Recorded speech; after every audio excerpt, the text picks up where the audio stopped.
Good morning, welcome, and thank you for joining us for the Office of Energy Infrastructure Safety's public workshop to consider the large electrical corporations 2023 to 2025 base wildfire mitigation plans, or WMPs.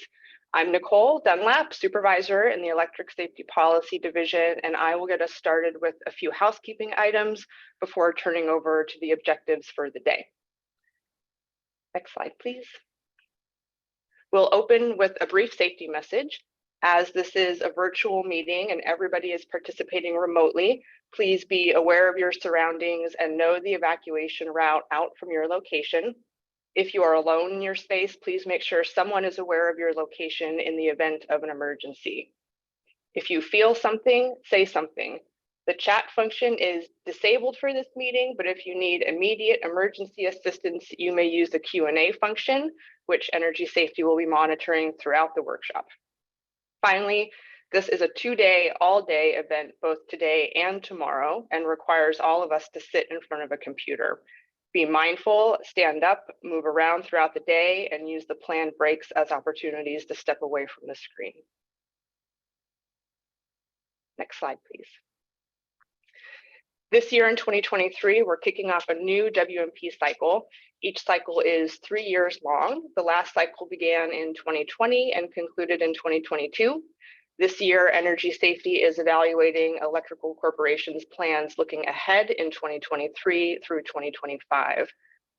Energy Safety issued new base WMP guidelines at the end of 2022, as well as a new maturity model and survey to establish expectations and requirements for the new 23 to 25 WMP cycle. The overarching objective of the plans remains the same. The plans must describe how the electrical corporation is constructing, maintaining, and operating its electrical lines and equipment in a manner that will minimize the risk of catastrophic wildfires. Next slide, please. The workshop provides the public and stakeholders an opportunity to hear from electrical corporations about the WMPs. It also provides a forum for public and stakeholder questions.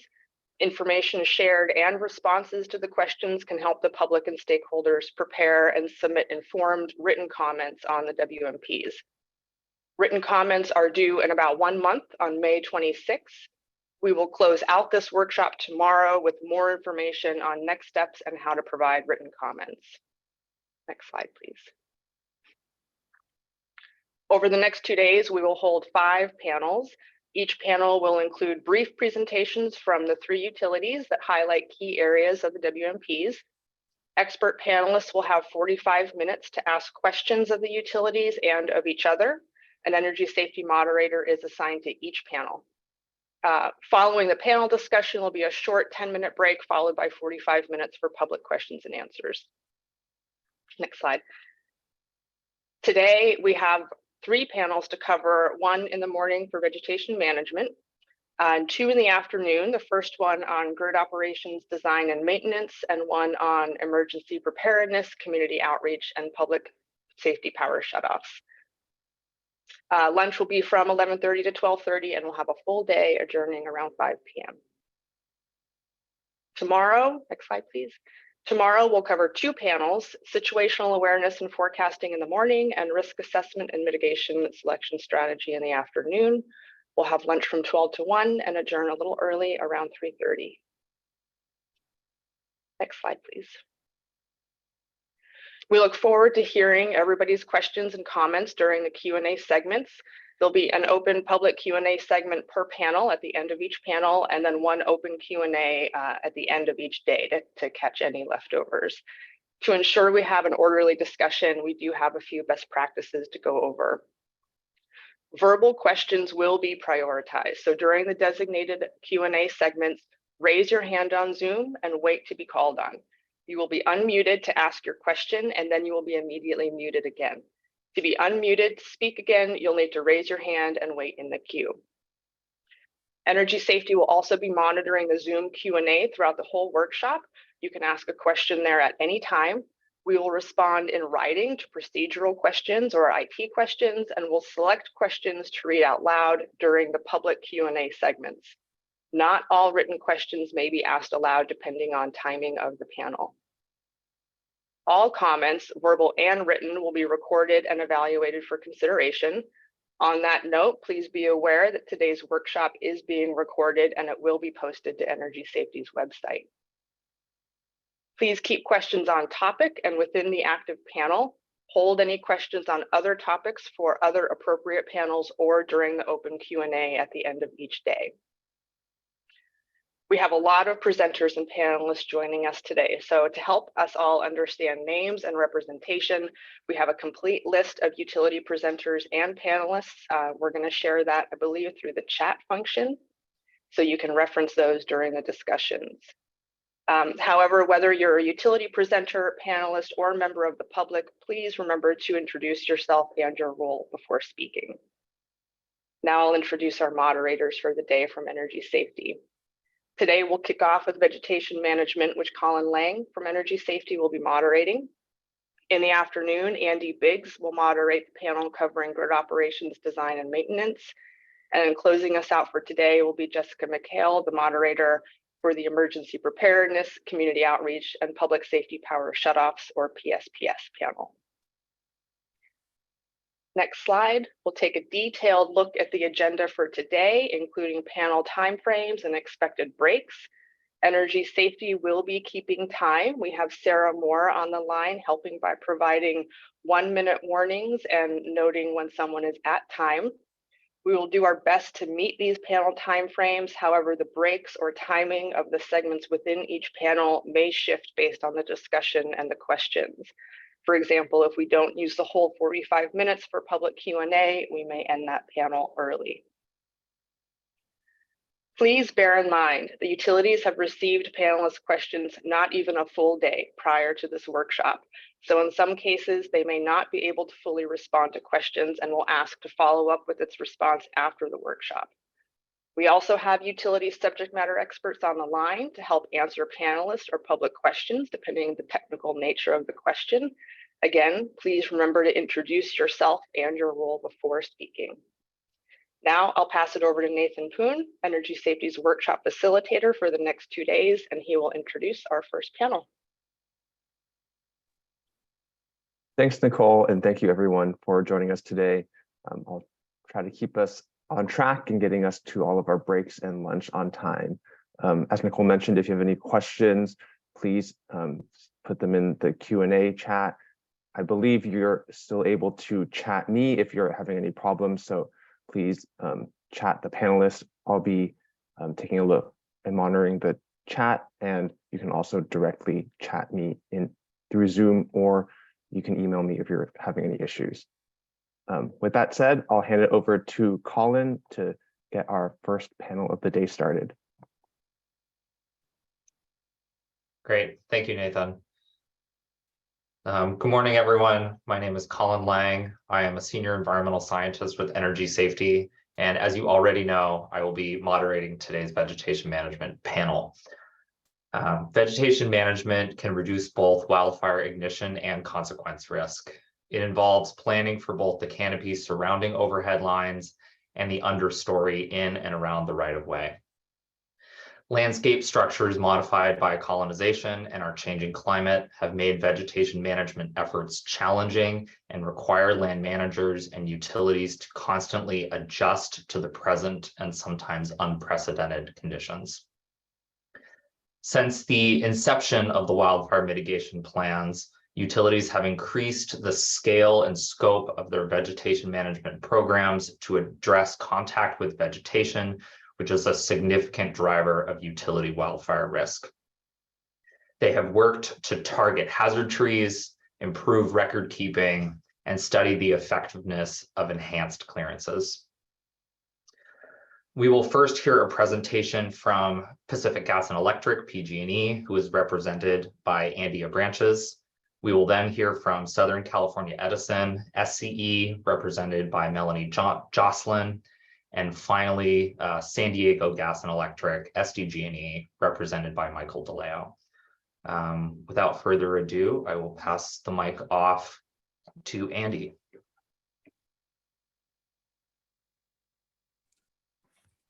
Hey, thank you, Colin. Appreciate that. Appreciate everyone joining this public workshop.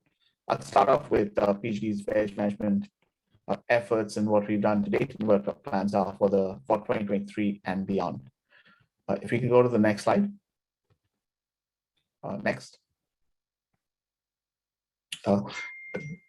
Associated with me, Kamran Rashid and Stephen Simon may also join in to present some sections of this material. Let's go to the next slide. I'm doing my best to make sure we stay on time. From an overview perspective, right, PGD maintains like a two-pronged strategy for veg management as we think about what we've done up to this point and how we should look how we should look at things going forward. The first piece of it is a big part is improve the base veg management programs. That's really the routine program, as well as the second patrol that takes place in high fire threat districts, as well as a whole host of other programs, which is, clearance around structures, dealing with underbrush, and really managing and monitoring the vegetation management situation in our service territory. The second piece really is on those base veg management programs. Our focus is really on the tools, processes, and training. And on tools where we're really focusing on improving how our record keeping is done, but really trying to consolidate multiple centrally managed databases into one enterprise-wide veg management system so the cross-pollination can happen with regards to when personnel are out there either identifying trees or then mitigating and recording the completion of that work to monitor the patterns that we see. On the process side is we're taking a big effort, which we started earlier last year, into really revamping the standards and processes and procedures that underpin our base programs of the routine, second patrol, pole clearing, and other programs.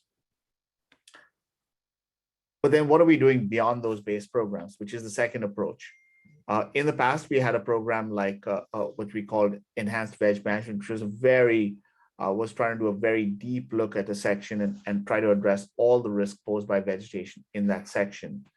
We are shifting away from that to really utilize the field input as well as our risk models to guide where we should do targeted vegetation work based on the more recent conditions that have been observed across the service territory in the prior period. So the prior period generally being a year.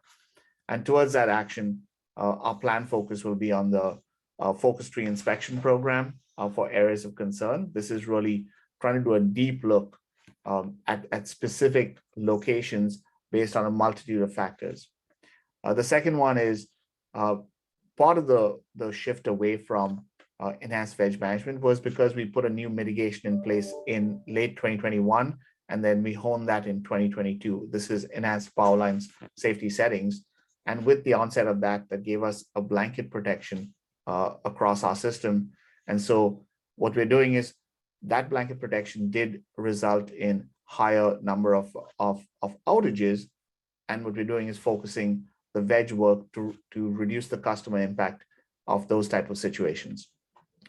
And then because we had EVM, which was comprehensive in such a way that it was over rotating, or it was being a very conservative assumption of trees, there is a backlog of trees that were identified in that EVM program. And we're going, as we do our regular programs, go through and mitigate and abate those trees when the conditions worsen. But above and beyond that, really targeting about 15,000 trees from that backlog that we will mitigate in the coming in 2023, and growing that over the next 2 years. If we go to the next slide. A very brief look through on we've got the standard vegetation programs that are called out in our sections. On the transmission programs, the routine NERC, routine non-NERC, integrated veg management. We also do LiDAR across our entire transmission system to monitor veg growth and right-of-ways and see what trees to mitigate. On distribution, it's the routine patrols. Substations, we do clear around the substations to really make sure that there's plenty of defensible space across the substations. And then there's various veg and fuel management programs. The last one I touch on is We've also infused a quality assurance, quality control function across all these programs to try and ensure with statistically valid samples to check the efficacy of the work that was completed and to make sure that we've got a quality check into these programs. But what supports the improvement of this is the VM, the enterprise system that I mentioned. We've also stood up a centralized constraint management because, as you may think about, as we select trees that need abatement, there are customer constraints, environmental constraints, and permitting constraints that need to get worked through. But the bottom line at the end of the third one, which is workforce training and planning, is we need to, given the vegetation work that's pretty substantial, even on the routine programs, and ongoing training so that the qualifications of the veg management inspectors, how well is the veg work performed, how is it performed safely, all of that goes in the training and planning aspect to improve our programs across the board. If we go to the next slide. I want to spend a quick minute on why the replacement of why phasing out EVM. For a while, we used EVM as one of our core mitigations because of veg and said, hey, we'll focus on the highest risk areas. We'll go comprehensively to look at every strike potential tree. But what you're trying to target is across a 25,000 mile span on distribution. You really want to focus your veg work in locations where the risk is materializing based on the prior period.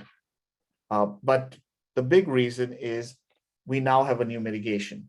The new mitigation is EPSS that provides us really, as the risk materializes in an area, we're able to turn those circuits on and change the sensitivity of those circuits such that should a vegetation contact happen, it is not as catastrophic as it once could have been. It's muted that impact significantly. And so in a rough, we've shared it in terms of how we measure effectiveness, but we also provided some information in terms of the RSC over here, which we put to in the GRC portion of our testimony. But the programs that we're replacing are the focus tree inspections. This is the AOC work. It's a pilot in 2023. The VM, the Veg Management for Operational Mitigations, which is really intended to reduce the outages and potential ignitions using a very targeted risk-informed plan to mitigate potential veg contacts. And then the tree removal, just as our routine and mid-cycle catch the trees, there'll be removals, but above and beyond that, also focusing on where from a risk model viewpoint, where do we think we should focus and target the top trees for removal. Andy, you have 1 minute.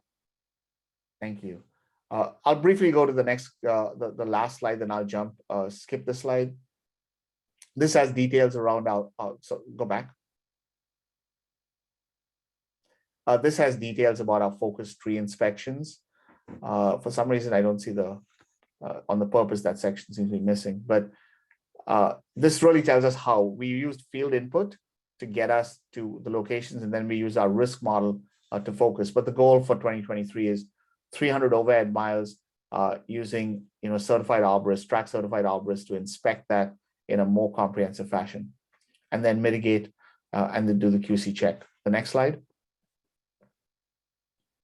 On VM for operational mitigations, really on this one is two things: extent of condition patrols after an event has happened, checking on either side to see if the conditions have shifted, and as a result, we will mitigate there. And then where customers have experienced 8 or more outages based on 2022 data, really take a hard look at the veg work there. Andy, you can wrap it up anytime. Okay, let's go to the last slide then. Let's skip this one. Yeah, no, go one more. Thank you. No, can you go up? Yeah, on the quality management side, on quality verification, right? We put in a pretty robust quality management program in place and last year, and we're seeing the ongoing benefits of it as it shows in that chart below this year. So with that, I'll just wrap up. Happy to take questions later after the other two panelists have gone. Thanks, Colin. Thank you, Andy, and good job staying relatively on time, and thank you, Sarah, for keeping us all honest. Next up, we will have Melanie Jocelyn with Southern California Edison. Good morning. I think we have a slide here.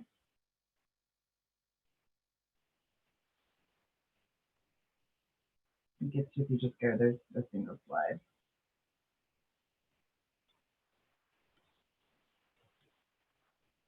There we go. So good morning, everyone. I'm really going to spend my 3 minutes here discussing 3 major categories of strategy for SCE during the WMP period. So in the first of those is our consolidated inspection strategy, and that's something that really just kicked off this month as we have grown sort of our vegetation management program into new areas. That development has kept us in a path where we're doing different types of tree inspection and mitigation in these different programs. So what we're doing as of now is bringing together our routine line clearing, our hazard tree, and our dead and dying tree programs together into a single inspection approach, whereby we have a contractor has responsibility for inspecting for all 3 programs together effectively at the same time. So in a given geographic area, they have folks in the field looking at all 3. And the idea there is that we use more experienced, more knowledgeable folks for the hazard tree program, and they will be available to upskill, if you will, or bring their knowledge together with the folks who may not have as much experience and are focused on routine. It'll also hopefully drive some efficiencies in doing that work together at the same time, which will carry through to the mitigation side. The other major category that we're pursuing is around improving our risk profiling and prioritization specific to the veg space. So the first of those is around how do we evaluate the risk in a given location, and we're developing an algorithm that's based on our actual inspection findings. So what was the distance of the tree from the line? How long ago was that distance identified? What are the consequences associated with that given location, and other risk factors like the species growth rate? So today we have a tree risk index that we use to model larger swaths of work, and we're trying to basically bring this down to a more granular level. Melanie, I'm sorry, you have 1 minute. Okay, and that granularity will continue to grow what was within the tree risk index as well as through this algorithm. So the idea there is that as we get more and more granular, we can target our resources to go get the riskiest locations first or ahead and improve our scheduling capability in that regard. The last one, and I'll just spend a little less than a minute talking about, is our transition to remote sensing. So over the past several years, technology has grown in terms of LiDAR satellite capabilities, and we want to really start to leverage that more to use for our inspection, mostly around clearance distances, but satellite does have some capability, it would appear, in determining health of trees. So we are currently in pilot phase for both of those and looking by 2025 to transition a significant portion of our inspection to remote sensing. Melanie, that is your time. Do you have anything else you want to say to wrap up? No, that was it. Thank you so much.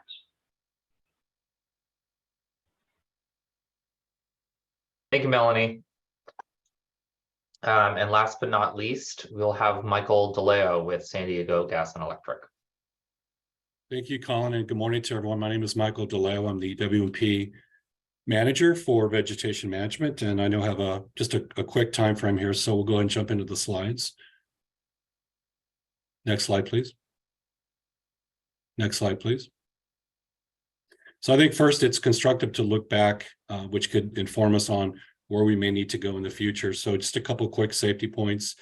Just wanted to recognize and celebrate that last year, SDG&E had 0 contractor-caused outages on their distribution system from our tree crew contractors, and we also experienced 0 tree-related ignitions on our distribution and our transmission system. We continue, as we have in the past and plan to do in the future, to target species that we know have a high risk based on their growth potential. and failure characteristics. So we have 5 species that we're targeting greater clearances, enhanced clearances, and also targeting removals of these challenging species. We also are doing 2 tree inspections within the HFTD. We've been doing this for about 13 years now. We think this is an integral and successful part of our program. The more frequently you can see the trees, because tree conditions change over time, the more you're going to be poised and apt to find something that is an issue and mitigate that beforehand. We also, in addition, will continue a relatively new activity in the space of vegetation management, and that is fuel management. So removing vegetation at the base of poles where there's a higher likelihood of ignition risk. So we're doing this on 500 poles where we're already required to brush them based on Public Resources Code 4292. So this is an added initiative to garner us a lower risk of fire potential. We are continuing our sustainability initiative to try to move all of our waste material from the landfill into a recyclable facility. So thus far, we're at about 51% of all green waste being diverted from the landfill to recycling centers. Michael, you have a minute.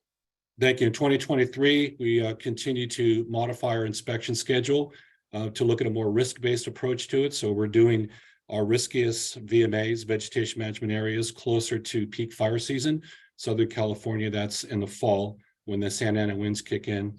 We're beginning another proof of concept to look at integrating satellite imagery into our risk component. We are further engaging our customers via an online survey to provide feedback on our operations. And we continue to plant and distribute over 10,000 trees as part of our sustainability initiative. So apologize for the quick run through, but in the interest of time, I'll go ahead and stop there and look forward to any questions. Thank you. Thank you, Michael. And I know that format is new, that sort of rapid fire format, and I think we did a great job. So thank you for keeping it brief.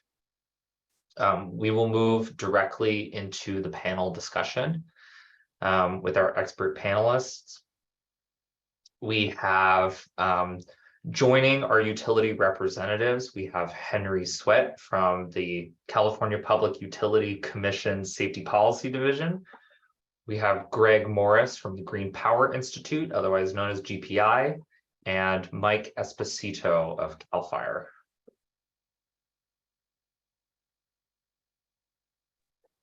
Hello, thanks for having me today.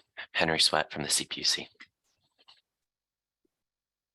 Hi, Greg Morris, Green Power Institute.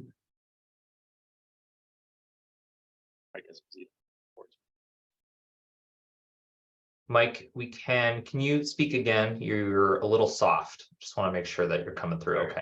Can you hear me okay? Yes. Is that better? A little better. Make sure you might need to speak a little bit louder. Okay. Without further ado, I will hand the first question off to Henry. Thank you, Colin. I just wanted to kind of level set across the utilities. And I guess my first question is, how many strike trees per mile of HFTD does each investor-owned utility have? And how does the quantity of strike trees impact your strategy? Thank you. So not sure if we're going to direct it at one of the utilities. I'll take a first crack at that, if that helps. Yep, it's for all utilities. Yeah, but I think there are 3 you need to direct it at one. So let me start with PG&E. The estimate that we have on our side is driven by the LiDAR data that we took in on the distribution side for 2019, 2020. So it's a bit dated. But the other piece of it that plays into this is that the LiDAR data is not entirely accurate, meaning like when you take the LiDAR viewpoints from the top, right, it's really, it to some degree underestimates the number of trees. But with all that said, to get you to an answer, right, which we're also really concerned about, we're looking at it, on average, we think it's about 200 trees per mile in the HFT, 200 to 211 per mile. And from our viewpoint, we believe it's significantly higher given the height of the trees that we see in our service territory and in PG&E service territory that it's significantly higher than what we see in other in SC and SDG areas. And so the way it's informed our strategy, which is one of the reasons why we're pushing undergrounding heavily, because even if you've got an overhead hardened conductor, if a tree falls into it, it'll take it down. And the second piece of it is that's part of the reason why we've pivoted to using operational mitigations like EPSS that you can turn on when the risk is greater and turn off when the risk is down. So that should a tree come into contact with your line, given this density, you have that level of protection. Because it's our belief that we have to fail safe versus trying to catch and mitigate that volume of trees in the time frame we do have. So that's how it's informed our strategy. We are looking to get better at doing that estimate, but that's where we are, because there are definitely pockets that are have higher density, right? I gave you an average, and that's why we moved to this thing, what we call focus tree, the focus tree inspections in AOCs, 300 miles, where we think, hey, we've seen a lot more outages. Let's really go and look at those trees. The density is higher there. And also when we did do EVM in 2021 and 2022, we had a tree-weighted prioritization, which is we took our risk model, version 2 of the risk model, but then we put the density of trees into play that we could best estimate from LiDAR to guide where we do the work. That's how it has informed our strategy. Thank you. Maybe SCE could go next. Sure. Yeah, so I think Andy touched on a key point here, which is with regard to how the density varies. So we have identified approximately 400,000 trees as part of our hazard tree program, which sit outside the right-of-way and have strike potential. And those we will be re-inspecting. The trees in our routine inventory may include strike potential, and those get looked at as a matter of course every year. So I want to talk about how this informs our risk strategy. Tree density, or trees per mile, if you have 400,000 trees, right, need to be that up over 10,000 HFRA miles, that might be about 40 trees per mile.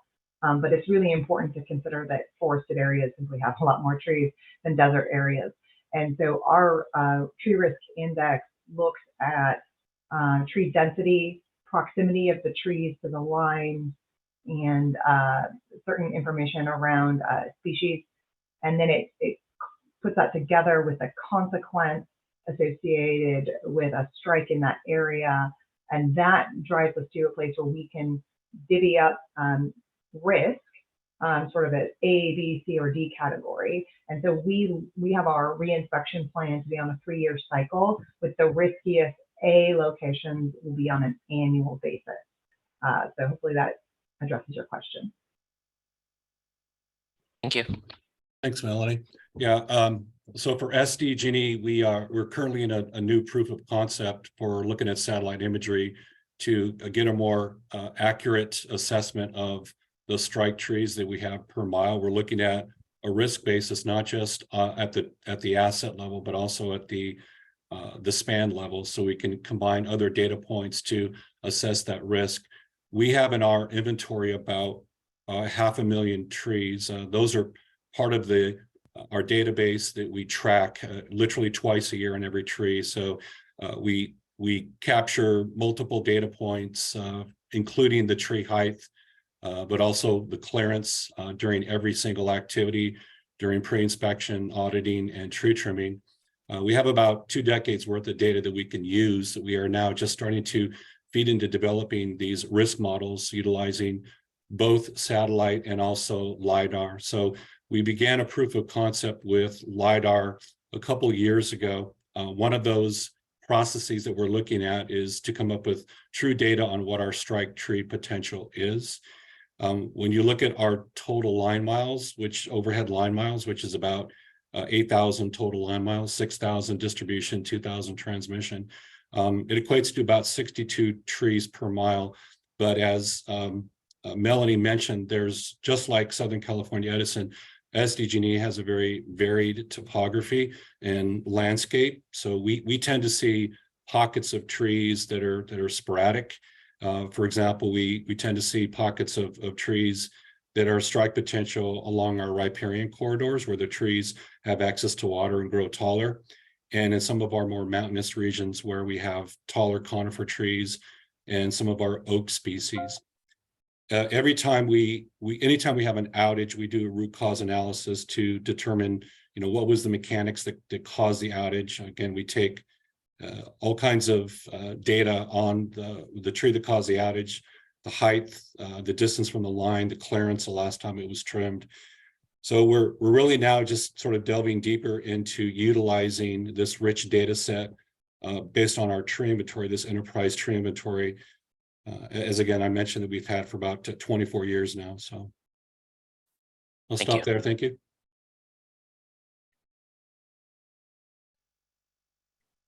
Thank you all, and thank you, Henry, for the question. We'll now give Greg Morris an opportunity to ask a question. Okay, thanks, Colin. And just before I start here, Colin, if I could just confirm that what we're doing here is each of the panelists gets a question and we go around and around. So is that correct? That is the plan, yes. Yeah. Okay, thank you. So I'd like to start by asking each of the IOUs how well you did in terms of meeting your goals in the first 3-year WMP cycle. And I will say that it seems to us as interveners reading the reports that there were a lot of ambitious goals articulated in the WMPs, but it seemed like every time we got a report of progress, you guys were well behind your goals. So I'm wondering, what is the final tally of your progress? What are you doing about the uncompleted work? And are you sort of reassessing how much can get done in a particular year based on the experience of the past cycle?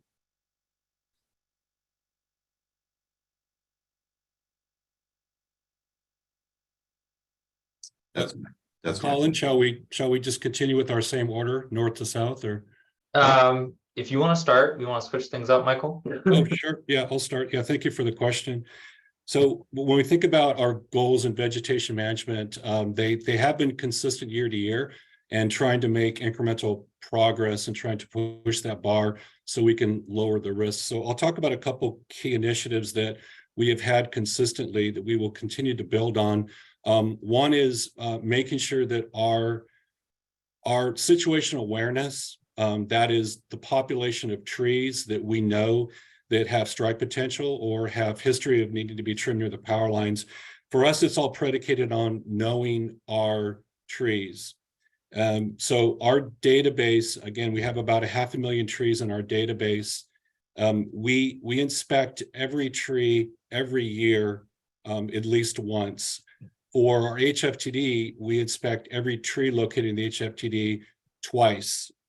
And that, again, that frequency allows us to identify the changes that occur in the condition of the trees. To get through our 8,000 miles of line and 500,000 trees inspected every year, and then to trim any tree that's identified during that annual year, we have to have a very specific schedule of activities. It's annual based. Obviously, we have to complete our inspections every year. And any trees that we identify for trim, we want to have a process in place that we can mitigate those in a timely fashion. So our master schedule dictates when we're going to do our activities. And when I say activities for vegetation management, it's pre-inspection, tree trimming, auditing, and pole brushing. Those are sort of our 4 core functional activities in vegetation management. But it does first start with pre-inspection. We break up our service territory into what we call vegetation management areas. We don't do it by circuit. So these vegetation management areas, think of them as polygons. And we have 133 polygons in our service territory. So every month we have a specific number of VMAs that we're inspecting. Then subsequently we audit those same VMAs. then whatever is identified as a trim during the pre-inspection activity, we trim them. We have a set schedule for tree trimming, and then we follow up with a post-trim audit of those same VMAs. So it's a very cyclical and specific activity that allows us to get to this work in a timely fashion. We have a method of prioritizing work. So if any tree, for example, is found to be either an imminent hazard or it might be in close proximity to the power lines, we have a process in place to mitigate and prioritize that work so it doesn't remain in an unsafe condition. So those are sort of our general and base activities, if you will. A couple of years ago, we began our fuels management activity that is relatively new in the space for vegetation management, where historically it's all about maintaining safe distances around conductors. So now we're looking at the base of the poles, especially those poles that carry the highest risk. So starting that program every year, we look to do 500 poles, getting that greater clearance. So when I talk about fuels management, we're expanding that 10-foot clearance requirement out to 50-foot, where we're reducing vegetation, lowering the chance of ignition. So I'll stop there, but just to underscore that it's really our schedule and our enterprise-wide database that allows all of our activities to be done that is schedule driven, but also to be completed electronically. It gives us rich and robust reporting to make sure that we're on time. So we feel we're poised to meet our goals each year. We look forward to continuing to push the envelope in how we mitigate hazards. Thank you. So if we go in that rotation, I'll follow if you don't mind, Melanie. Go ahead. Okay. Greg, to answer your question, right?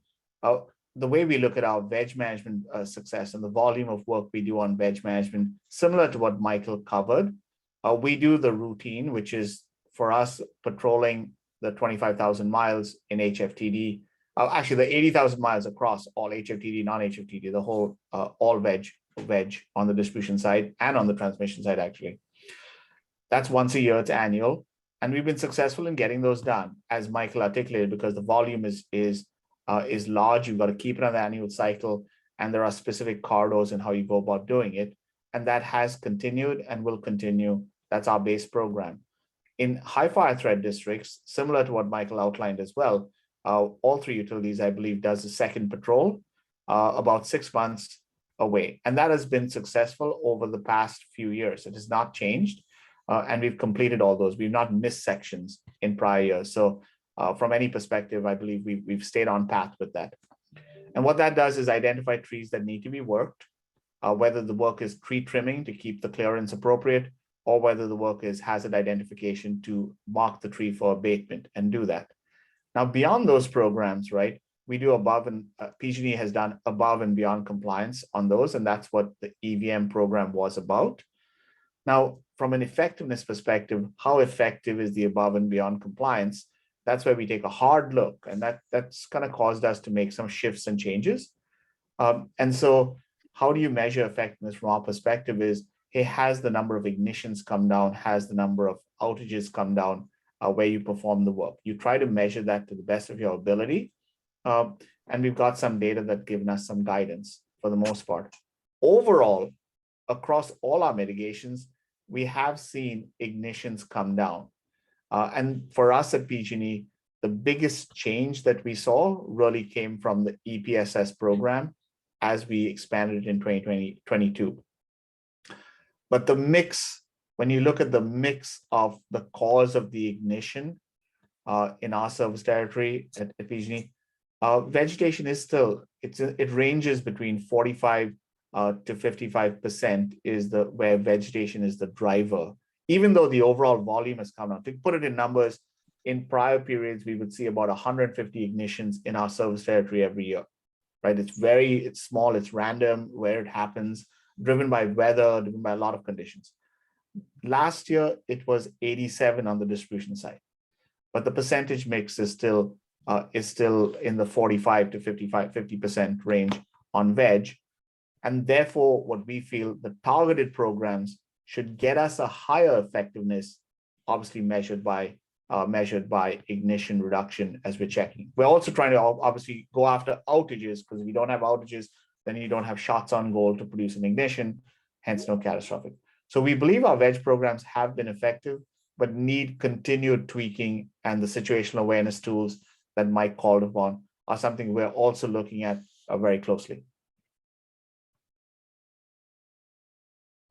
Yeah, I'll try to not repeat some of the great points that Michael and Andy have already made, because we do have similar programs. And I really want to sort of jump to the end in mind with ignitions for SCE that we believe to be caused by vegetation. That's a fairly low number, typically in single digits. And so if you can have an impact from these exogenous factors on a year-to-year basis, the variability can be a little harder. So when we look at outages, though, or tree-caused circuit interruptions, really the metric we use here, we've actually seen a 50% reduction over the past 5 or so years. And so I would say, on the whole, that's really telling that the programs at large have been effective in the way that we want them to be. Now, parsing that out in terms of the drivers is a little more challenging. On the vegetation side, we would attribute that primarily to enhanced clearances, as well as our hazard tree program introduction. But I do want to recognize the challenge with setting an individual WMP target, and that we may not hit every target every single year. Some of those come back to just really, are you setting the right target? Do you understand the factors that drive that? I think in the early years of the WMP, we struggled a bit with understanding the constraints that we were going to face in removing hazard trees.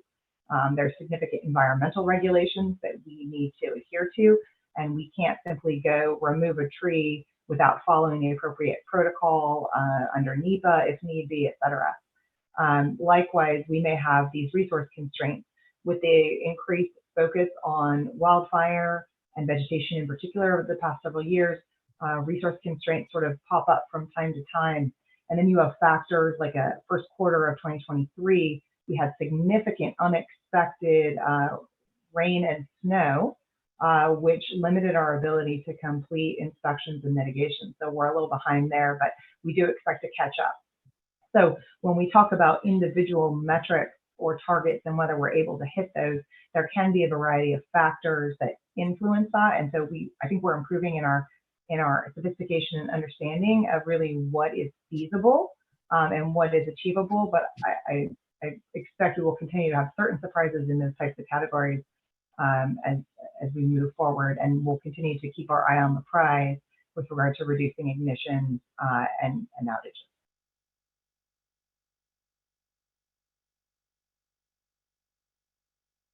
Great, thank you, everybody. I'll hand the next question to Mike Esposito. Good morning, Colin. Can you hear me all right now? Yes, that's much better. Okay, sorry about that. So this one was kind of for all utilities, and I know this might be slightly repetitive from some of the stuff you've covered, but I was wondering if you guys could kind of elaborate on the current use of remote sensing technologies and maybe your projected future use of remote sensing technologies and regarding inspections and data. Well, I think it's my turn to go first. So maybe I'll just jump in there. We do have, and thank you for the question. We do believe that remote sensing is really something that we want to stay connected to for the future. And as I mentioned in my introduction, we do actually anticipate moving a significant portion of our inspection to remote sensing. So where we are today is that we leverage LiDAR for our transmission circuits, and that works hand in hand with the ground inspections, really to make sure that the inspectors are considering the line dynamics in determining appropriate clearance. It also helps make sure that we're correctly identifying trees with strike potential. What we've been piloting and will continue piloting this year and next year are ways in which we can further use LiDAR in the distribution world, as well as satellite. And Michael referenced sort of the use of they call them vegetation management areas, I believe, SCG&E. We today use grids. In order for us to use LiDAR effectively for distribution, we need to convert to doing our work on a circuit basis, because otherwise your flights are at the wrong time as compared to when you're planning to do the work, and the data is not that helpful. So that actually is something that we're planning to do to facilitate further use of LiDAR in future. We had found that really one of the most important things about using LiDAR is understanding where your assets are geo-positioned. And so we've seen improvement over that over the past several years as we've been doing LiDAR for various purposes here at SCE. So we think we're getting to the place where we can effectively use LiDAR in distribution inspection. And then with regard to satellite is a really interesting technology in terms of its capability. It did mention earlier, it has some of the purveyors out there are creating mechanisms where they can actually look at the color analysis of the leaves and use that to identify health of the trees.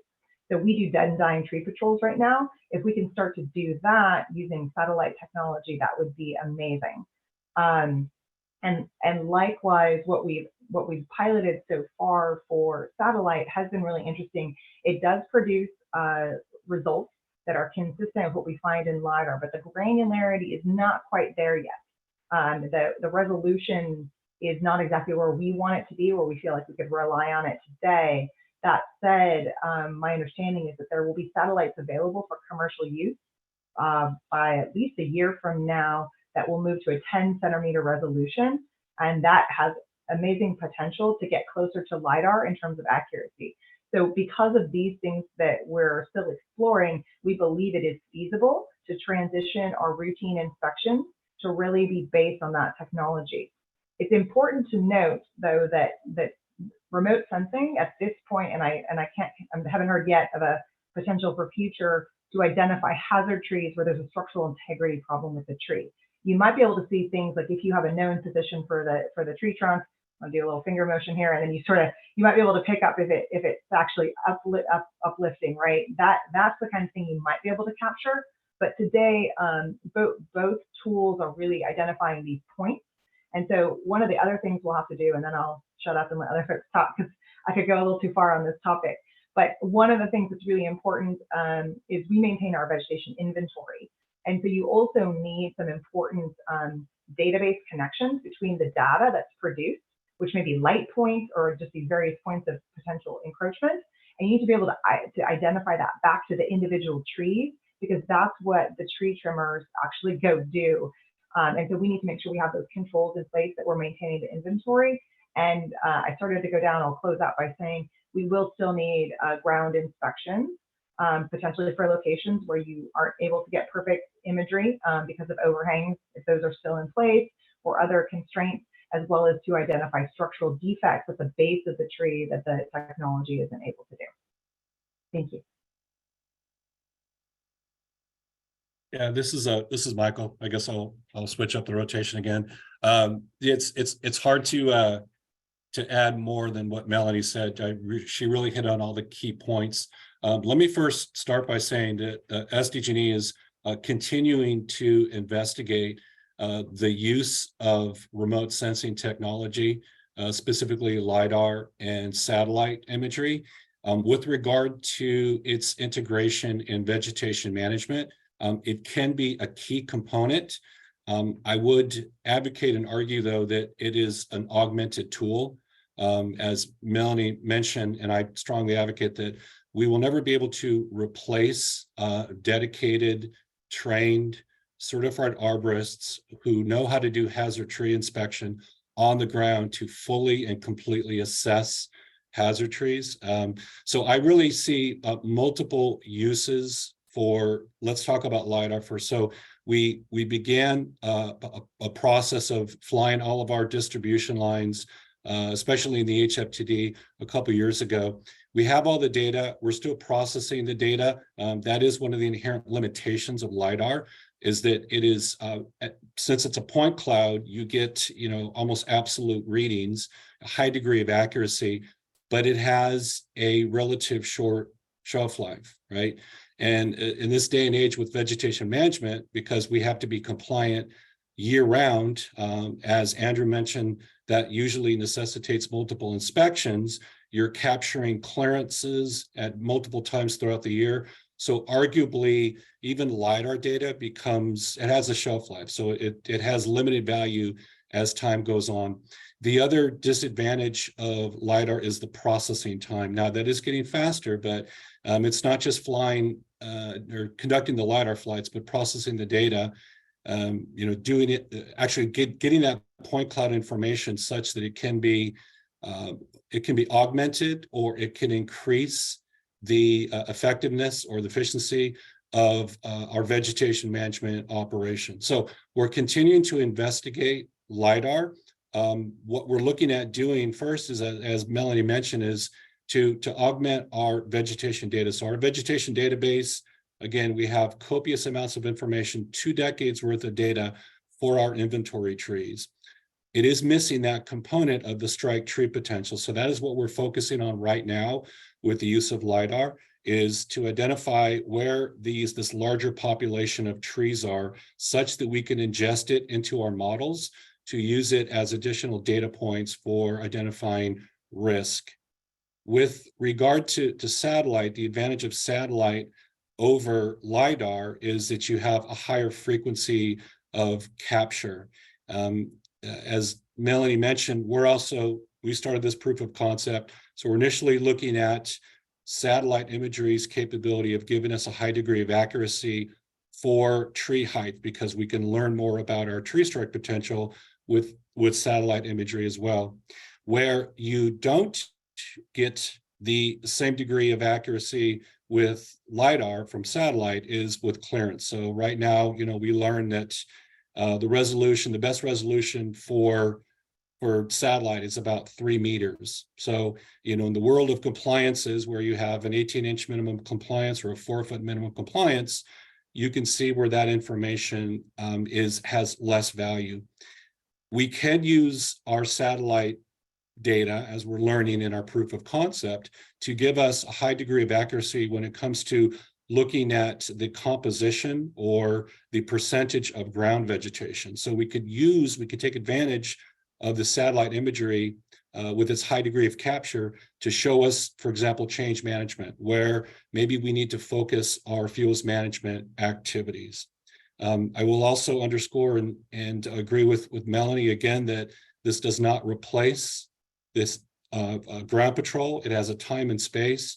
What's interesting about satellite, just like any technology, it's moving rapidly. So we're also interested in the potential capability of hazard tree inspection, using satellite for hazard tree inspection. It does have some hyperspectral capabilities where, as Melanie mentioned, you could possibly look at the changing conditions of trees, whether that's the browning of leaves. You could, for example, measure chlorophyll content that would give you some information about the health of the trees. So it does help in giving you a more holistic picture of your overall tree canopy and the inventory of trees and a potential risk. So we're excited to think about how we could integrate these 2 specific remote technologies into our operations. And we're going to continue to take advantage wherever we can. Bottom line for us is we have to make sure that it's a practical application. So that's one of the challenges, is getting it down to the field users' hands so they can see exactly how this can be incorporated into our inspection activity. So for that token, we're also looking at how do we assign risk based on these technologies? How do we get that to our inspectors so they can see exactly how it can be used to better inform them for situational awareness? I apologize if that was redundant with Melanie, but she hit on a lot of good points. So I just wanted to underscore that. Hey, Melanie and Michael, thank you. And Michael Esposito, thanks for the question. Very similar to what both Melanie and Michael said, the way PG&E thinks about this is the remote sensing technologies are basically giving you a zone where you want to go and put more detailed eyes on that portion of the vegetation. And so the satellite imagery that we talked about, I'm not going to bleed that from hyperspectral down to the resolution, right? We're all 3 watching that to see how we can best leverage it. Similar with LiDAR, would love to do it more aggressively on the distribution side. We just want to make sure if you do it, as Michael alluded to, the processing of it and the time value of it rapidly diminishes. So you've got to basically get that balance with collection, processing, so then you can use that to guide where work needs to be done. But both those are augments to fundamentally the arborists or the folks, the veg management inspectors doing the routine and second patrol. So the way I think about it is routine and second patrol will continue to be done. As these remote sensing technologies get better, it's telling us where do we want to use and put much more highly qualified arborists to check very specific zones in our service territory that when you overlay with outage data says the risk profile is different. So it's guiding you in that direction. So that's how we think about the remote sensing technologies. And we're doing pilots on satellites. There's AI Dash, Overstory, there's a host of other companies, and we're engaging with them. Thank you, everybody. Seems to be a lot of interest and interest in remote sensing. And I have thought in the past about doing a workshop specifically on remote sensing.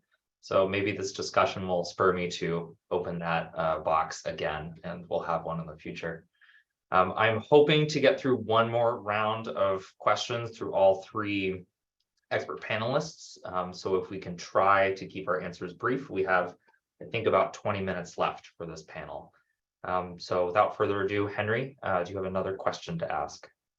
Yeah, I'd like to hear more about how your routine vegetation management inspections have changed over time, and like what kind of like metrics you see that are showing improvement, you know, whether that's vegetation, less vegetation caused outages, whether that's more strike trees being removed, and kind of, you know, I feel like there's been a lot of effort put into improving your routine inspections, and I kind of want to hear the results of that. Thank you. I guess So I think it's yeah. I'll go first on this one. From our routine veg management programs, what's been improved? Three basic things, and I think I touched on it earlier. One is just the introduction for our system, given the system is large and the volume of work is significant, right? Just improving the training for the personnel, the veg management inspectors. And for us, what we did was we started to internalize some of that capability, partly due to ensuring that there's a more stable workforce, that as you train, they stay stable. So that's a big area of improvement that we've seen in the last 3 years. The second piece about it is around, hey, improvements, what are you learning from the other programs that to guide you what you should do in the future? So we alluded to the fact that, hey, we did EVM. As we did EVM, we used a tool called, you know, the tree assessment tool. Our learnings from that was that tree assessment was extremely conservative. It was over rotating, identifying trees, and what you're doing is introducing noise into the signal as to what you should remove and what you should not remove. And so as we've looked at that, we're defaulting back to the ISA certified tools where we go down the track certified arborists, but also use their checklist more aggressively. So we started to infuse that into our standards and into our procedures. That does take time to click because you've got to get people trained, people have to use it, they've got to learn, and you've got to adapt. And the last piece of it is our veg management enterprise systems. Before, when veg management was not as significant, right, you'd have a database for pole brushing. You'd have a database for, hey, routine inspection. And so that's timed us. And as this risk has risen, on PG side, that's why we say, hey, we're putting together a veg management enterprise system. We call it one veg, with the goal of putting all of that information into one database such that when a VMI is going out there, they have information about, hey, here's exactly this section that I'm now patrolling. Hey, the outages and ignitions recently have been higher, right? They can have that indication, changing the sensitivity for them as they do that patrol.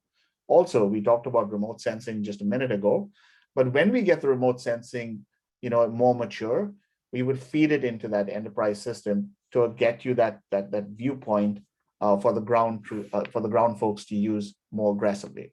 So those are the improvements that we're on a path to. We've started some of them, as I indicated, are in flight. From a results perspective, right, we're monitoring outages and ignitions. But what I can say is, from my viewpoint, I think proportionately veg has stayed the same, which means we're lowering the bar, but proportionally it's the same. However, the vegetation in our service territory in California continues to be stressed out by extreme weather events. So I would say we're just holding, even though we're making improvements, we're like holding the line. That's the way I feel a bit about veg. So I would love to turn this over to Michael. Thank you, Andy.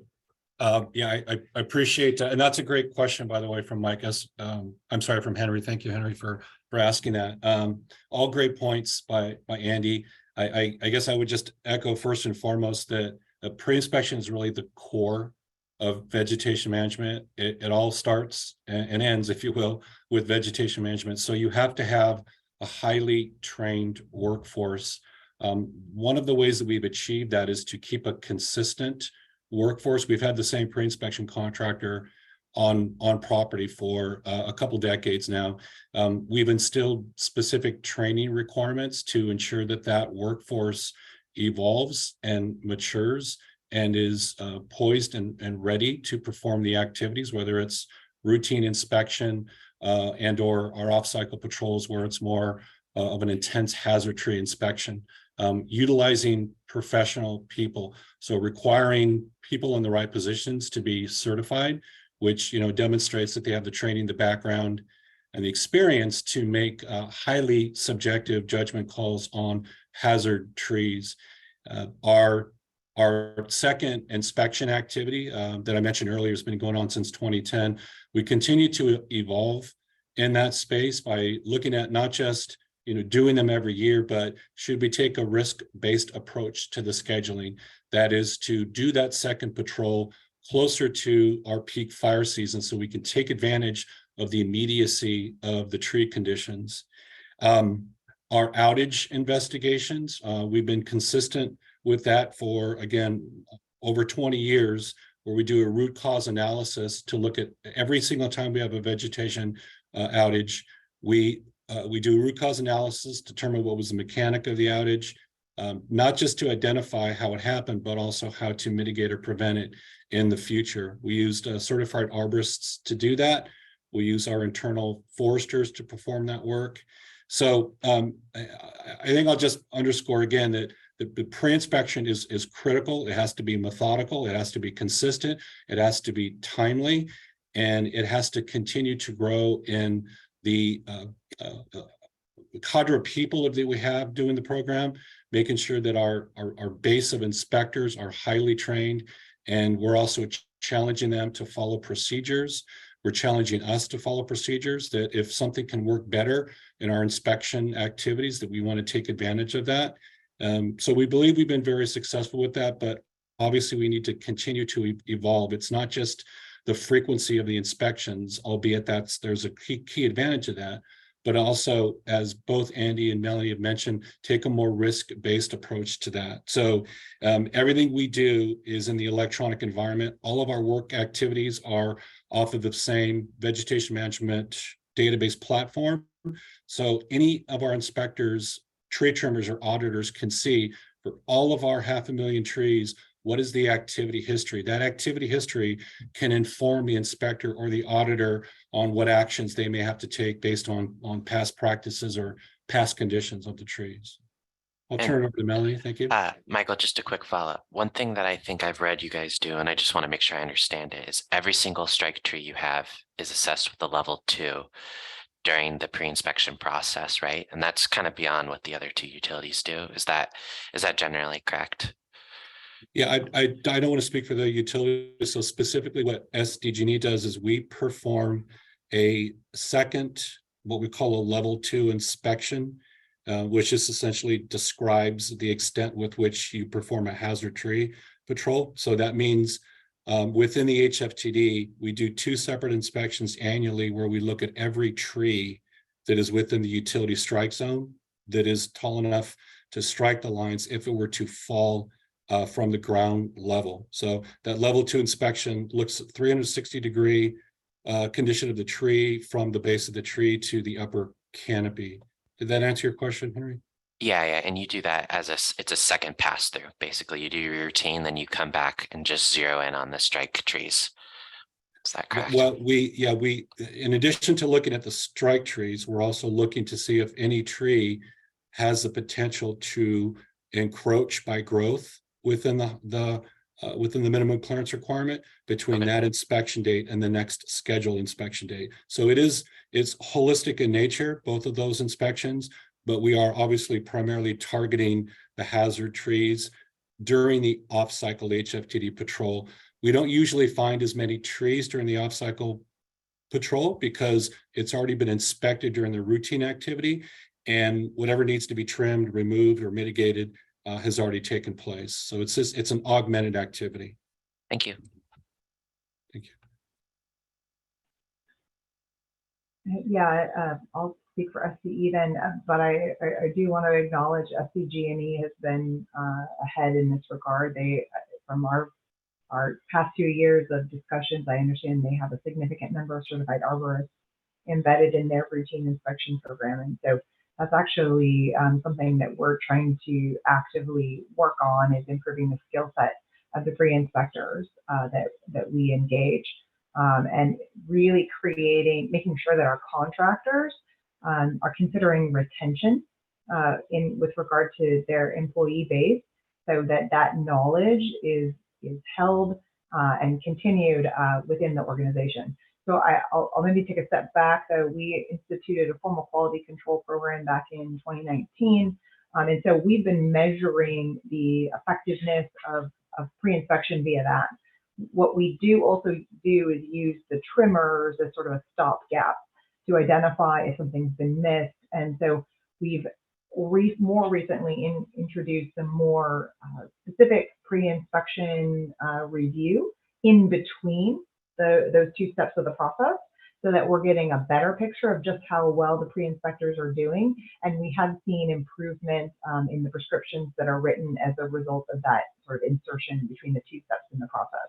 So we're looking to continue augmenting that level of review.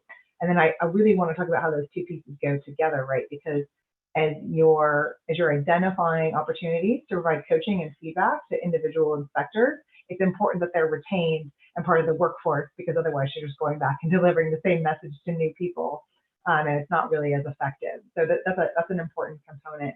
And then I think both Andy and Michael talked a little bit about, or at least Michael did, around scheduling, right? So when we think about routine and how inspections have improved or changed in routine, it's really around the development of certain tools, what we use, again, Tree Risk Index, and using that as a basis for determining how we plan the work. And when do we put trees into the annual cycle? And I'll delve slightly on that one because I think it's a really important point. The most important thing that I think we can do in terms of risk mitigation for routine is make sure that our projected workload is relatively stable from month to month. Because you can't just go get tree trimming crews to double in May from what you needed in April. That doesn't work. So one of the primary things we do is try to equalize or levelize the work month to month. So once you've accomplished that, if you can make sure you've got the right resources available to do the work that's going to be generated from inspection, then you can start to do things like moving up into the schedule those locations that you deem to be highest risk. So the inspectors are going out right now in end of April, beginning of May, and looking at our areas of concern. Wherever possible, we move the schedule so that they're going to look at those locations where we believe will have elevated fire risk in the summer months. So that's another component of what we're trying to do.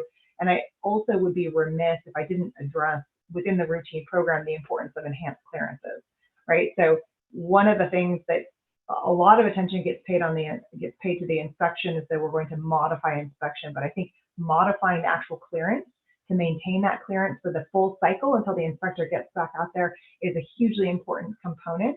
And you need both sides of the equation to do that. You need the inspectors to identify the right prescription, and then you need the tree trimmers to be able to execute on that prescription, get through any constraints. So I think one of the other things we've done in our program is institute better support mechanisms and formal ways in which we overcome constraints, leveraging our legal rights to really get the appropriate trim to last for the appropriate amount of time so that we don't have encroachments before the next next inspection is out there. Thank you. Sorry, have you seen any like numerical results, improvements? You might have mentioned them earlier. I'm sorry if you did. Yeah, so we have seen our tree cause circuit interruptions reduced by half. And we sort of did that in amalgam. Again, you see variance from year to year. So we did sort of an analysis of the early years versus the more recent years, and that's where the 50% reduction comes from. And we talk about that coming partly. We can't ignore the role of hazard tree there, because hazard tree, we were seeing a significant number of tree cause circuit interruptions. I say that really fast. You don't want to hear the acronym. Coming from those strike trees coming from further outside than the standard right of way, but also we believe getting those enhanced clearances has been a huge contributor to that reduction. Thank you. Thank you, everybody. Henry, yeah, I was going to say not much more to add. Okay, so just, I think, Colin, that's what you were going. Yes, we have about 5 minutes left in our allotted time, so I just want to make sure everyone has gotten to. So Andy, go ahead. No, I was going to say not much more to add from what Michael and Melanie have said. The only distinction is in PG&E service territory, given the size of what we're doing, right? Trying to look at every strike potential tree is just not feasible. And so we're moving down the path of the level 1, level 2, and using focused areas. And that's part of the reason why we're very heavily we've heavily doubled down on our EPSS in a different way, so that should something happen, we've got a layer of protection. Great, thank you, Andy. With only 4 minutes remaining, I want to give the last question to Greg Morris. Greg, do you have a burning question that requires a short answer from the utilities? I have burning questions. I'm not sure, but let me launch right into it. I want to at least address the execution side of the equation here. We've talked a lot about the inspection, but I want to look at the actual performance of the tree trimming operations and what happens afterwards. I thought that as we had developed the documents detailing what the utilities had to put into their WMPs, we had discussed residue, that is vegetation management residue disposition. And yet when I go through the vegetation management sections, the only utility that really did address that in any way was SDG&E. You do a search through the both PG&E and SCE WMPs, and there's not a single mention of the word residue. So, and I hear in our work a lot of complaints about the condition in which sites are left after trimming operations or removal operations. So there's not much time here, but I think, community outreach before, during, and after, better responsiveness to community complaints. And I understand the great range of different members of the public you have to deal with and the legal issues and so on. But I think some amount of effort to improve those relationships and to provide a service for getting rid of residues and for marketing the residues, marketing the large enough material that can actually go to a sawmill, for example, would really help. So I don't know if that's a question or, but that's my. Thanks, Greg. Oh, yeah, I was going to ask if I could go first on this one, Andy. Yeah, why don't you go, Melanie? Yeah, well, I can definitely speak on this. I don't recall offhand how much we discussed disposition of the tree waste after the fact in the WMP itself, but I also don't believe we used the word residue. So if there was we could see if there's more in there, but I'm happy to answer it here. So as a matter of course, when we perform tree trimming activities, whether it's part of hazard tree, dead and dying, or routine, we do remove the waste that's left behind. And that's just a standard practice for what we do. We do sometimes entertain specific requests from the property owner to leave firewood, for example, but otherwise we do take it away. The only other exception is in specific forested locations. There is standard forestry practice to lop and scatter, basically break down the tree waste into small chunks and then scatter it at a level that is acceptable to not increase fire risk.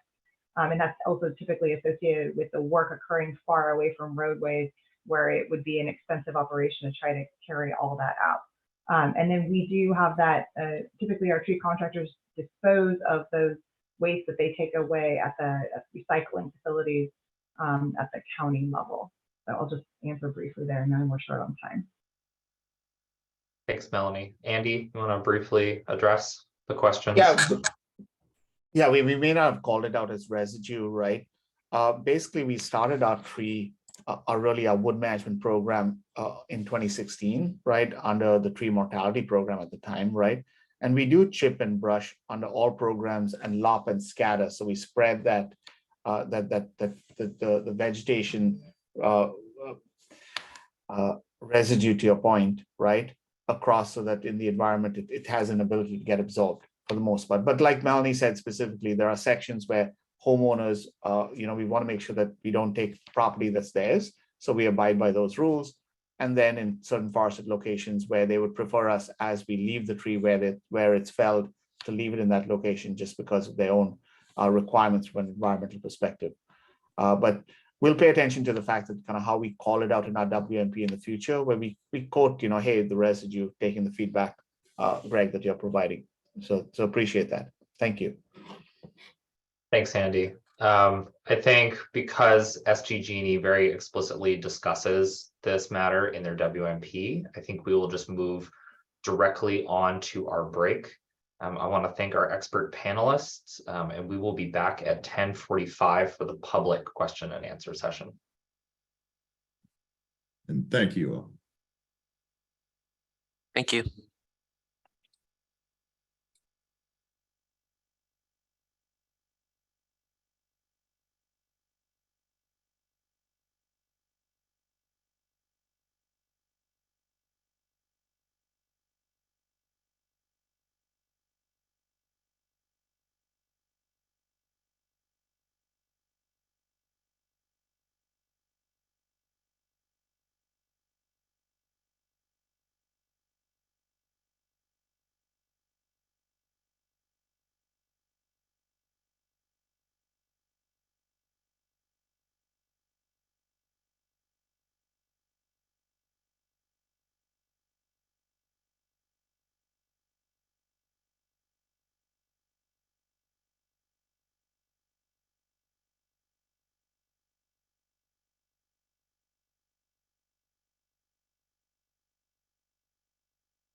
Okay, my clock reads 10:45.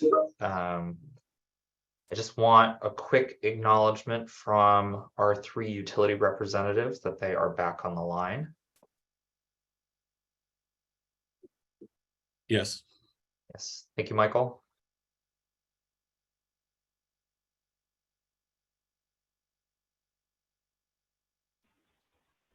Andy, are you there? Yes, can you see me? Yes, I can see you. Yeah, I can only see one person at a time. So Oh, got it. We both nodded, I think. okay, and yes, thank you, Melanie.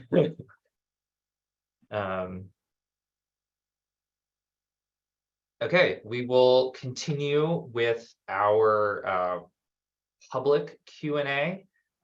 You can participate in this public question and answer session by using the raise hand feature on the bottom right-hand side of your screen. And your answers, we will unmute you in order of raised hands.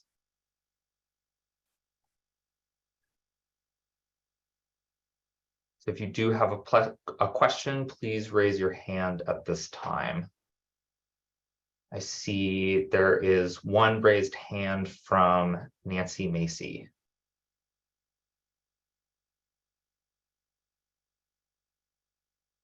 Good morning. Thank you very much for the opportunity to ask a question. Good morning. Good morning. Nice to see you, Colin, and everyone. Thank you very much for the very interesting and very speedy process here. A lot of information to take in. I have a question specifically for PG&E, and that is related to the discussion in your slide that you weren't able to go into. I'm quoting, building out processes. Oh, I should introduce myself first. Apologies. I'm Nancy Macy. I am chair of the Valley Women's Club Environmental Committee for the San Lorenzo Valley. That's in the coastal mountains of Santa Cruz, high fire threat area. I am also chair of the Utility Wildfire Prevention Task Force, which is far-ranging and actually statewide group of people concerned with what PG&E is doing related to cutting down trees as opposed to repairing their infrastructure, modernizing their infrastructure. At any rate, you mentioned building out processes to address 3 types of constraints. So you are feeling constrained by customers and by environmental issues and by permitting issues. And I see those constraints as vital and necessary. And I see PG&E working very hard to get rid of those constraints. An example is AB 1155, which is in the assembly right now and would undermine any possibility of the customers, of the property owners to have an impact on which trees are being cut down on their properties. They won't have the opportunity to bring in an expert. I do not find the training program and plans that PG&E is talking about even close to ISA level. And the environmental constraints have been and are being ignored. The enhanced vegetation management has taken down literally millions of trees. And not all those trees were hazard trees, and they weren't inspected well enough to determine that. And many of those trees were in riparian corridors, like along the Eel River, undermining years of work to restore salmonid habitat. And also you have PG&E has been ignoring the CAL FIRE required utility right-of-way encroachment permits and has not been getting those permits and has received notices of violation because of it. So I hope you can improve the understanding of what you mean by building out processes to address these constraints, because from our point of view, those constraints are extremely important and should be enhanced, not reduced. Thank you. So Nancy, let me try and answer your question, right? I was trying to track to the question. and very sensitive to the concerns that you have raised, right, with regards to practices as we went as aggressively as we could to mitigate the wildfire risk. As you mitigate the wildfire, as you identify trees that from different perspectives pose some level of hazard. We have acknowledged that as we looked at the EVM program and continued to do it, the EVM program was over rotating on the trees, as I mentioned, and we've stopped that program, trying to be more focused and targeted with that regard. The other piece, to your point, is on the constraint process. What we're saying is, hey, there are requirements in place, but sometimes those requirements cause delays in when something should get mitigated, even within the reasonableness of what that requirement was envisioning. So our process that we're trying to build out is make sure we fully understand what exactly is the rationale for that requirement. Is that rationale being met? How do we move as expeditiously in meeting the requirements that rationale is calling out, to then appropriately either take action or not take action at that location where we believe the risk exists. But we have to notify people at that stage that this risk in this location is X, and these trees or this situation cannot be mitigated by removal because of this requirement that's in place. And to that end, that's why we've pivoted heavily towards saying, what can we do about our infrastructure? And as you called it out earlier, right? How do we go about the pathway of resilience? But in the middle, while we're doing the pathway of resilience, we've put into place more sensitive settings on our devices, so that should a tree fall into a line or should vegetation come into the line, it fails in a safe manner. And therefore we're scaling back on those veg practices for the reasons you call out, but still providing the protection from a wildfire perspective.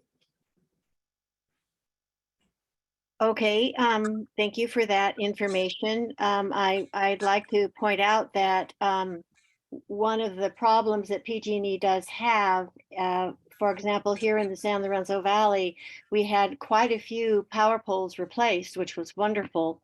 And I was thrilled when my personal power pole was going to be replaced, since it was 85 years old. And the power line has a few, it's a bare power line, and it's 300 feet, and it goes down to the road from my home. They replaced the pole, they did not replace the power line. That has been happening. There are power lines that are dangerous, and we are forced to depend upon PG&E turning off power in order to prevent wildfires, when they could be upgrading their system, as Southern California Edison and San Diego Gas and Electric have been doing, by hundreds of miles as opposed to tens of miles. So I just wanted to make sure that that you don't ignore the environmental impacts of removing all those trees, especially when the process to identify a danger tree or a hazard tree is so controversial. Thank you. Thank you. Thank you, Nancy, for your question, and thank you, Andy. We will move on to our next question from Will Abrams. Thanks very much, and thanks to the panel for a really informative presentation. I had a question regarding quality assurance practices from the utilities and how those are ingrained in your vegetation management programs. I've seen mention of quality controls sort of in general, but not specific in terms of what those tools are for the quality assurance process and what is actually being measured. So if the utilities could sort of point out those reports and which of those reports are made public. And then, specifically around that, there was mention within the PG&E WMP of a 99% confidence level with a 5% margin of error, and really not a description of what or what went into that confidence level and how that was measured. So if utilities could speak to that point as well, that'd be great. Thank you. Will and Colin, if you don't mind, can we have Steve Simon join the panel? From PG side, he's better positioned to answer Will's question on our side. I realize Josh, Melanie, and may have a panelist who's able to answer it as well. But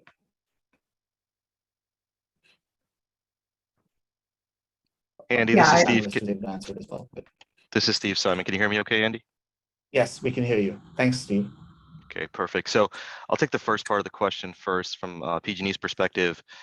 As far as how we do our quality management, it starts with having qualified individuals for the work that's being assessed that use standardized procedures and checklists to verify the compliance of wildfire mitigation activities, to ensure that they're meeting the intent and the letter of our codes and procedures.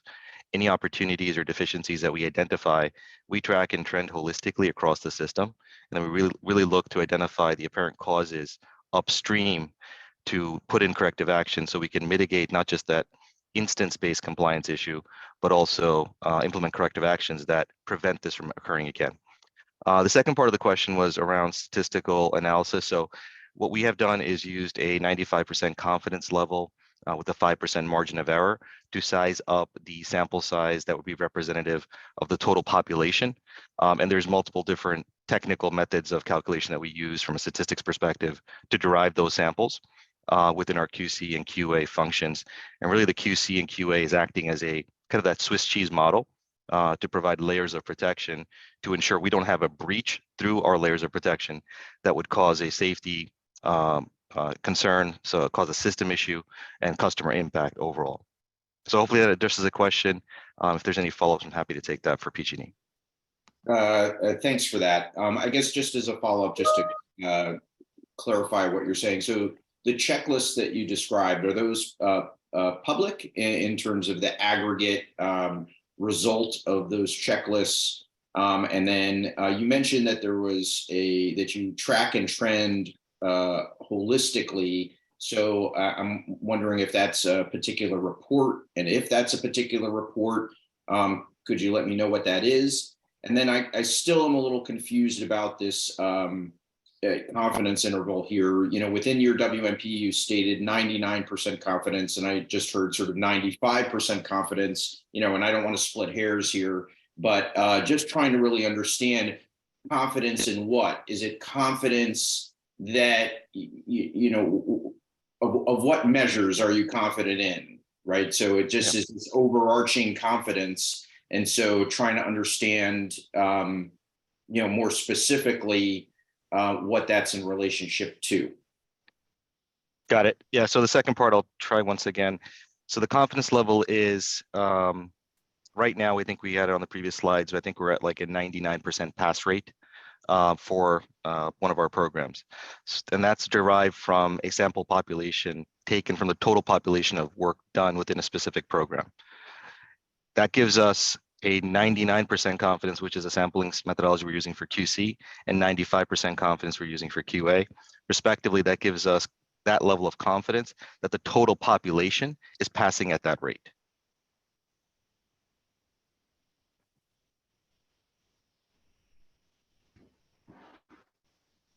Okay, so it's sort of a pass-fail as opposed to a relative risk reduction associated with the infrastructure or a particular line segment.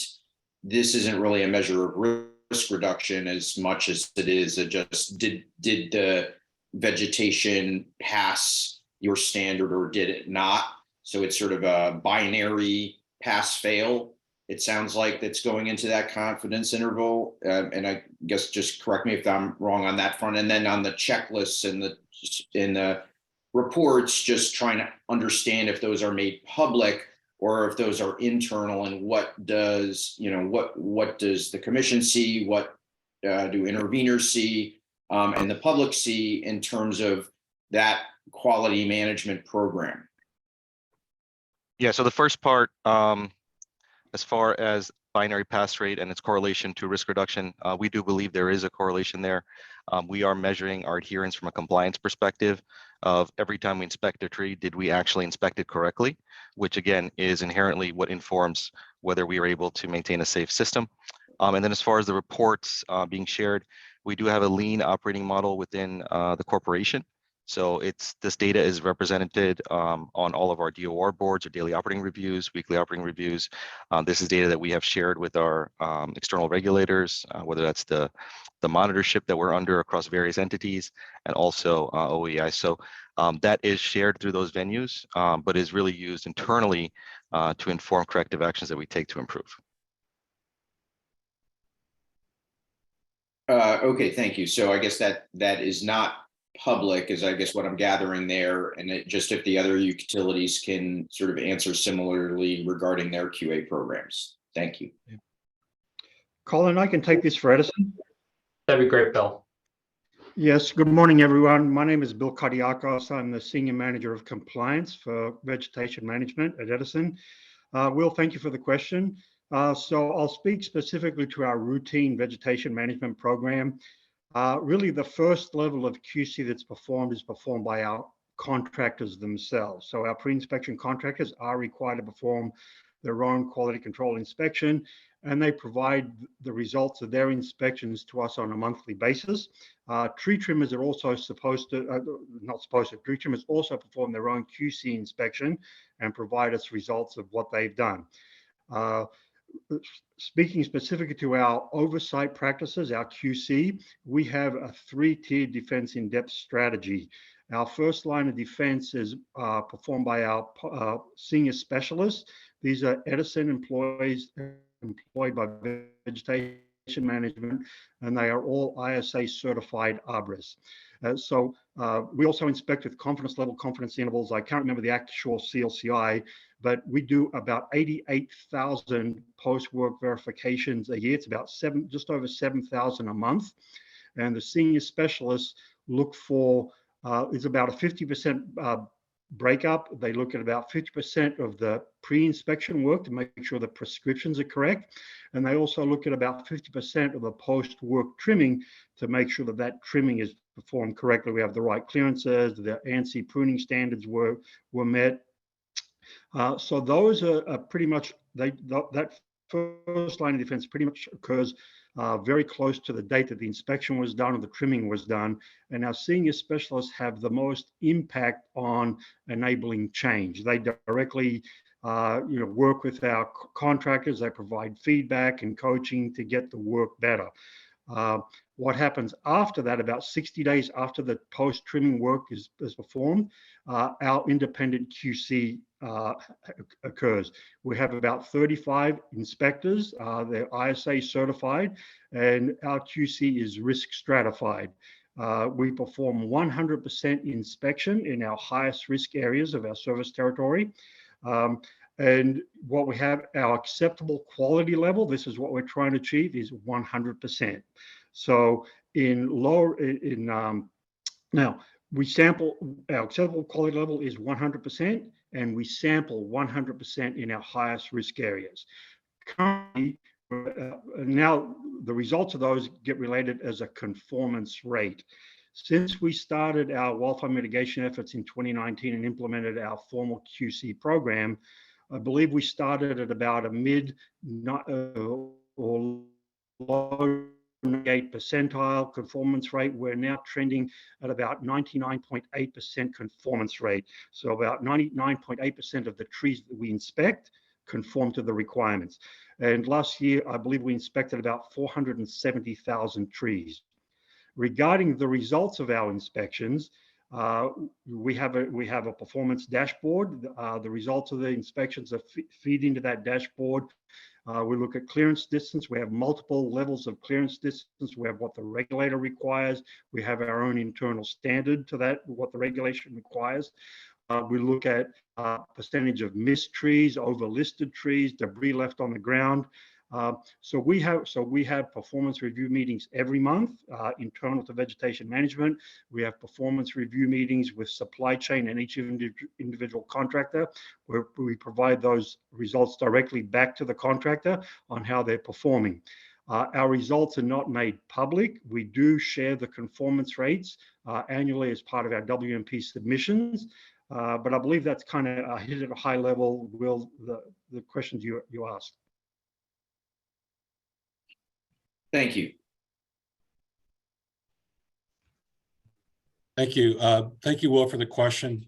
So similarly to PG&E and SoCal Edison, we do require contractors to perform self audits to look at the quality control of their personnel.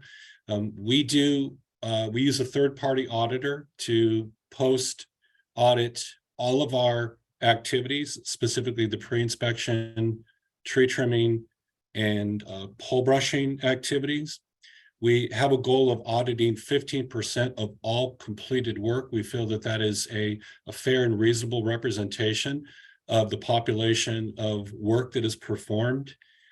We do not see any indication of a need for increased percentages based on the pass fail rate. So to your specific question, Will, about how do we quantify it, our audits are specifically binary. So essentially, did the contractor pass or fail the specific audit? The elements of the audit are relative to the activity. So for example, for pre-inspection, the different components that they look at is, did the inspector identify the right tree? Did they anticipate the growth rate? Was this species correct? Was the mitigation type that was identified, that is what type of trim or removal is necessary, was that accurate? On the tree trimming side, they look at similar components. Did they prune the tree to an adequate clearance to maintain compliance for at least one annual cycle?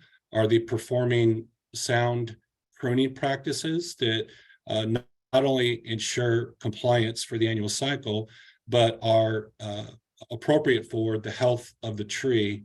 On the pole brushing side, we audit to ensure that the contractors, the pole brushing contractors, are getting the required clearance requirement down to bare mineral soil for the subject poles. Similarly to SCE, as Bill mentioned, there's not a public outface or reporting of our of our audit data. We do report it within the context of the WMP. In addition to our internal vegetation management auditing, our parent company, Sempra, also performs an annual audit on vegetation management activities. They look specifically at policies and procedures that build on the findings of the previous year to identify if any management corrective actions need to take place to mitigate a situation. I'll stop there, see if there's any further questions. Thank you, Will. Thanks very much. I do have a couple of follow-up questions, but I'll hold off as I know there are other folks looking to raise questions. Thank you. Appreciate it, Will. Thank you. We'll move to Zoe Harold of Green Power Institute. Great, thank you. So my question is around vegetation management associated with undergrounding.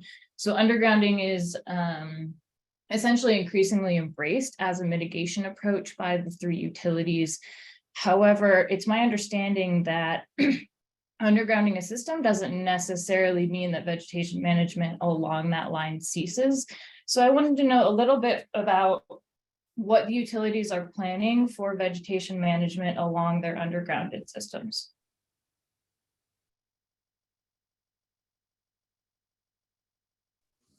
I'm happy to start. Okay. Yeah, I think in conversations with other utilities, or even more broadly than the state, I have heard some discussion of whether or not we need to be concerned with protection of tree roots. However, so far in our management practices of vegetation, we don't routinely conduct inspections associated with undergrounded lines. And so to the extent that we are forecasting undergrounding more lines within the SCE territory, we are expecting a commensurate reduction in the amount of vegetation management we would need to conduct along those portions of those circuits. I think I would echo what Melanie has just said. From an undergrounding, we think about undergrounding in the same way we think about our gas transmission, where we are concerned about, hey, tree roots then around the conduits and things like that, because you'd have tree root intrusion. So we'll be monitoring for that. But the level of vegetation management practices that occur once you've underground the lines is significantly less, because you're not needing to do the annual patrols and the second cycle patrols and the tree trimming, because that all is unnecessary with undergrounding. Yeah, and I would just add too that undergrounding, obviously, it's a big component of all the utilities mitigation measures when it comes to risk reduction. We do a risk spend efficiency analysis that includes the impact of vegetation management when you go underground. I know for a lot of customers, it's envisioned as a panacea, if you will. That is, if you put the lines underground, you never have to worry about the tree trimming. That is definitely true in one sense, but a big consideration obviously is to what extent that might impact the root system of the trees, which could be arguably more detrimental than continual trimming of the canopy.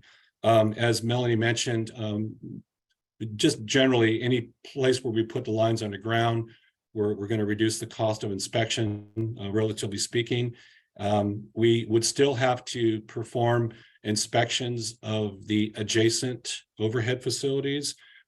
Those are oftentimes where those poles where they go underground are poles where we have to perform pole brushing because of the equipment that they carry. So we have to continue doing that 10-foot radial clearance at the base of the poles. So we continue to look at, and I think there will be discussions later on in this workshop today and tomorrow that'll talk about risk mitigation and specifically those factors, those alternate factors of strategic undergrounding, cover conductor.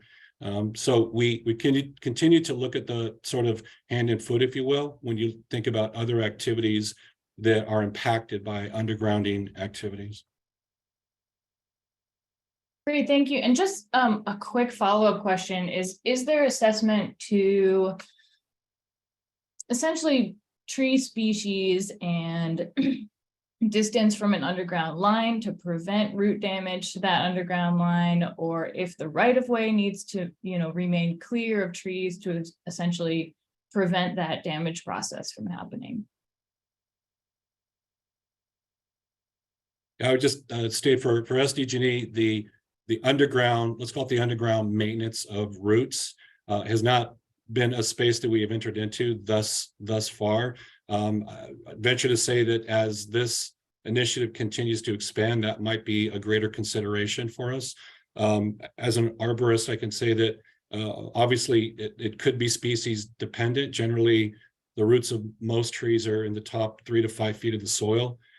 So proximity of the trunk of the tree to the underground facilities would be a consideration, but there's also other factors such as the soil type, availability of water and such.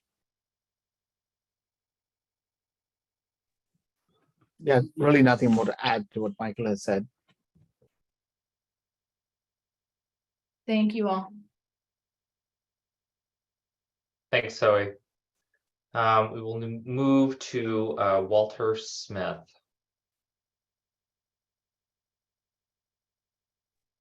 Yeah, hello. Just a little background. I live in Willits, California, in a high fire risk area. Willits is in northwestern California, and I'm also an ex-timber faller and have worked in forestry for most of my life. So I have a couple of questions, and really I'd like to hear Michael reply to them, because a lot of what he said sort of rings to me. One is that the EVM program from PG&E was a disaster and cut way more trees than needed to be cut. The decisions on the trees made by the people in the field were basically done by a computer program and not by each individual tree. So the whole issue of professionalism comes into mind. And also, and not to pick on arborists, but we had arborists here from Louisiana, from Florida, from New York City, that knew nothing about the forest interface. So we have a little bit different situation where the lines actually go through a forest. And here it's where I live, it's a conifer forest with oak tree, hardwoods, and madrone. So it's Douglas fir and Ponderosa pine where I live. And so the whole issue around deciding what trees to cut and whether they're actually a problem to the lines has to do with really understanding the forest, the tree species, and their characteristics, along, of course, with the environment that Nancy had mentioned. There's been a lot of violations of environmental laws in my area and other areas around Willits. So my question to Michael is, because I was interested in what he had to say in terms of working with specific contractors year after year that know the forest. And then Michael had mentioned talking about tree species that they know are problematic and so on and so forth. Because when I'm here, I know the trees and I know what the trees will do. And basically because I've worked when working as a timber faller, of course, you figure out all the characteristics of a tree so that you can save your life when you're trying to cut them down. Anyway, so I'd like to hear from Michael just about that whole process and whether other utilities can use it in terms of understanding when you're in a forest interface, having mostly foresters, not arborists. We've had arborists here, like I said, maybe if you had arborists who worked with these tree species, but understanding the tree species and the, whether they will actually fall on the lines. And one other thing that Michael said in the scoping session is that I'm just looking out my window now, there are a whole bunch of trees that can actually impact the lines. In the forest interface, unless you're going to clear within 200 feet of the lines, every single tree, a live, healthy tree can potentially fall on the lines. And the other problem is, in terms of forestry, is that you start removing trees and you start changing wind patterns, you're going to open it up for other problems with the quote healthy trees that are left if you start removing trees from around them. So just want to hear from Michael about one, professionalism around looking at individual tree species, and then looking at the tree itself and deciding the probabilities of it actually falling on the lines, even though it's within striking distance. So thanks. Walter, thank you so much for your comments and your feedback and your insight. And first off, let me say that, as a forester, I completely respect your profession, and I'm sure you can tell me just as much about trees as maybe I can tell you about trees. But having been an arborist for 27 years now, and I'm familiar with your area. I studied forestry up in Humboldt State, so I'm familiar with the North Coast area. But you were, I think you're correct when you make comment about the professionalism of the person that's making that determination. I will say first and foremost that PG&E's terrain and SCE's terrain and SDG's terrain are vastly different in areas, and they pose very unique challenges. PG&E, for example, has millions and millions of trees, more than we do. Andy could probably give you close to an exact number. So it's difficult.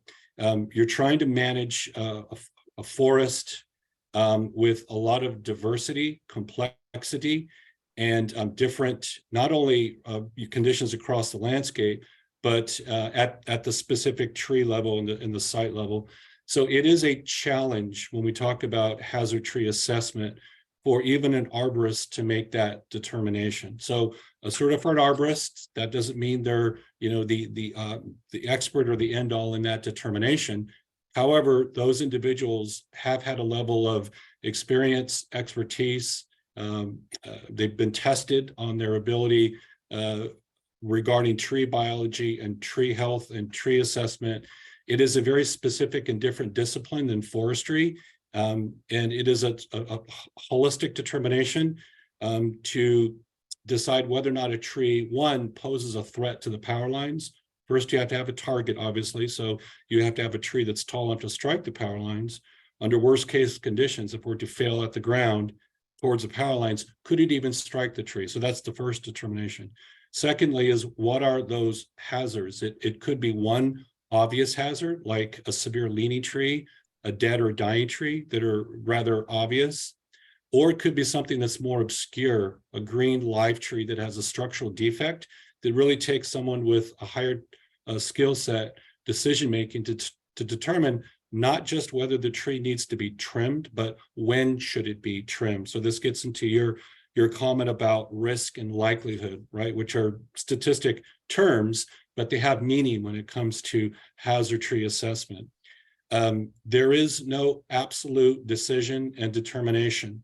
You can take 10 different experts out to a span of line and look at the trees under and adjacent to it, and you're probably going to get 10 different interpretations of which tree is going to grow at what rate, which tree is going to fail.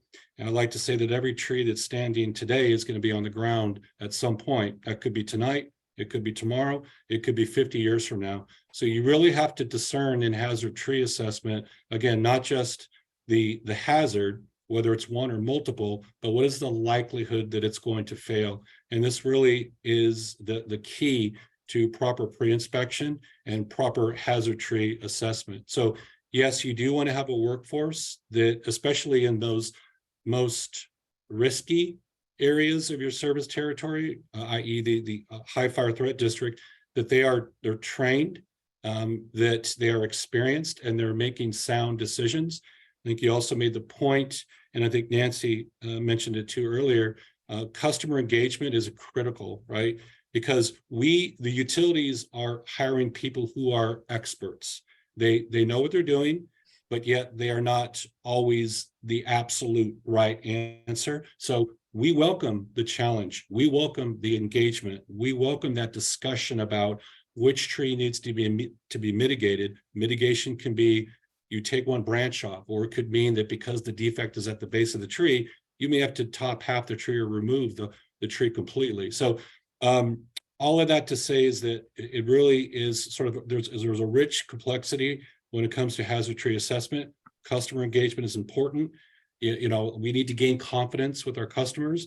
We need to be forthright, open and honest about why we think a tree needs to be mitigated, but it's also important to listen.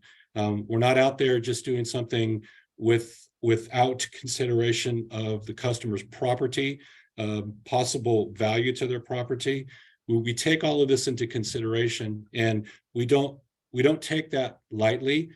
We do consider all factors, and definitely customer engagement and customer feedback is important. So sorry if I went on too long on that, Walter, and I hope I answered your question, but thank you for your comments too. Yeah, well, thank you. I think that the other thing that I want to ask all of the IOUs, I guess, is that I've also found that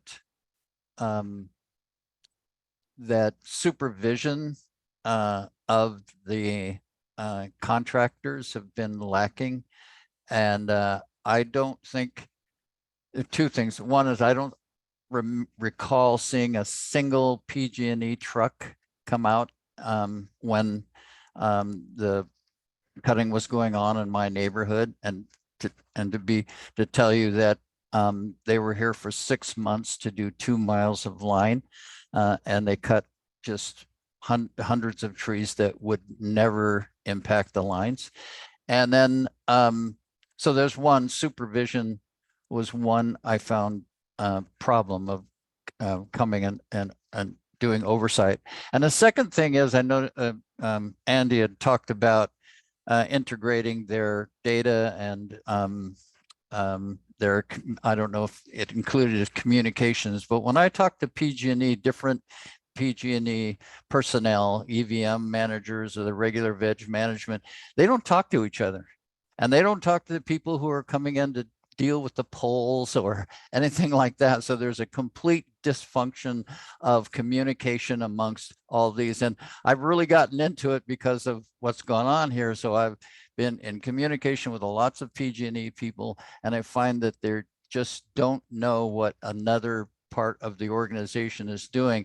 And especially frustrating is that I've had the regular veg management come in and mark trees after the EVM came in and marked trees, and they marked them either differently or they put different dots on them, that one meant trimming and the other meant removal. So I'm just asking or wondering if they're going to improve this communication amongst vegetation management programs within their organization. Thanks. And I'll stop there. No, so Walter, I'll take that feedback and that criticism, and I think a lot of it is justified, right? With regards on the EVM, as we noted earlier, it was a very conservative, it's very aggressive program that I think, as we look at it, we say, are we getting the reductions in terms of ignitions and outages, and not to the degree that it would give you, given the level of effort that has gone into it, and also the level of customer concern it has raised as we've done this. And so we've stopped that program. The second piece of it was the coordination required to perform this work and communicate across the board is and continues to be a challenge, and we're striving to kind of like do better at it every year with integrating systems in the right way. And then the last piece that you brought up was the supervision and oversight of contractors doing work in various parts of the service territory.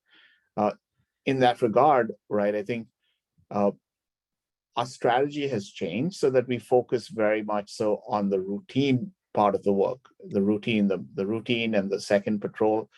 Those have been programs that have been around for a long time, and our ability to provide adequate and thorough supervision on those, we're confident in doing that. And if we double down and improve those, and we only use over and above compliance programs in a very targeted fashion, we think we'll achieve the objectives of reducing the risk without creating the ire of customers, as well as without creating situations like you experienced up in Willits. So appreciate the feedback.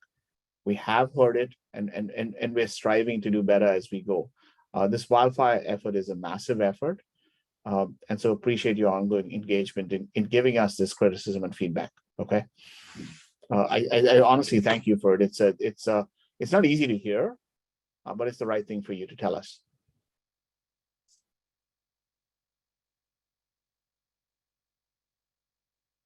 Thank you, Walter, and thank you, Andy, for your response. We are coming up quickly on time, so I do want to be conscious of lunch. But Will, I do see your hand raised. If you do have an additional question, you are welcome to unmute. Thanks very much. Yeah, I don't want to get in the way of lunch hour, but I did want to ask a quick follow-up question here. At least I hope it's quick. I think it was an interesting point that Mr. Delio made regarding undergrounding and route inspections and things of that nature. And wanted to, I didn't see sort of those route inspections indicated within the WMPs, at least in a prominent way. So to what degree are you incorporating route inspections into your vegetation management practices? And also just want to understand this point that was made that, that the inspections may be, vegetation management may be less costly, but I imagine that for a underground inspection, when you do have to do that inspection to look at the routes, that could be perhaps a more costly endeavor because you're going to have to get underground to look at it, or I know there are other ways to go about that, but wanted to see if you could address both the integration within the WMPs in terms of route inspections and also the cost aspect. Thank you. So Michael and Melanie, happy to go first on this count. At this stage, Will, the root inspections on our undergrounding is not something very significant, because the way you think about it is where you undergrounded the line, you're looking really to see what is the vegetation in and around that line that has the ability to put roots deep enough to get around the conduit or the structure that you built underground. And we're building it in such a way that we're hoping that the roots basically will circle it, but not impinge and break into that, as we've seen on in the cases of the gas transmission lines. So learning from that is kind of what we've done as we built out the standards for undergrounding to try and incorporate that to prevent that being a need to do further inspections. But it's in the early stages, and as we start putting in more, we'll get a better handle depending on situations as to where it plays out. And that's why you're not seeing it prominently in our WMP at this stage, because it's a relatively small concern at this point. Not saying that it won't get bigger, but we have to study it and see.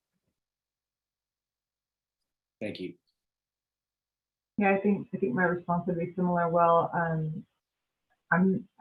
the way that we think about inspections with regard to roofs is that's part of the infrastructure inspection, and I'm simply not sufficiently knowledgeable about that to talk about how we may more broadly as a company be looking into root incursions for underground equipment. We certainly have tons of underground today. So as we talk about expansion of underground, I'm not sure that we would see that in a sufficient enough scale to change our program significantly. But obviously that's something we would be keeping an eye on. And if we start to see a different perspective in the way that we want to assess the risk associated with those routes, we would certainly adjust our program accordingly.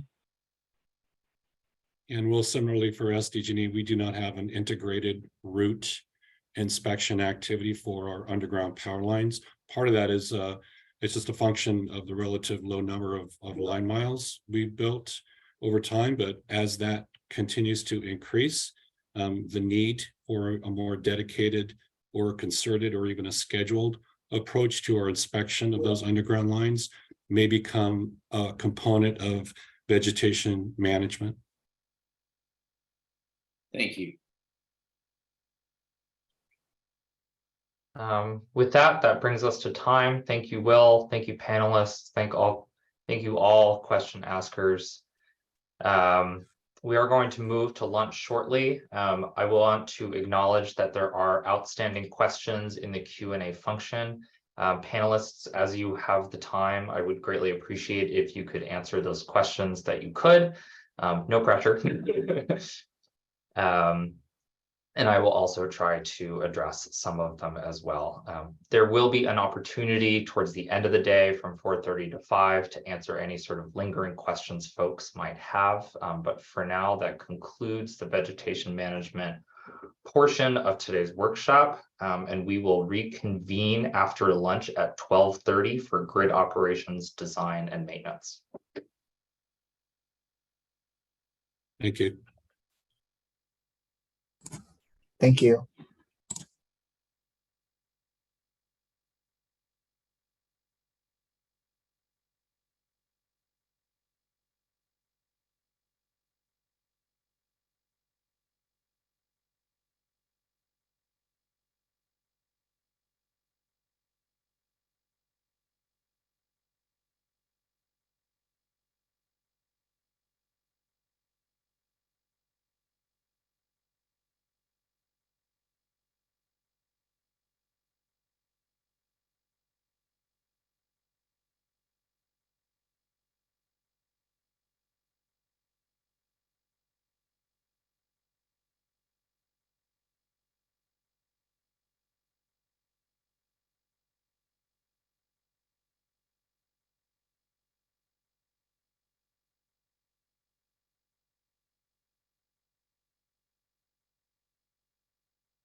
Everyone, I'm showing 12:30 now. Hopefully everyone was able to enjoy their lunch.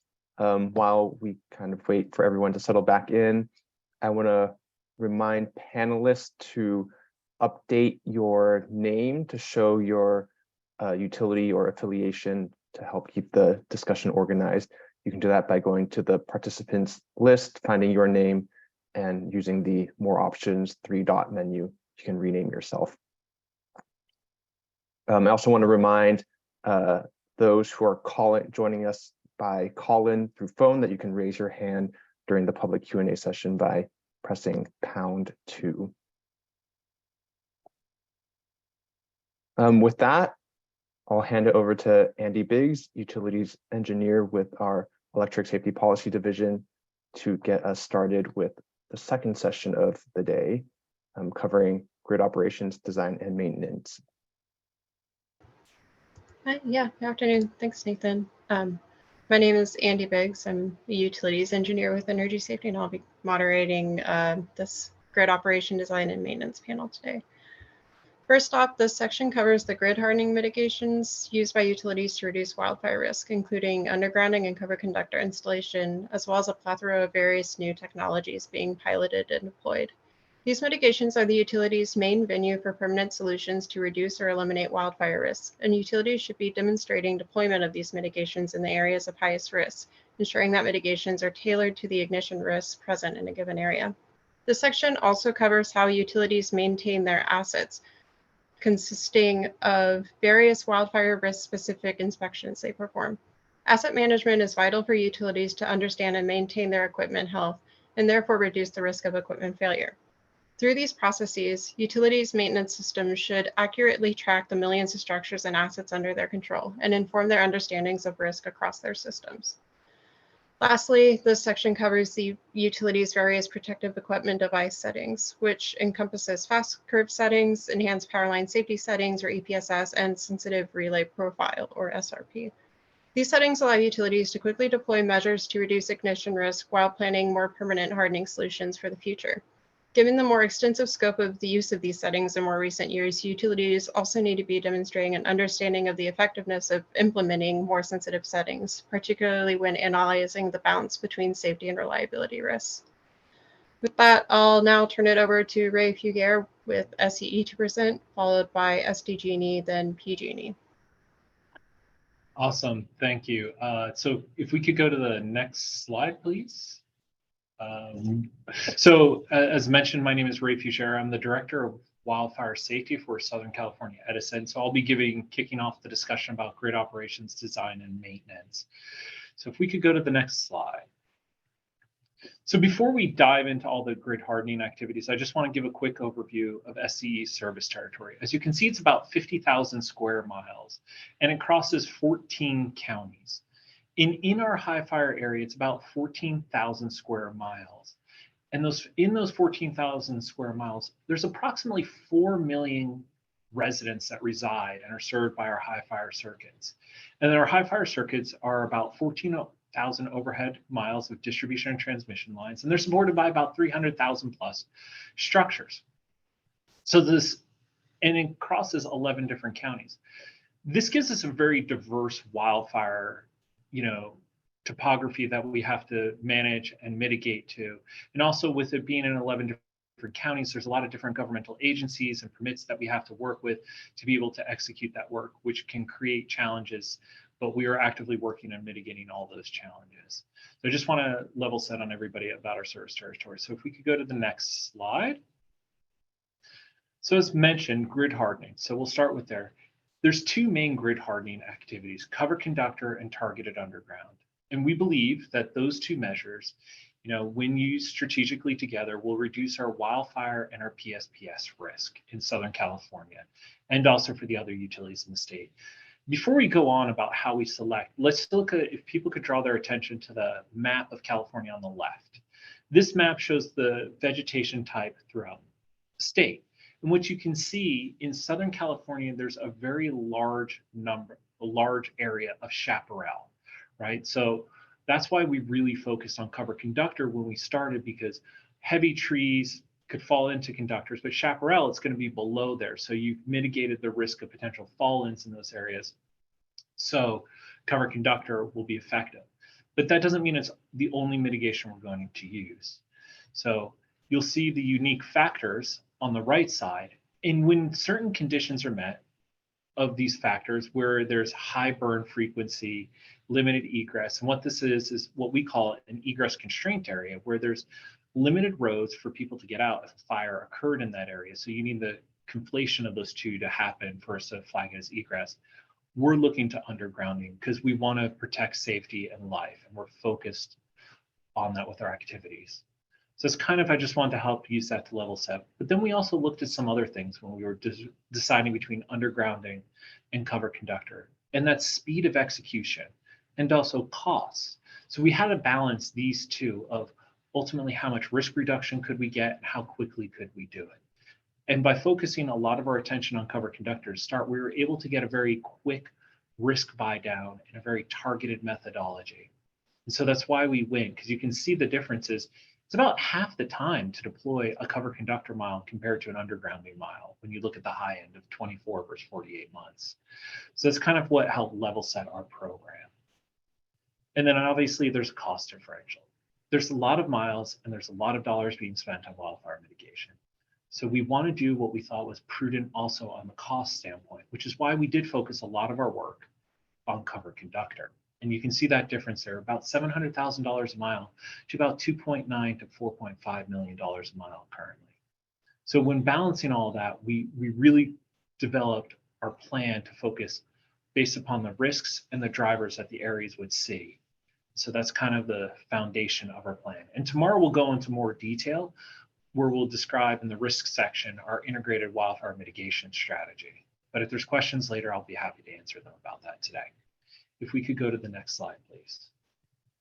So as I mentioned, cover conductor was our foundation, and it still is our foundation. As you can see, we've deployed over 4,400 miles of cover conductor. In 2022, we deployed 1,400 miles of cover conductor, which means we're covering, if you just simple math, we covered about 15% of our service territory in our high fire area last year alone with cover conductor. We're about 45% year to date. Through the WMP period, we plan to harden another 2,800 plus miles with cover conductor, bringing us to over 7,200 miles of cover conductor, which is almost 75% of our wildfire, high fire risk areas. And when you couple how much miles we've hardened, because we first targeted the riskiest areas first, with how effective cover conductor is at stopping and preventing fires, which is the 70%, we're really buying down this risk in a very targeted strategic approach to make it safer and more resilient for Southern California. If we could go to the next slide. But as I mentioned a couple slides ago, there are some areas where we're going to do targeted undergrounding.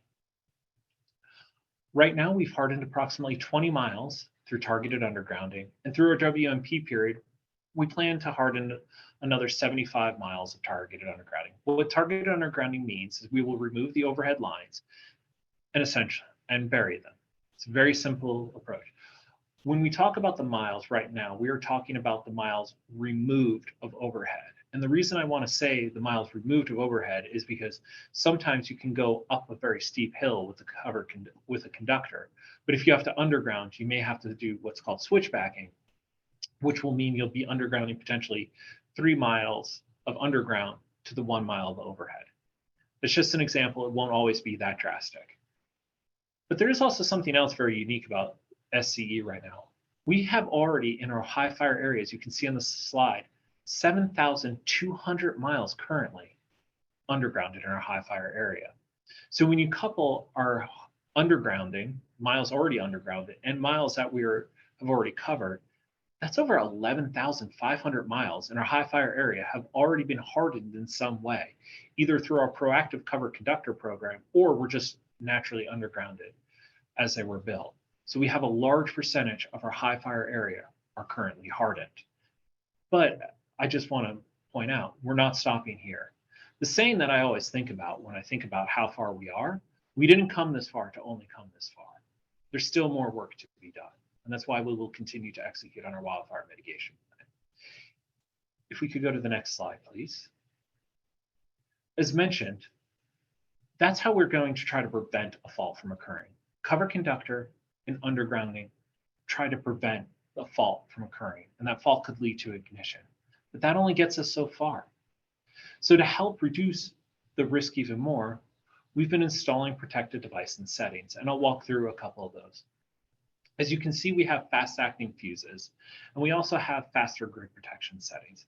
These two, when we say faster grid protection settings, well, that is what SCE refers to as fast curve settings, which means the relay is more sensitive and will react quicker to a fault. The fuses and the fast curve settings, as I just mentioned, will react quicker to a fault. When you react quicker to a fault, the amount of energy that is dispersed when a fault condition occurs is lessened. When you lessen the amount of energy that is released in this fault condition, you're driving down the likelihood for an ignition to occur of material outside of the utilities areas. So that's why we... It's your time check. 1 minute left. Okay, thank you. So that's why we deploy those. In addition, we have RevCool technology, which is rapid earth fault current limiter, which is used heavily in Australia and is shown to be very effective at reducing a phase to ground fault when when a line goes down. If we could go to the next slide, please. Next slide. All right, and I'll cover this really quick. Back one slide. So we are doing inspections. We do what we call aerial and ground inspections, where we're inspecting in our high fire area the highest 99% of the risk of our high fire assets. We will inspect those assets currently from an air and a drone. So sorry, from the ground and a drone. This will help us get a 360-degree view. In addition to that, we have other inspections, but I know I'm out of time. And if there's follow-up questions later, I can cover those. So thank you. Great, thanks so much, Ray. Next up, we have SDG&E, represented by Sean Gaghan.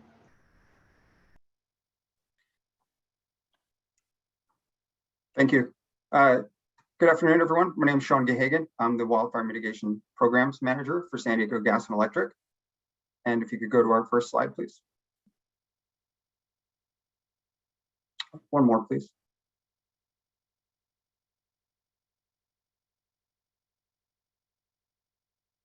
And one more. Thank you.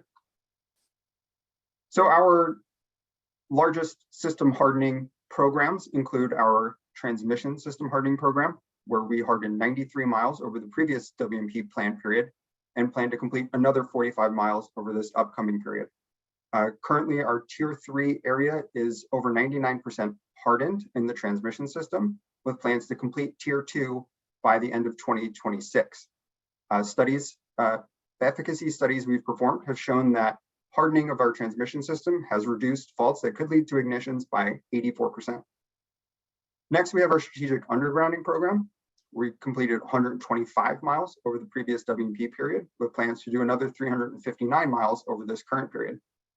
This one has an estimated efficacy of at least 98% to reduce the risk against wildfires, and also protects our customers against the impacts of PSPS, where we expect to reduce or eliminate the impacts of PSPS to over 6,000 customers. And covered conductor, which Edison mentioned before, SDG&E also employs, with 88 miles completed over the previous period and another 160 miles planned for the upcoming plan period. Next slide, please.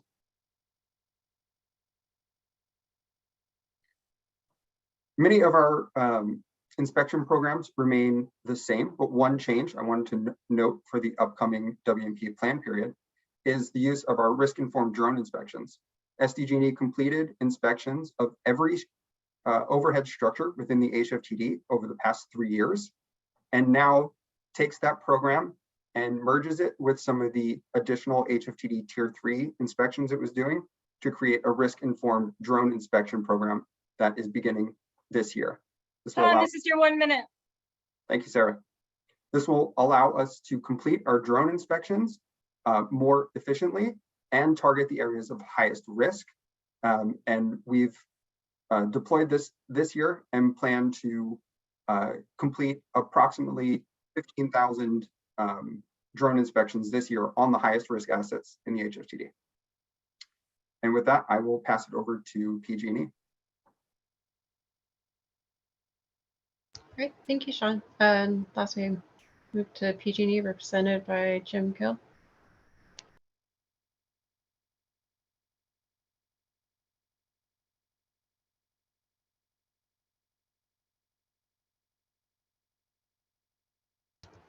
Oh, is PG&E available?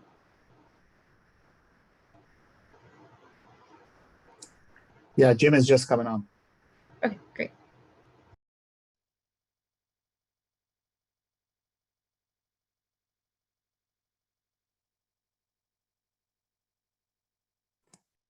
Jim, I don't think we can hear you. You're on mute.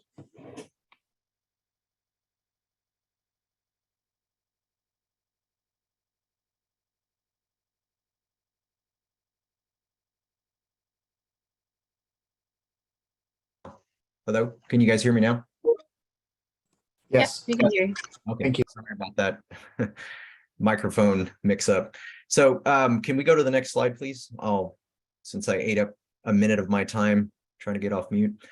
Okay, so I briefly want to touch on some of the progress that we've made with our system hardening program. In 2022, similar to SDG and SCE, we do have a program that focuses on both a combination of underground and covered conductor. However, our program is largely focused on undergrounding, given our exposure to more large growth vegetation in our service territory. So in 2022, we completed 180 miles of undergrounding above our 175-mile target. 60 of those miles were part of the Butte rebuild program. For our overhead cover conductor program, since 2019, we've installed 960 miles of covered conductor, completing 335 miles in 2022.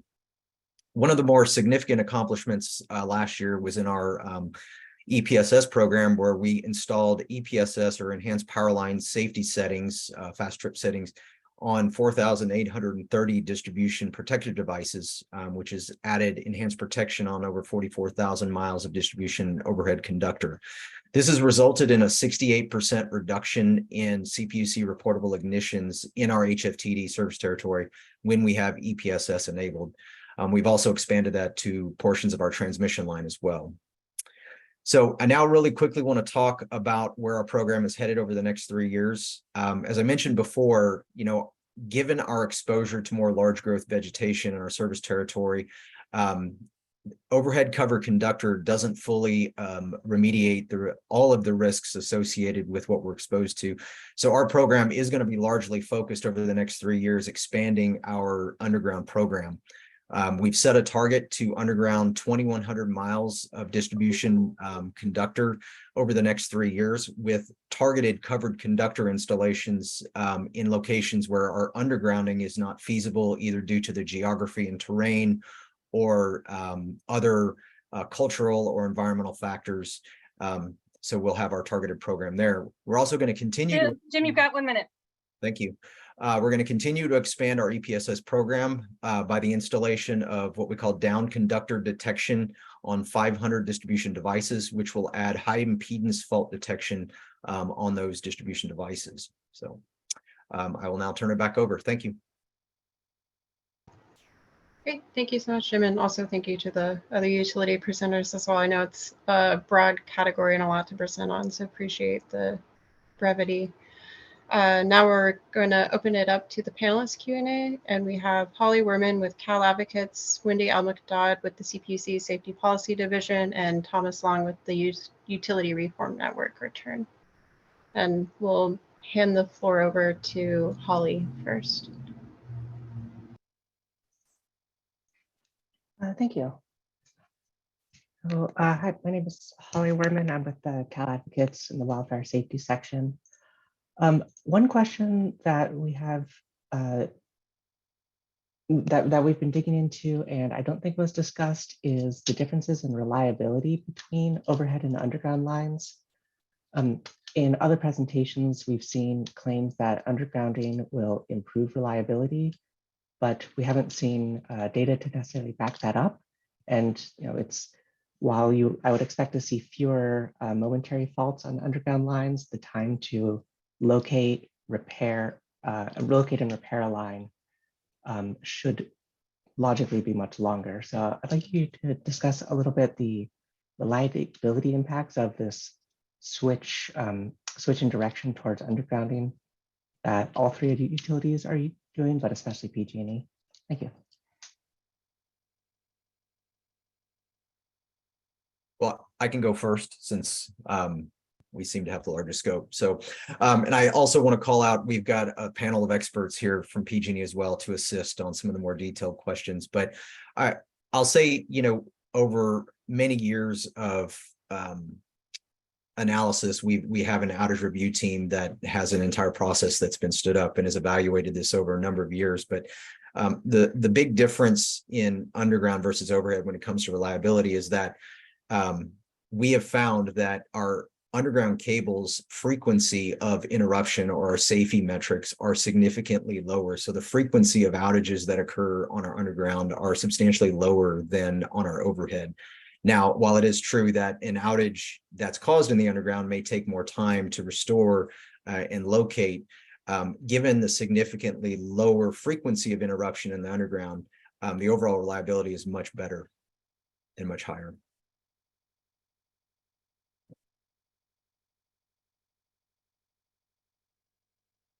Yeah, if I could chime in for San Diego Gas and Electric. The purpose of our undergrounding program in the HFTD, again, is for mitigating the risk of wildfire and reducing the impacts of PSPS, which the overhead has more proclivity to than obviously the underground in the HFTD. SDG&E's experience, again, with reliability, it really depends on the age and the type of equipment, and it becomes more difficult to compare, especially as we're doing undergrounding for the first time in some of these more rural areas where most of our undergrounding is in the more dense urban areas. The exact difference, it's hard to project our current undergrounding reliability metrics to what we're doing now in the more rural HFTD areas, although it's something we'll continue to review. That being said, as we replace the overhead infrastructure with brand new underground infrastructure, we do expect to see a reliability benefit, at least for several years, possibly up to 20+ years before it ages and the reliability may decline after that point. And so I'll cover this for Southern California Edison. Basically, we're very similar to PG&E, that from what I've seen is there is, generally aligned with the frequency and duration. I will point out we have an outstanding data request due to churn on Monday. So we're still analyzing all this to get the numbers. I don't want to give anything like numbers as off basis. So agree with PG&E. And also I will say, from a PSPS standpoint, which does have a reliability, when you do underground, you're eliminating a lot of that PSPS risk or PSPS potential. Even when we cover, there is a chance PSPS could be needed, a less likely chance, but it is needed. So undergrounding will also impact reliability by really helping to remove a lot of that PSPS risk. Great, thank you so much. Wanted to open it for Wendy to ask a question. Hello, can you hear me? Hello? Yeah, we can hear you. Okay, great. Thank you. Yes, so each IOU appears to be including more undergrounding as part of your long-term strategies. So I just we're wondering what's justifying the overall trend towards undergrounding, and particularly, are there any RSCs for undergrounding that exceed the other mitigation strategies? And how did each IOU determine its mitigation effectiveness for undergrounding?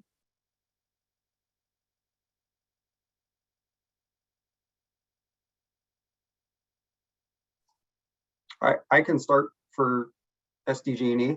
All of our undergrounding and covered conductor scoping is run through our WINGS model. That's our risk model for capital investment allocations, and is described in detail. I can't go into now in our recently filed wildfire mitigation plan.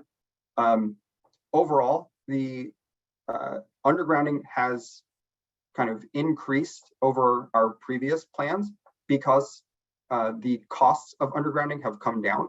So undergrounding has come down from on average, over 3 million a mile down to approximately 2.3 to 2.5 million per mile, which has really driven a large chunk of the reduction there.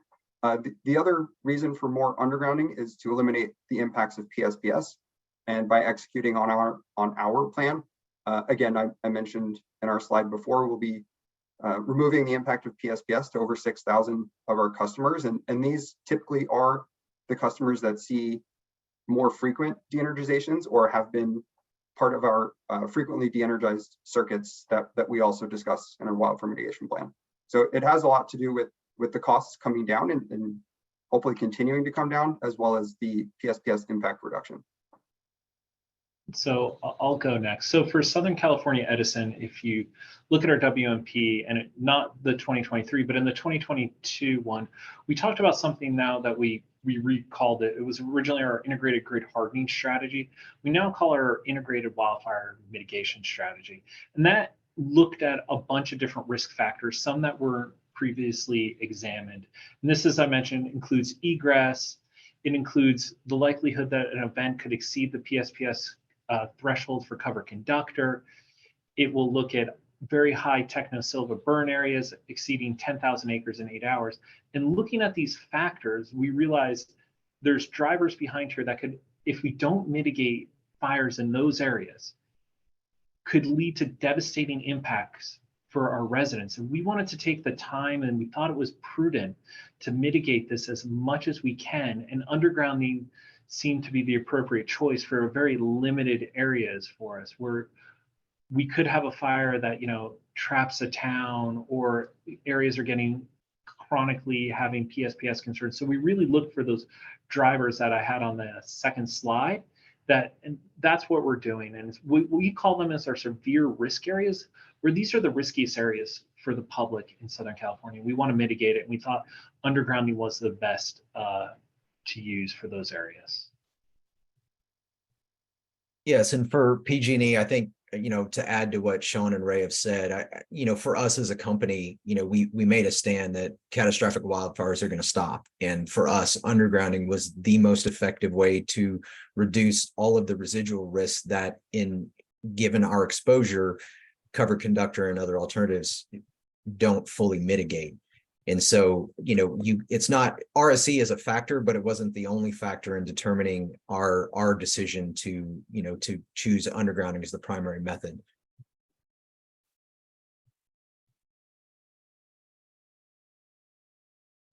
Okay, thank you, Wendy, and thank you for the responses. Can I finish the mitigation effectiveness portion? I don't think the utilities addressed the mitigation effectiveness of undergrounding and how not. Sure. Yeah. Sorry. We estimate the effectiveness of undergrounding to be 98% or greater. The way we've calculated effectiveness is to look at our overall ignitions that have occurred and how many of those have occurred due to underground equipment. We have had, I think, 1 or 2 instances where a pad-mounted piece of equipment, like a switch or transformer, was hit by a vehicle, pushed into some vegetation, and started an ignition. And that's our current way of measuring the effectiveness, is how many come from underground equipment versus overhead. However, we are working on refining that, as we feel that these types of ignitions from underground equipment are less likely to cause a catastrophic wildfire, and therefore we're reviewing that, but we expect it to be at least 98% and very likely higher.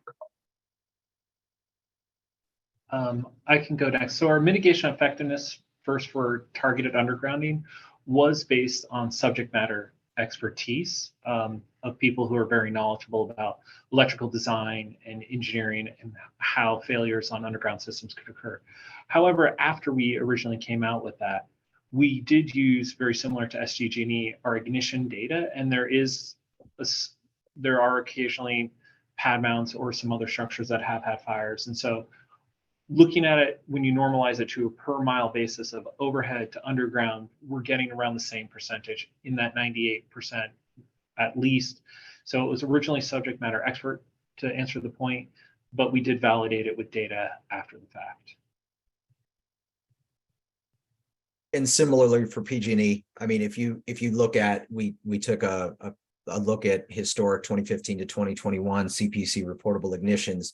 And if you look at what could have been, mitigated through undergrounding, we're in the 95 to 96%.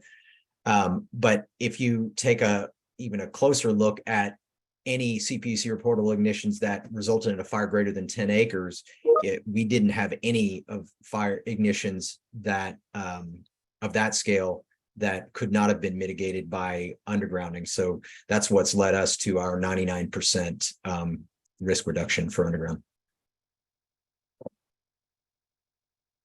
Yeah, thank you. Does that answer your question, Wendy? Great, thanks. Next we have Thomas Law, your turn. Thank you.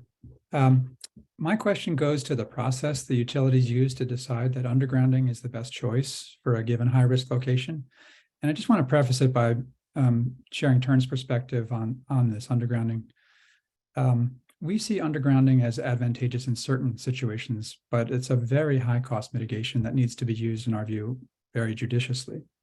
The kinds of undergrounding costs the utilities are proposing in these WMPs are, in Turn's view, asking too much of ratepayers who are struggling with bills that are increasing much more than inflation.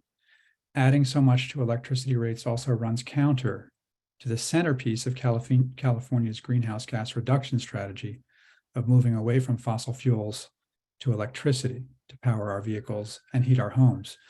I'll note that in PG&E's 2021 WMP, they pointed out that undergrounding has many what they called execution and scheduling risks that alternative mitigations like covered conductor don't have. Risks like property rights acquisition, permit approval, CEQA review, environmental factors such as endangered species, cultural artifacts, soil and rock conditions. These are very location-specific issues. And so for that reason, in 2021, PG&E's approach was to make a very location-specific determination of whether undergrounding was appropriate. Now PG&E seems to have a very different approach that treats undergrounding as the default mitigation. So my question is, what are the utilities' views on whether the choice of system hardening strategy, such as undergrounding versus covered conductor, should depend on an analysis of location-specific considerations, including the execution challenges and scheduling uncertainty that can be a significant issue with undergrounding in many locations? I'd like to start with PG&E and then hear from SDG&E. I think Ray for SCE has already spoken to this a little bit, so I'd mostly like to hear from PG&E and SDG&E. Sure. Thanks for the question, Thomas.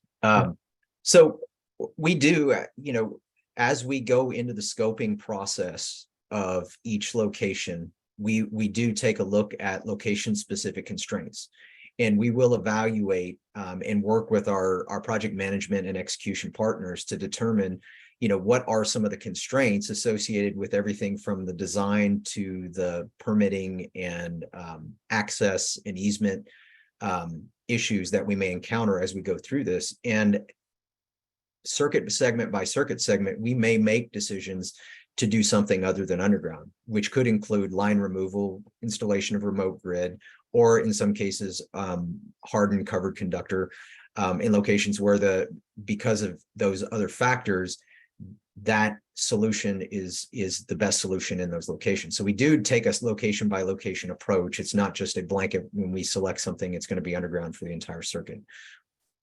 Does that address your question? It's an answer. I'm not seeing it consistent with what you've provided in discovery responses, but I'll comment on that in our comments.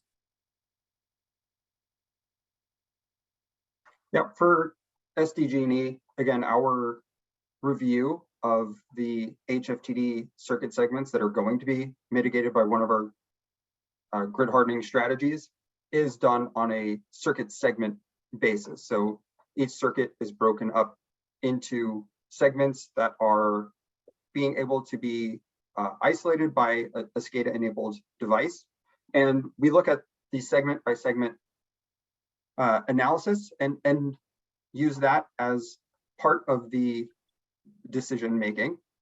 So it is location specific, and each segment and locations have their own risks associated with them for both wildfire and PSPS. Then we also take all that information into account and look at the overall portfolio, right? Because there are certain mitigations like advanced protection type things that have very high RSEs, but can't fully reduce the overall risk on our system. So we do have to take a look at both.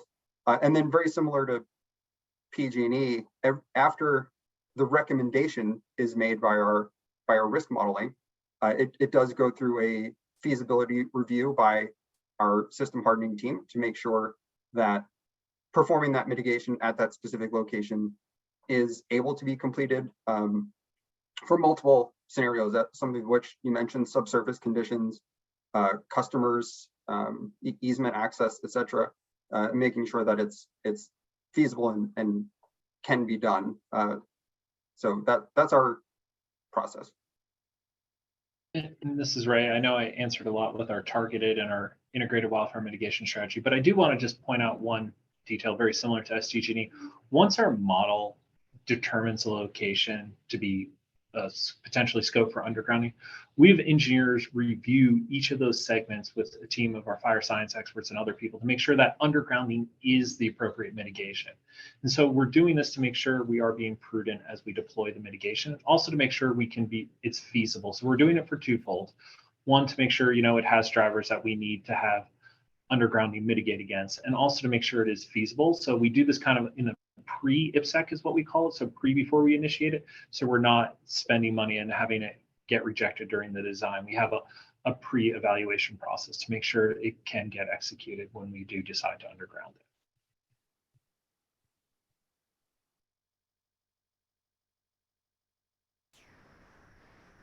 Okay, thank you. Did that answer your question, Thomas? Thank you. Great. Turn it back to Holly. Thank you. So I do have more questions on undergrounding, but since this panel covers inspections as well, I wanted to touch on some questions on that topic.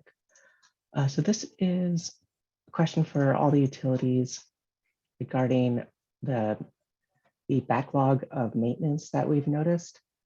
So all three utilities have, over the past years, greatly expanded their inspection programs and are finding more and more issues in the field, which is great. However, it doesn't appear that they're necessarily addressing all of those issues in a timely fashion. So we saw in last year's final determination of PG&E's WMP that PG&E had some nearly 250,000 overdue maintenance tags on the distribution system. And the plan to resolve that will go through 2032. And PG&E actually presented just a few minutes ago that in 2021 and 2022, they had closed approximately 195,000 tags in the HFTD and are planning to close only 130,000 over the next 3 years. So my question is, one, to the extent that you have a maintenance backlog, how are you mitigating the risk of open tags, these tags that are not being addressed in the field in a timely, compliant manner? And for PG&E specifically, why does it appear that you are slowing down your remediation of the HFTD tags? Thank you.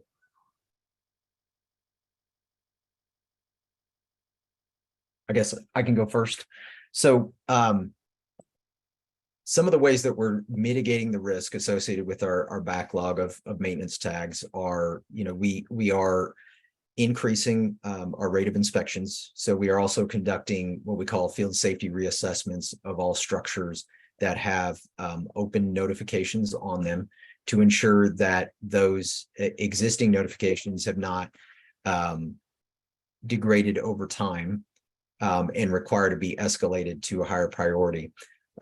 We also have been further refining our guidance over the last 3 years since we started our enhanced inspections in 2019 to ensure that the conditions that were identified early on in our program were appropriately prioritized. We're also ramping up our aerial inspection program and targeting areas that have high concentrations of open notifications as part of our expanded pilot. And then as part of our our annual inspection program, we do reassessments of all open notifications at that structure to ensure that those tags don't need to be escalated as well. I'll also touch on very briefly the numbers that were in the original slide. That was just focusing on the tags that are in our backlog that are currently past due, so the 130,000. That does not include all of the steady state tags that are generated in the given year. So the actual total number of tags that we'll address as part of our commitment in our revision notice is to address both the backlog, which is the 130,000, but also our forecasted new find rates in the existing inspections each year.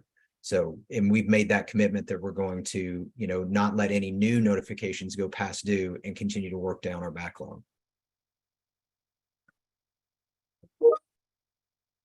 If I can go for San Diego Gas and Electric, SDG&E had an increase of open work orders related to its drone program, which kicked off 3 years ago and ran from 2020 through 2022.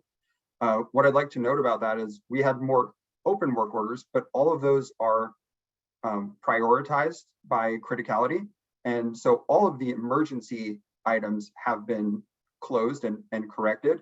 And then we assign further priorities down and start working through, the priority, the next level of priority, followed by, things that are minor and aren't any sort of wildfire threat. So all of our emergency orders get closed. Those are items that could pose a fire risk or a risk to the public right now.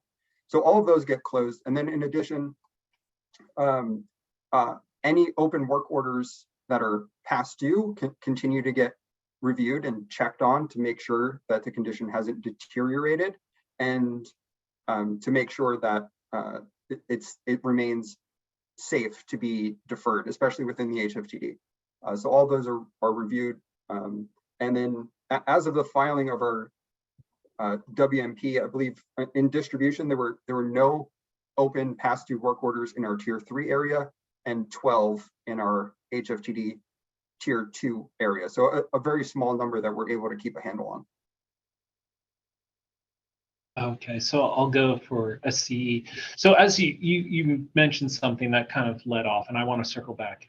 We are doing more inspections, right? And I think that's kind of the point of why it appears that this backlog has grown. We switched from doing inspections once every 5 years to an SCE right now. So let's just take 300,000 structures. If we're inspecting once every 5 years, that's 60,000 structures. We're doing almost 200,000 inspections annually in our high fire area. And then on top of that, we now have an inspection form that the inspectors use, and we keep adding more criteria that we want them to inspect for. So we're not just doing more inspections, we're doing better inspections, which are leading to potentially more findings coming in. So that gives a little background, as you pointed out, why we have that increase. With that, we are actively addressing this. We currently have repair work that is constrained not due to our conditions due to SCE, but third parties such as customers, environmental agencies, cities that aren't allowing us to execute on this work. We've constantly engaged with them, and we have our local government affairs office. We're dealing with customers trying to get these constraints removed. When you actually look at a lot of what our constraints are, it's things that are held up for outside the utility's control. So that's where you will see a lot of that backlog, as we call it. But further to the point, we inspect, as I mentioned, annually. So every year we're getting eyes on these riskiest structures. So if a condition does degrade, our inspectors have the ability to reprioritize it from a priority 2 or a priority 3 to a priority 1, which means we will execute it now if the condition warrants. So while you can see those numbers, we are actively mitigating it and working with our partners to try to get through those hurdles and challenges that are holding us up from executing work.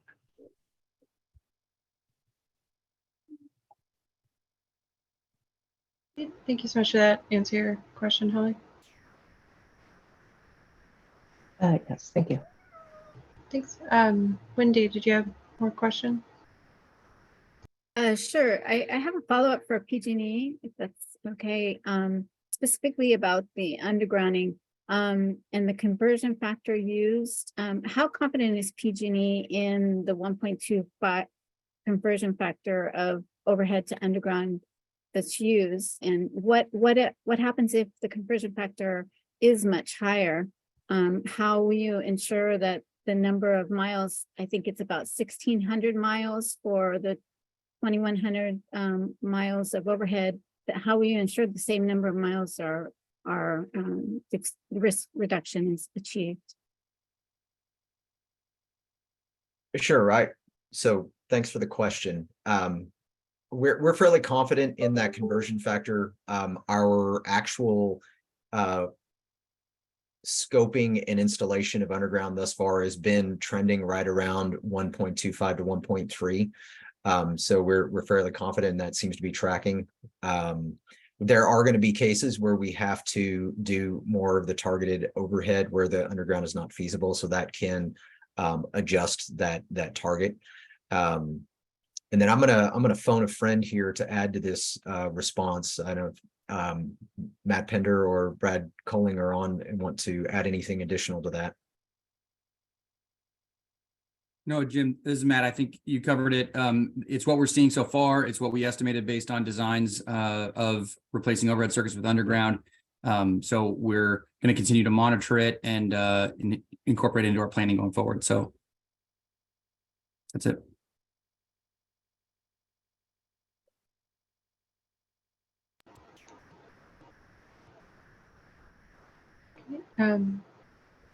Wendy, did you have any add-on questions to that, or?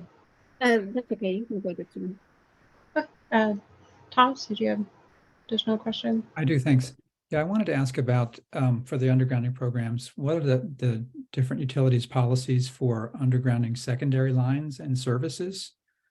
If the utility is only undergrounding primary lines, does that mean that most of the poles and much of the overhead conductor in a given circuit is still going to remain?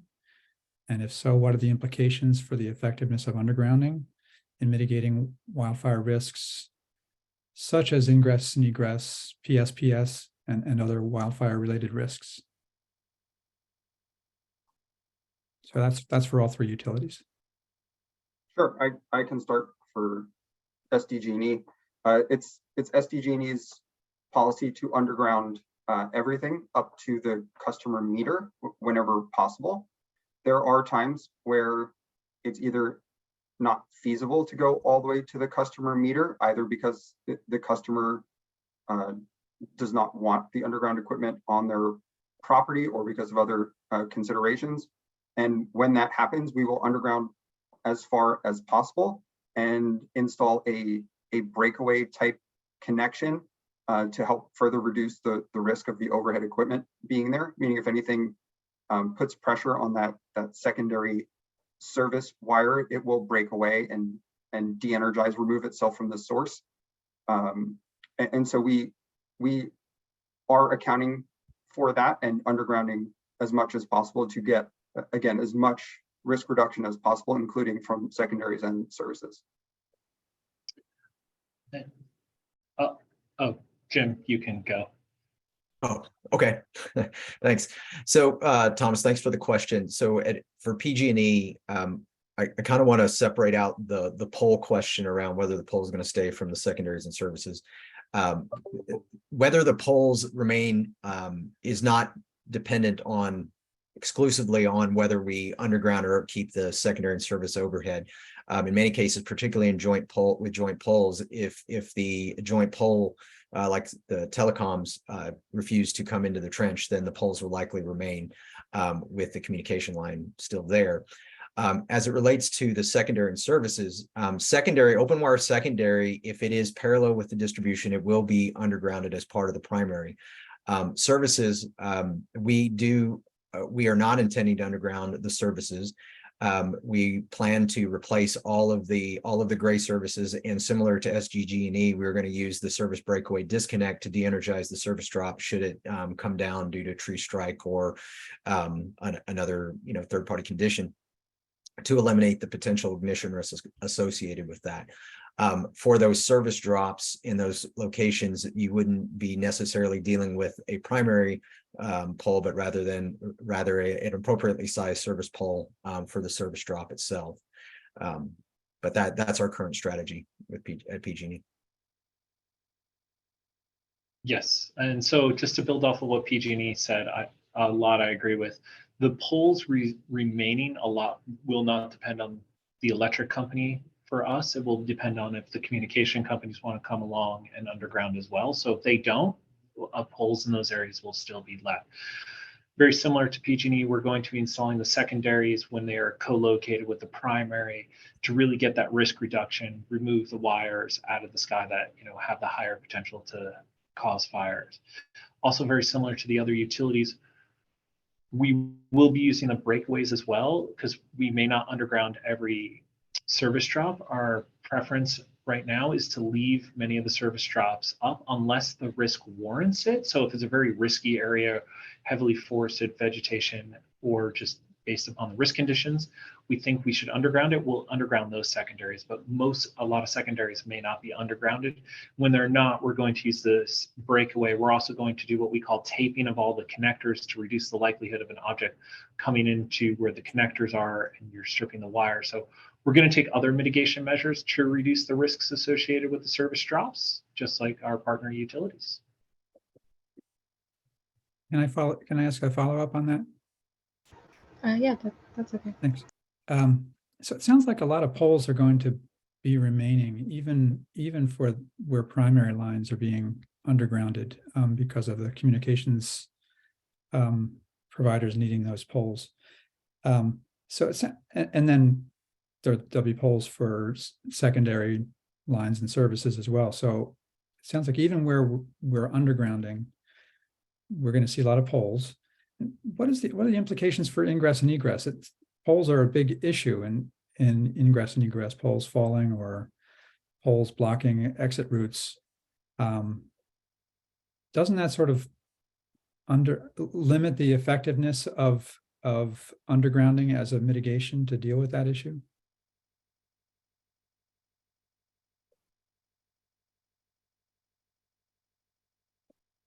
For all the utilities.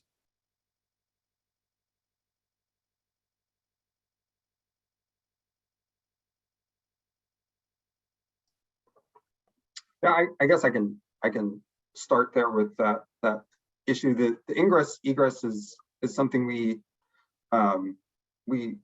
review with multiple parties, including CAL FIRE, the communities themselves, and other areas to make sure that we're doing what we can. However, I still think the overall objective here is to reduce the risk of the catastrophic wildfire, and by undergrounding, even remaining with some telecom equipment up on the poles, that we're reducing the risk of wildfire happening from the first place, and making the ingress egress less of an issue than it would otherwise be. Yeah, and I agree with what Sean said, and I'll add to it that the intent of undergrounding is to reduce the highest potential for ignition from our primary conductors, but also add, while we're still working through, I think this is still early in the program, but if it's only the communication lines remaining on the pole, there's no reason to keep the entire length of the pole in service. So we could have a strategy to top the pole so that it's actually a shorter pole, and that reduces your access egress concerns or risks if that pole should come down due to a wildfire that started for other reasons.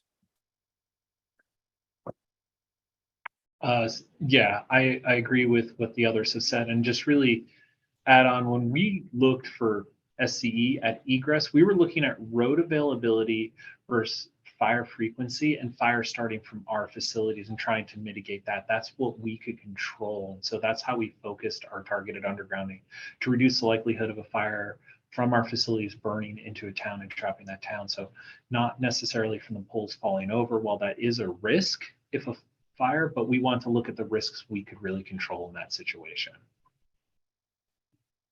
I'm sorry, Ray, I didn't quite understand that. Road availability just being blocked by a fire, is that what you're saying?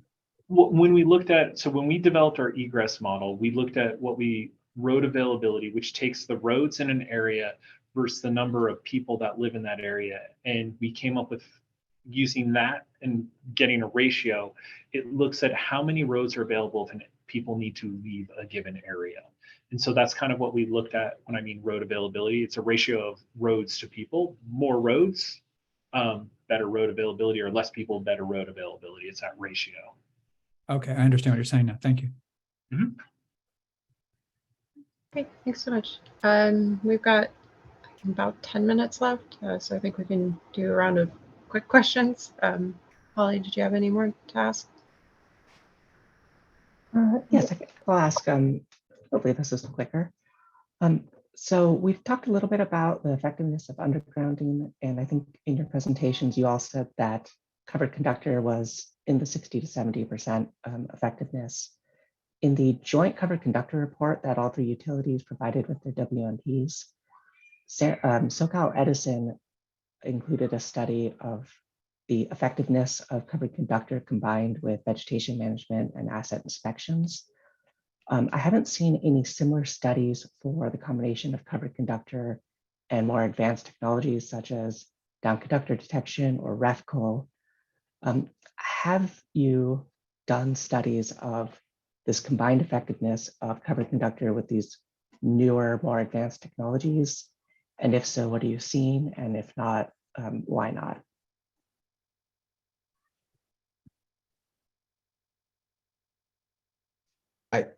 I can take a shot at that one. Go first. So we are in the process of conducting a similar analysis as part of our SB 884 10-year plan that we'll be filing in July. That will be looking at assessing the effectiveness of multiple mitigations that you pointed out. And we're going to be doing that similar to the effectiveness, the covered conductor effectiveness. We'll be looking at the various outage drivers or risk drivers in that evaluation. But recognizing that it's not always a 100% or, one for one. Sometimes as you get more and more of those technologies on top of each other, you run into the law of diminishing returns, because many of the risks that are mitigated by one are the same risk mitigated by the other. So it's not a completely additive risk reduction when you combine those things together. So we're still working through that analysis though.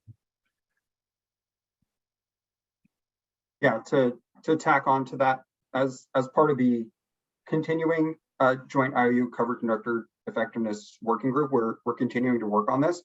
So some of the areas we need to address in order to make sure we're all calculating and reviewing these combined effectivenesses in a similar manner is we're trying to define that effectiveness calculation.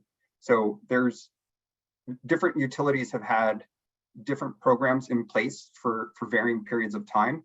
And so understanding what is your baseline for your risk events or your ignitions that you're reducing or is going to be one of the questions we need to answer to understand the effectiveness. So for example, if SDG&E has been doing sensitive relay profiles or fast trip profiles going back 10 years, it becomes more difficult to look at the impacts of that program over the past 3 years when, say we just started doing covered conductor. So that before and after picture gets fuzzy depending on how long you've been performing some of these programs.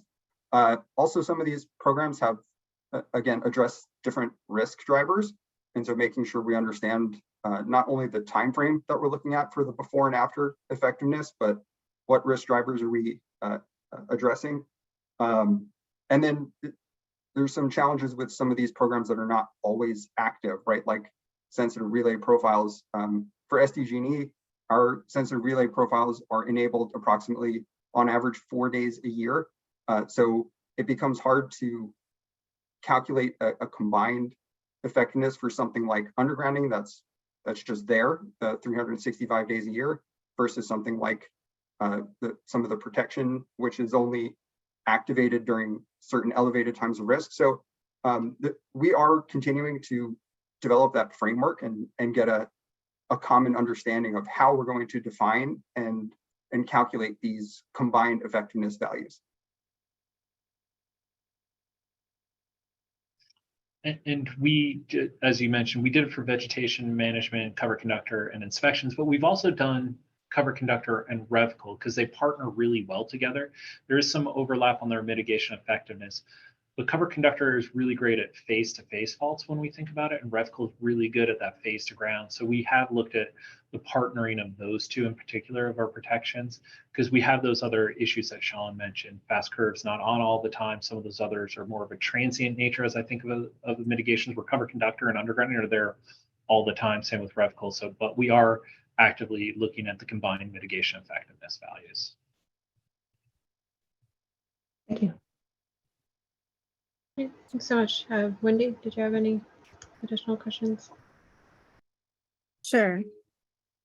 So there was some discussion, but basically, what are the percentage of time that the fast trip settings are enabled? I know STG&E just mentioned, I think 4 days per year, but a rough estimate, considering weather and weather factors into it. Can PG&E and Edison talk about that? I don't have a good rough estimate that I'd feel comfortable saying, because it's going to be it's going to vary circuit by circuit, because it's all weather based. So it's going to change year over year. It's not going to be consistent. We have our fire climate zones, which may be different this year because of the massive amount of rain that we had to start the year. But we also do it for fire weather threat, dry thunderstorm threat, and red flag warning days. Because they're weather dependent, it's really hard to give that a number that says, it's X or Y. So I don't have a good number right now to give, but it is all weather dependent, and every year will be different. That's the best answer I can give you right now.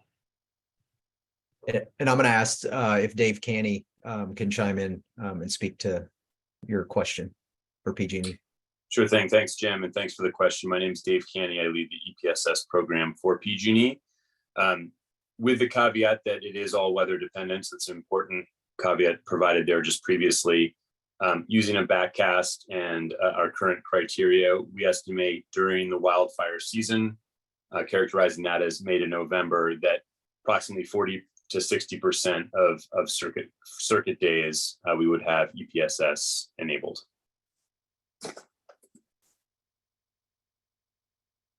Great, thank you. We only have a few minutes left, so Tom, do you have a quick question by chance? I do have a quick question. Sean mentioned in his presentation the hardening that they've done on transmission lines. He said that's been 84% effective. What are the methods of hardening you've been using for that? Sure. The transmission hardening is all bare conductor hardening. Mostly consists of replacing the wood poles or wood structures with steel structures, and then for the 69 kV line transmission lines that SDG&E has, we increased the spacing. So basically they're designed as though they're 138 kV transmission lines and operated at 69 kV. So that extra spacing there helps with a lot of the contact issues and some of the weather issues.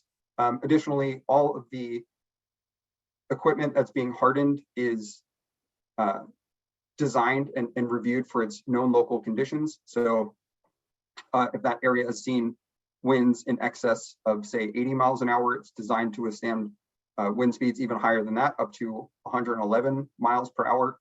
So we use a combination of the known local conditions and designing to the higher wind speeds, along with increasing the spacing of the conductors to help limit the object to object or wind impacts on the transmission. You're not undergrounding then? Not a lot. There was a little bit of undergrounding in Cleveland National Forest in the CNF areas, and that was that was driven, I believe, mostly by the customer, by Cleveland National Forest type request. But we don't typically underground our transmission. We do have some, but it's a very small number. Thank you. Great, thank you so much. And that puts us right at time for a 10-minute break. I just want to give a thank you to all the expert panelists, as well as all the utility representatives. And we'll be back at 1:45 for the public Q&A.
Great, so showing 1:45, so go ahead and open it up for public Q&A.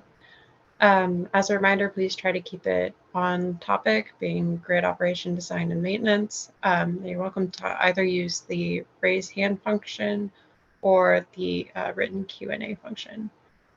So first up, I saw Will Abrams.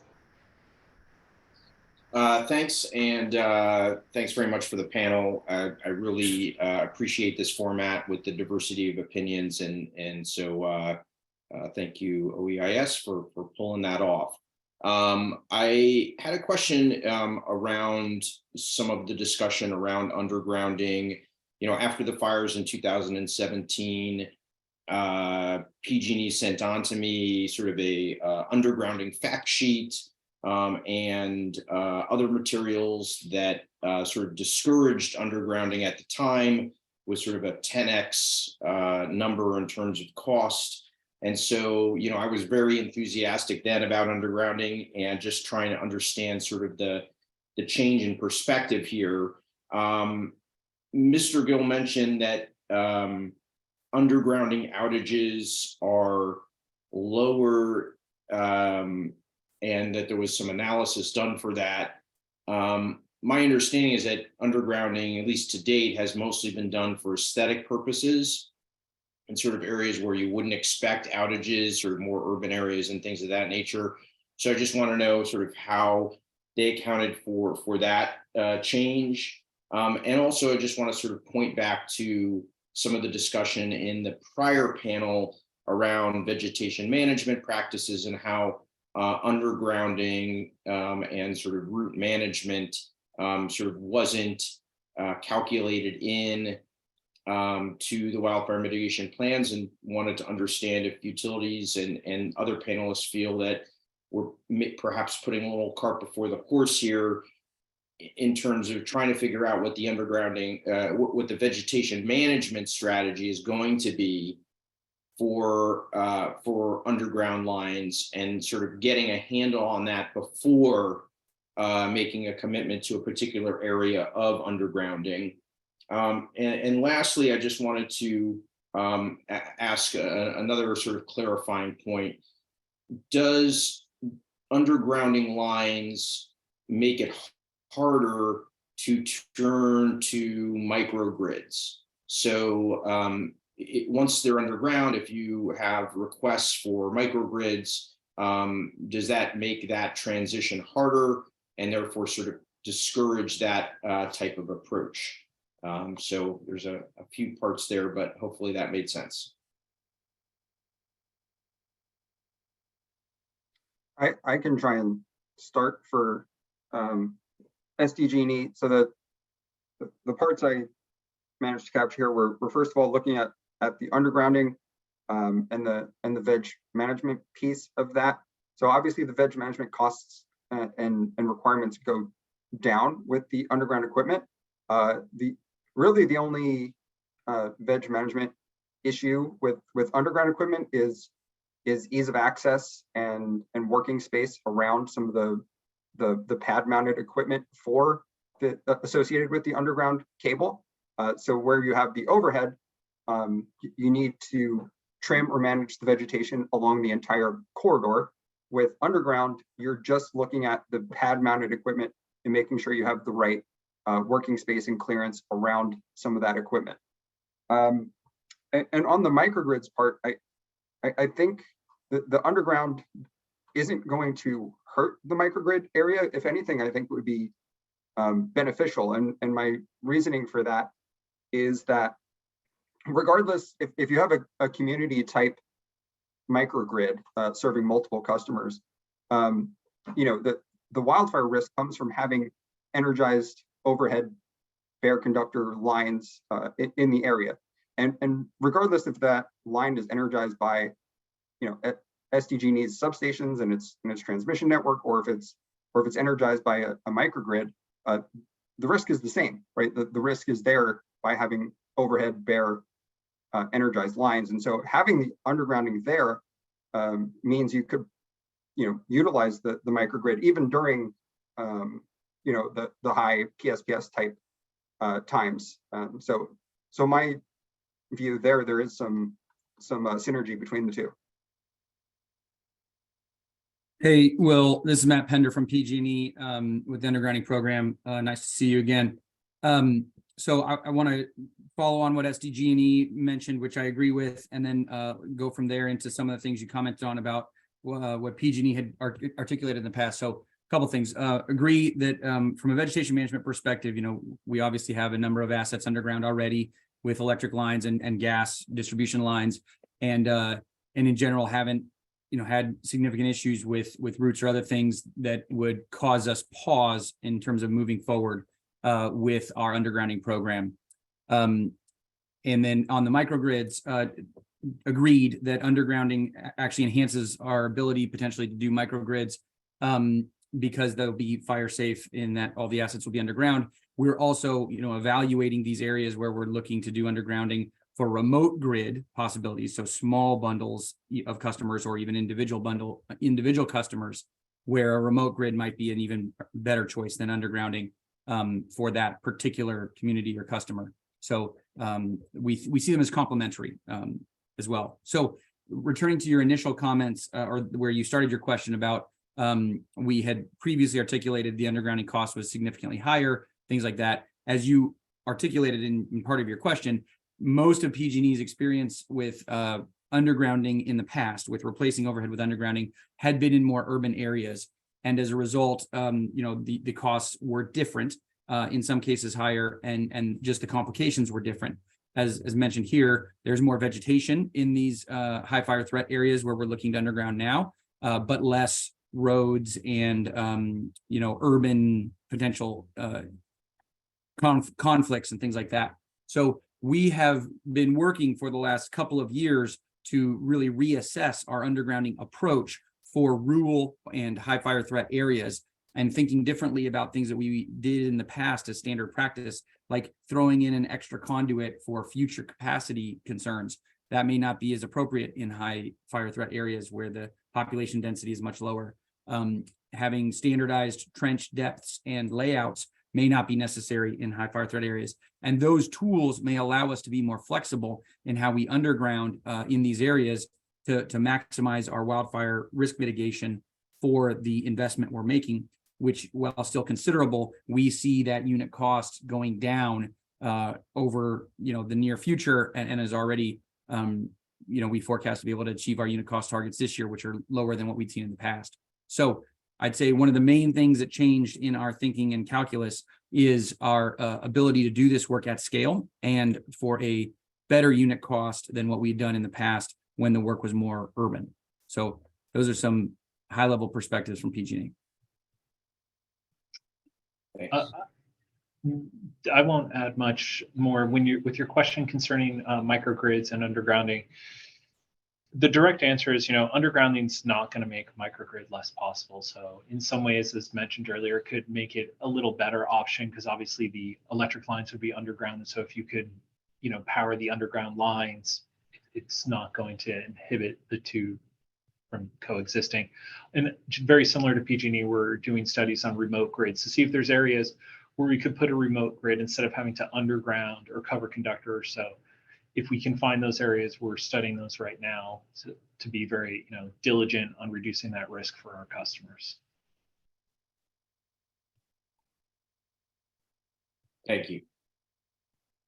Great, thank you. Next, I wanted to hand it over to Joseph Mitchell.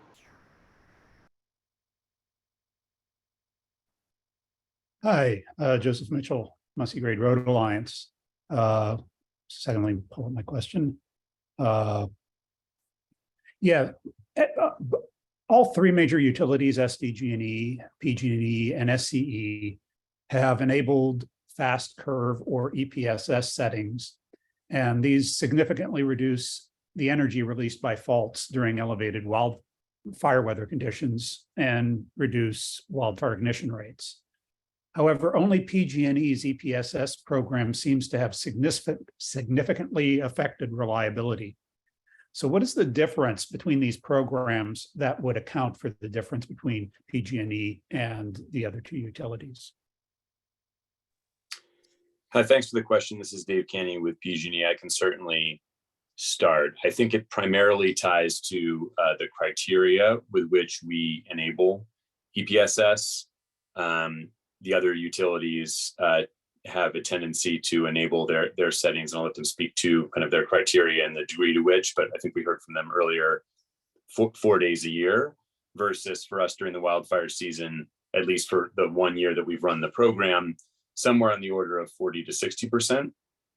And that's a function of certainly the different, you also heard earlier, the different topography, the different exposure to vegetation risk we have, and other aspects of the program. I'll also take the opportunity to mention that the reliability impacts for us certainly tend to be concentrated.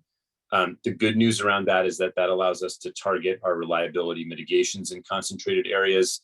56% of customers protected by the program did not experience a single EPSS outage, and 84% of customers experienced 2 or fewer. So for those customers that were more impacted, certainly that's something we are very much interested in, concerned with, and taking actions to mitigate. Thank you. So this is Ray with SE. We enable it more than 4 days. I didn't have the exact day, so I didn't want to give a number that was a false number. So we do seasonality. So ours is different. We have different settings that we use. So there's different things. I can't say exactly how their PG&E or SDG&Es are versus ours. I can say what ours are. So we deploy and activate fast curve for what we call fire climate zone. And that's when there's a fire weather where the conditions could lead to what we kind of consider a dry fuel fire. You know, that's going to be a very large fire where it's kind of self-driven on that fire. So we enable it for those. We also enable it for red flag warning days, high fire weather threat days, and also dry thunderstorm days. And so we're doing it based upon those weather conditions, and we enable it. So it's not all the ways on, and it's more than 4 days. So we kind of use those, and we found the settings that we like, and we're trying to really coordinate as best we can. And also because we have a lot of sectionalizing devices, and so these sectionalizing devices, our RARs, remote actuated reclosers, can minimize the impact to the customers, because we were deploying a lot of these pre-wildfire time for reliability benefits, and this will help minimize the outages. In addition to that, if we recall, I said we've installed over 13,000 fast-acting fuses. Those also are acting faster, so they're minimizing the impact. So there's a chance that those fuses could catch that fault condition instead of having to go all the way back to the circuit breaker or the RAR. So there's differences in how we've constructed and are doing mitigations on our system. And also with us having now at 4,400 miles of covered conductor, that's reducing the faults from even occurring. So we also have that layered on there. So every utility is different. It's kind of hard to compare the utilities against each other. So just want to add that. Ray, what kind of reduction in ignition rate do you think you're getting from the fast curve settings? The estimation we had, it's about a when enabled. So I'll explain how the analysis we did. So we looked at circuits with fast curve on them, and then we looked at what was the device that operated.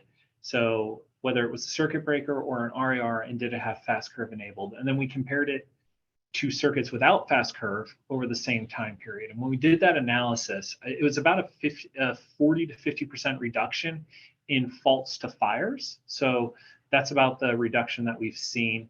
There could be, we didn't dig fully into there could be some other differences, but it's about 40 to 50% reduction that we've seen. Yeah, that's very close to what PG&E is seeing. Theirs is a little higher, but it sounds like they're operating a lot more of the time, and I'm just sort of confused about that.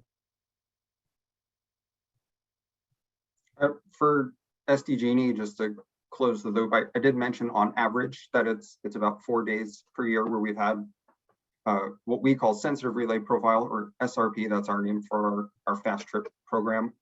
About 4 days per year on average where we've seen outages associated with SRP. It is weather dependent. So in 2020, when we had much more Santa Ana and fire weather conditions, that number was higher than that. And last year and in 2021, where we only had one PSPS activation in 2021, none last year the number was lower than that. So it is weather dependent. To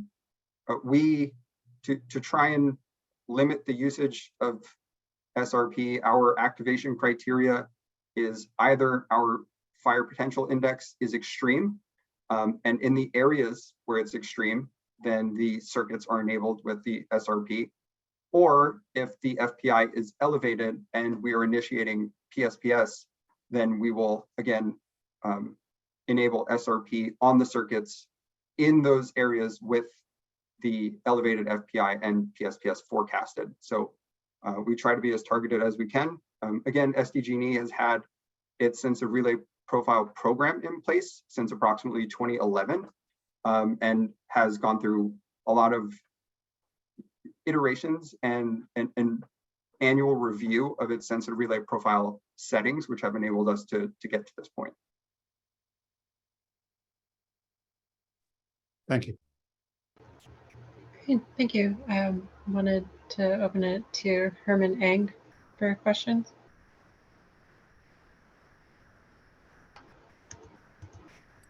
Yes, can you guys hear me? Yeah, we can hear you. Okay, so let me.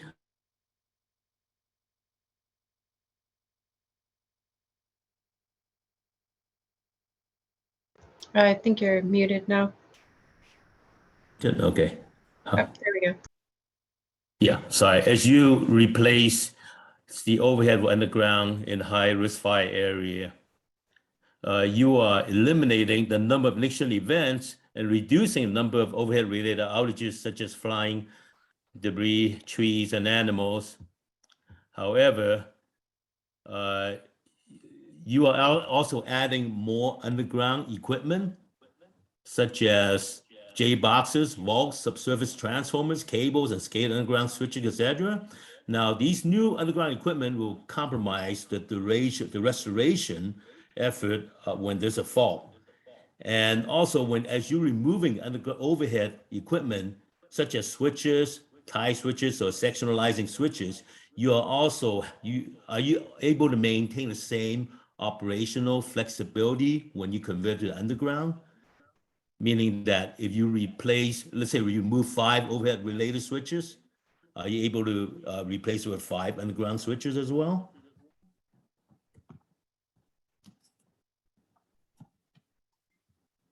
I can start with this one if that's okay. Yeah, when we convert from overhead to underground, we do strive to maintain the same level of operational flexibility. So there are analogous equipment from the overhead to the underground as far as switches, as far as ties to other circuits. We do try and maintain a similar amount of operational flexibility. One area where it may be different is on our overhead system, especially in areas that are typically impacted by PSPS.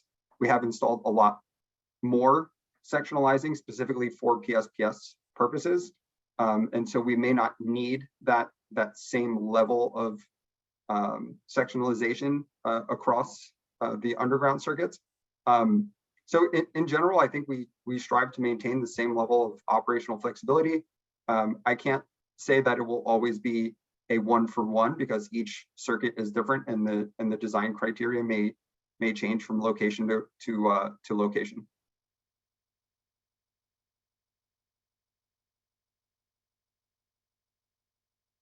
Yeah, and I'm going to ask our grid design manager, Brad Colling, to address your question. All right, can you hear me? Yes. All right. Hey, I'm Brad Colling. I'm the manager of grid design. I do most of the scoping for the overhead and undergrounding. Just want to keep in mind that when you build an underground system, it typically has more switches per mile than an overhead system. Typically, a lot of the line and bucks of the overhead that are just jumpers down to those lines, you can't typically do that with the underground system. You have more switches, and we require as part of our design junction between switch points. Adding to that, just like the other utilities, we are not eliminating existing adjacent ties to other circuits as part of our design, unless they are redundant and not needed as part of this design. So no, I would characterize this as we're providing ourselves more operational flexibility at the end of the day. And for Southern California Edison, very similar answer to the prior ones that said our overall, at a very high level, the overhead and underground designs are very similar. There are some slight differences. You know, one example for our underground radial switch systems, switches are required for fuse replacement. So sometimes that could indicate a few more switches, but at a very high level, it's going to be substantially similar to our overhead designs. Follow-up question. When you have all these underground switches, are they remote control or do they have to be open manually? I could start. We have requirements at mainline intersections to provide SCADA operability at those points as part of our normal design criteria, but it is at the discretion of our planning group. Majority of the switches that are going to be installed, of course, are going to be manual for the radial tap lines. It would be, you know, that would require additional pedestals and additional communication equipment that may be less available space for those kind of things in those areas. But generally speaking, you know, we will be adding some SCADA operability. In Southern California Edison, very similar, you know, for the circuit tie service, they're going to be remote controlled. So we can automatically tie those in. So it's going to be dependent, but there will be some that will be able to remote control. And are these manual switches operated by junction box, low break elbows, or you have another type of equipment that operates it?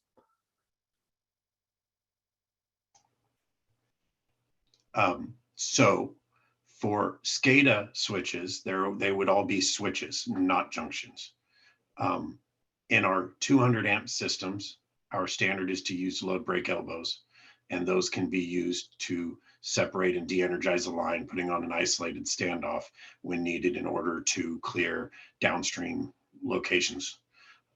For the main line, those junctions are dead break. They can be separated, but they are often only used when absolutely necessary. And typically we would rely on the adjacent switch to do that switching function. Okay, and the adjacent switch would be a SCADA operator? No, it would be either a manual or a SCADA depending on the design of the system in the area. Okay, got it. Thank you. Great. I'm going to move on to Zoe Harold. Thanks. Yeah, I have a couple questions about undergrounding costs. So for individual customers, will they be responsible for the cost of service drop undergrounding, or is that included in the line mile cost?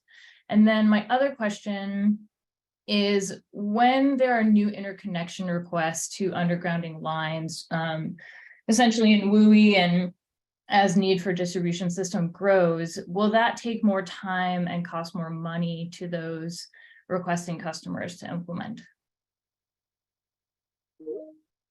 So this is Matt Pender for PG&E. I can take those. So first one, as we articulated earlier, PG&E's default approach is to not underground service drops or secondary lines unless they're parallel to the existing underground, which most service drops are not.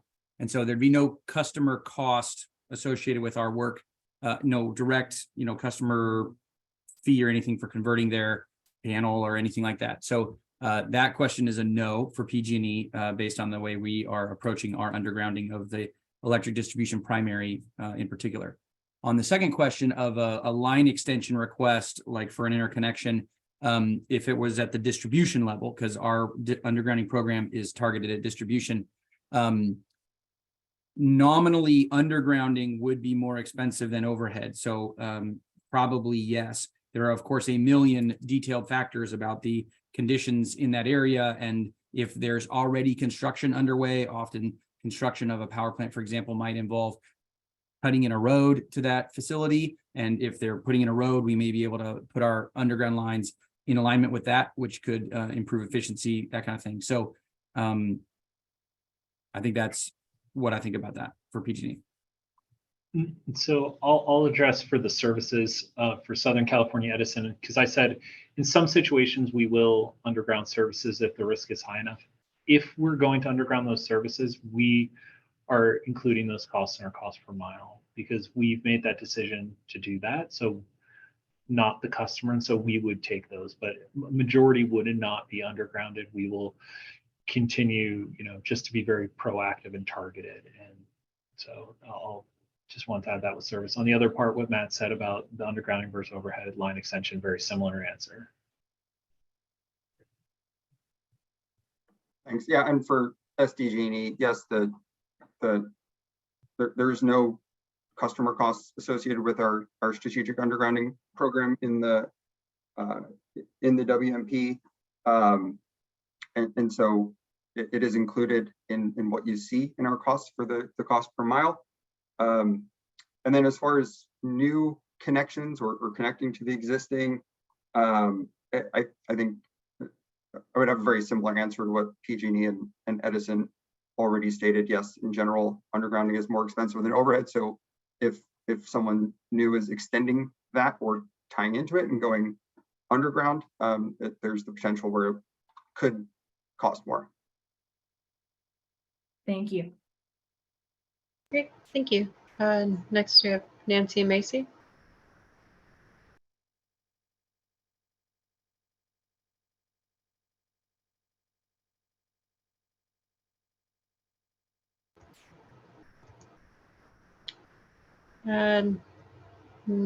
So Nancy's an attendee. Great. You can try unmuting. Yeah, the unmute. I'm sorry, the unmute didn't show up. There you go. We can hear you now. Yeah, thank you. I am in a very steep erosive area that is going to be really hard to do undergrounding.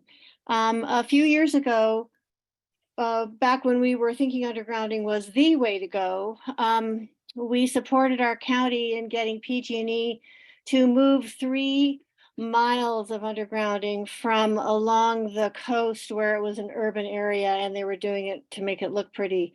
But it had been taking so many years to get it done that they requested it be moved to 3 separate miles in high fire threat areas. And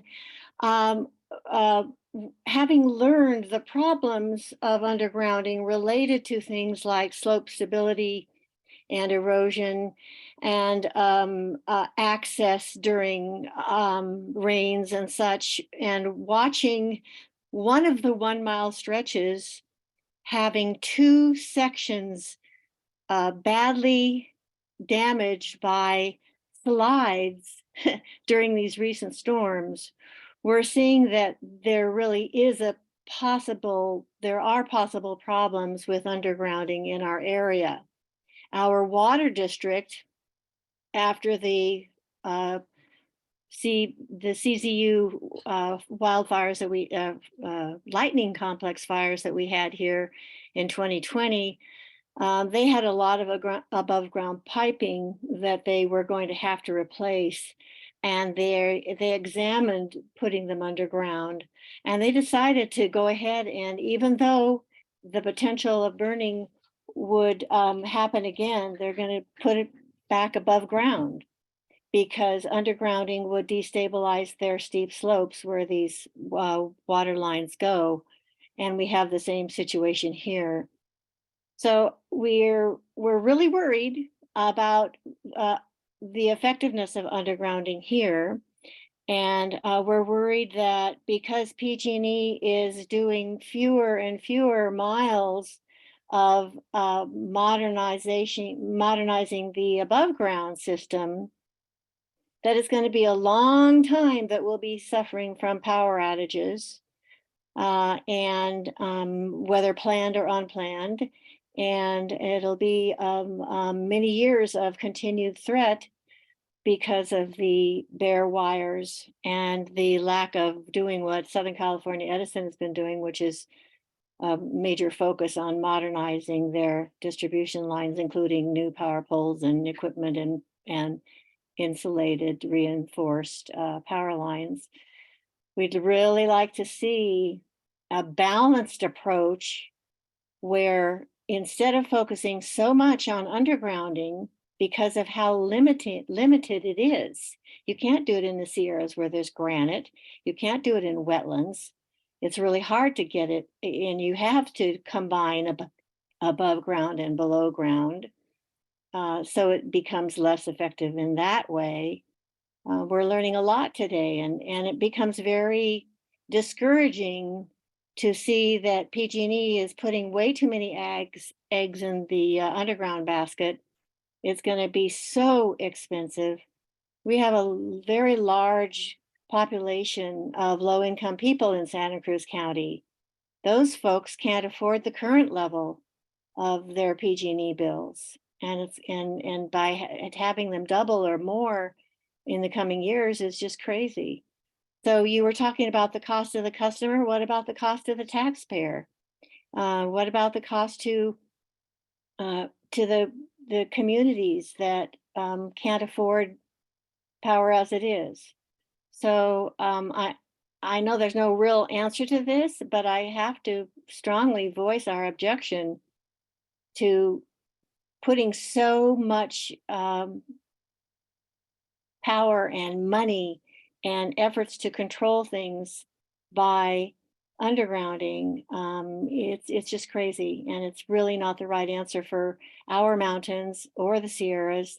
There are very few places where that are high fire threat area that it'll work as well as they say. So, I just hope, maybe you've got an answer for me. I'd love to hear it.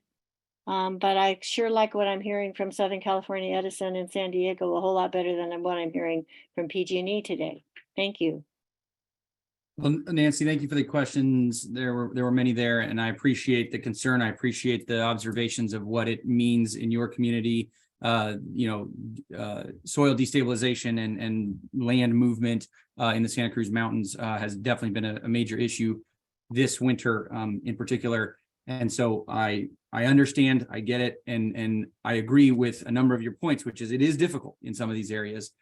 We are evaluating a number of approaches and tools and technologies to do the things you're saying, which is to put it underground in the Sierras, in the Santa Cruz Mountains, in areas where it's difficult, but we still believe it's the right answer from the permanence and the significantly greater wildfire risk mitigation that will be achieved. So overhead hardening in areas with heavy vegetation, like the Santa Cruz Mountains, is still significantly exposed to limbs coming into contact, even whole trees coming down into our lines, which both will still cause outages and will expose us to wildfire risk during that time of year.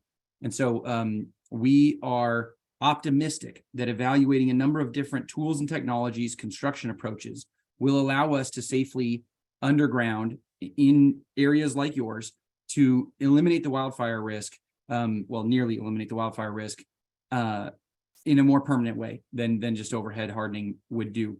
And so, but you're right, soil stability and that kind of land movement issues are significant. And so we have a geosciences team that is looking at that for us as it relates to just in general, how will our actions impact the hillsides and also roadways, because often our undergrounding is adjacent to roadways, sometimes in the roadway, and the Boulder Creek area has had a number of roadway washouts this year because of the winter storms, and that's, we want to make sure that we are planning accordingly to mitigate for that risk. So I appreciate your concern.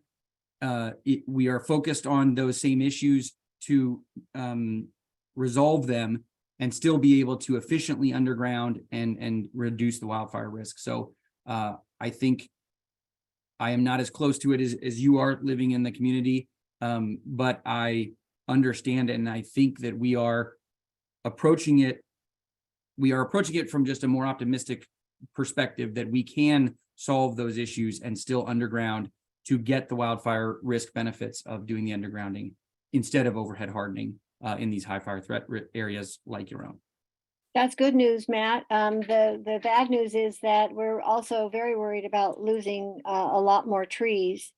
I don't know if you're familiar with the Lucas Valley Road area in Marin.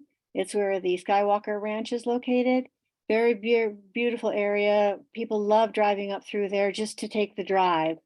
Well, a very long stretch of several miles was recently undergrounded, and they literally denuded the entire side of the road where the undergrounding was done of all the trees, and the neighbors and the residents and the people going through were horrified.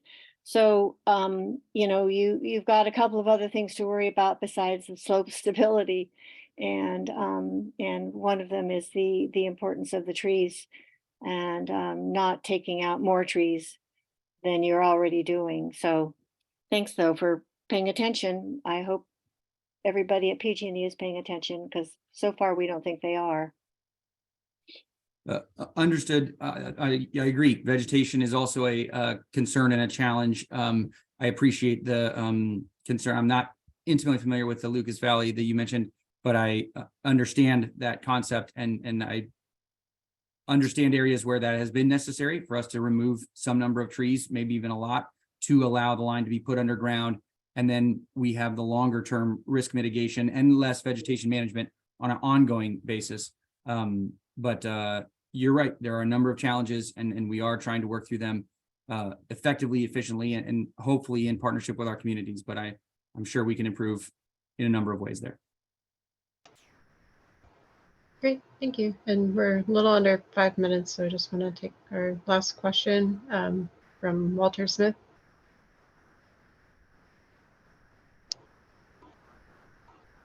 Yeah, hello. Yep. Yeah, I've got it. Okay, I'll try to be quick. There's a couple of things just looking into the future, and just reminding everybody about the technology of overhead lines. Stretches back 150 years and hasn't been any much change to that. The issue here is looking into the future. All the work that was done on our hill, there's only 27. I told you it took 6 months, and you cut hundreds of trees because we're in a forest here. We're in a little island above the Little Lake Valley. And we thought, you know, you could solarize every single home on this hill and just remove all the lines. Has any new kind of ways of looking at the problem been discussed? And I know that you have a business model that doesn't include owners having their own electricity, but maybe there's a way in which you could work another program that would do something like that. And then my second question is, do you look at the actual lines and poles themselves and potentially moving them when they're in high fire risk? So I have two examples. One is my hilltop, my hill here. When they made the subdivisions, it wasn't, it was before there was any rules. So and they just asked PG&E to come and hook up lines wherever they built a house. And so the lines go everywhere here. And I don't think anybody actually has a easement on their their property. And then the other thing is there was another area in which the poles followed a salmon bearing creek.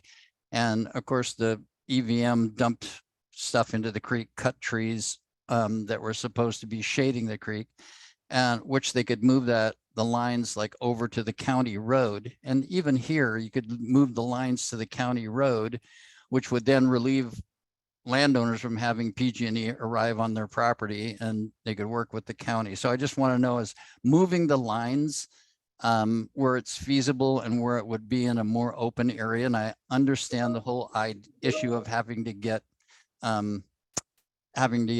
easement and other legal issues. But if you worked with the counties or the road, state highway to put it along there instead of where it's potentially in tree areas, is that a thought that the utilities are making? And I'll stop there. Hey, Walter. Yeah, this is Matt Pender. Since you live in PG&E's area, I'll take it first. Couple comments. In short, yes and yes. We are very much considering remote grid solutions, wherein we maybe support customers in a different way, right? Maybe with solar and battery, maybe on a small grid, and remove the lines entirely. We've done that in several places, and we've got several more in the pipeline where it has made sense. In many cases, though, if it's not that many customers, like you mentioned 27, but they're pretty spread out, then it can still be quite expensive to energize each of them with a remote grid that provides, utility grade reliability. And so that's something that we evaluate for each of our projects, is if it would make more sense to do that. And then moving the lines is absolutely something that we evaluate as part of scoping these projects. We actually have teams go out in the field and do what we call a field scoping review to evaluate where the line should go, particularly if we're moving it underground. It's going to be a significant, rebuild anyway. Which side of the road should it go on? Should it go in the road or adjacent to the road, in the easements on private property, like you mentioned?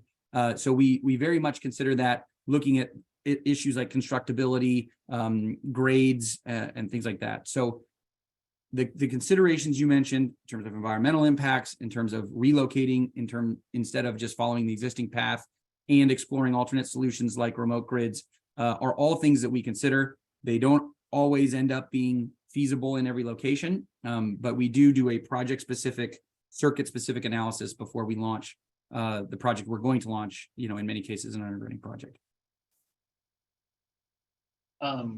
So with SCE, we're similar a lot to PG&E. We are looking at the remote grid situation. So are there areas where we should install a remote grid? So we will just fully remove those overhead lines.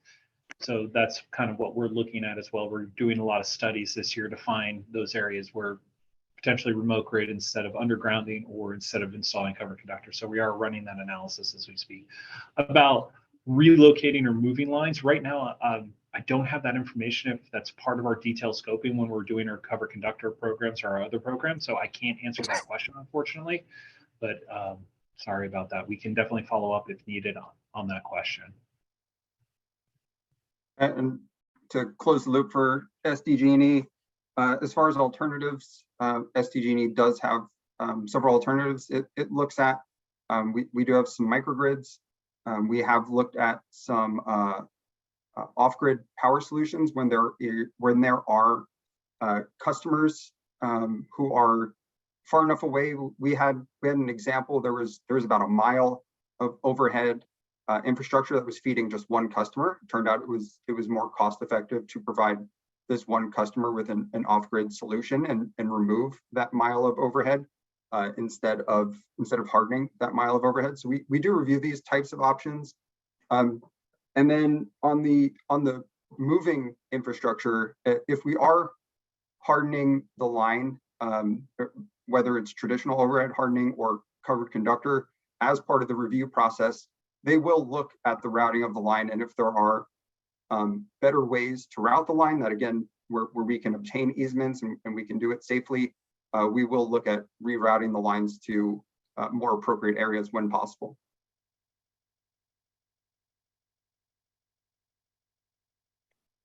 Great, thank you. Did that answer your question, Walter? Yeah, that answer. I have one other question. Is there a way that the public can contact the utility when they think that there's an alternative? And I know that they have their own experts that come out and look at these things, but maybe there's sometimes when when the public or the local community has a great idea, but because you guys are so focused on the bigger picture, maybe sometimes one of the little picture could spur a decision. So I just want to know, how does the public communicate with the utilities to get them to, potentially look at an alternative? Yeah, Walter, great question, and aligned with our thinking. PG&E is revising and reviewing our customer engagement process throughout undergrounding projects. Undergrounding projects are long, right? Think about like 3 years from when we're first out there scoping the project to when we are actually finishing construction. And our engagement hasn't always been consistent throughout that time. Customers didn't always know who to contact. And so we are redoing that. We're really rethinking how we engage with our customers and making sure you have a point of contact, if we're out in your property or on the road in front of your house, so that you can offer your suggestions, get answers to your questions, et cetera. And so we are working on that to make sure that customers have clear paths of communication to share their ideas, but also hear back from us what we're working on in their neighborhood.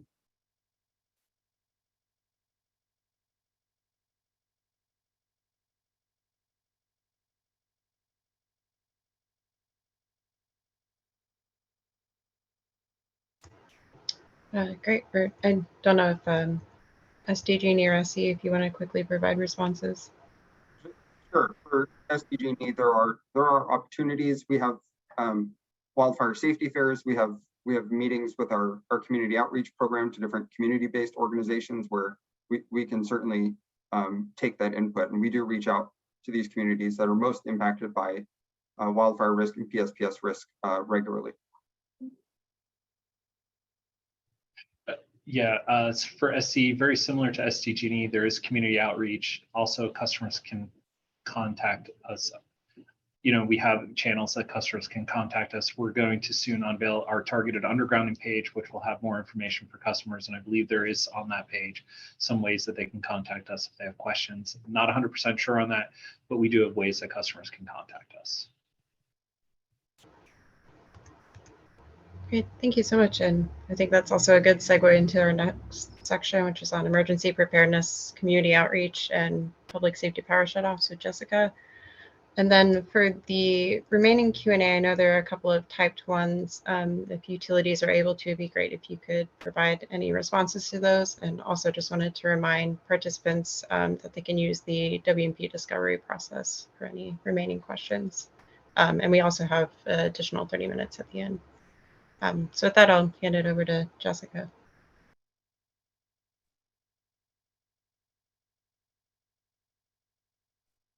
Great, thank you so much, Andy. Good afternoon, everyone. I'm Jessica McHale, Wildfire Safety Analyst here at Energy Safety. I'll be moderating this final session of the day covering emergency preparedness, community outreach, and public safety power shutoffs, or PSPS. Each of these initiatives play an important and unique role in mitigating risks and impacts to customers and communities. And as such, utilities should be implementing wildfire and PSPS specific emergency preparedness activities with established protocols and procedures in place for customer notification and support, as well as coordination with public safety partners before, during, and after emergencies.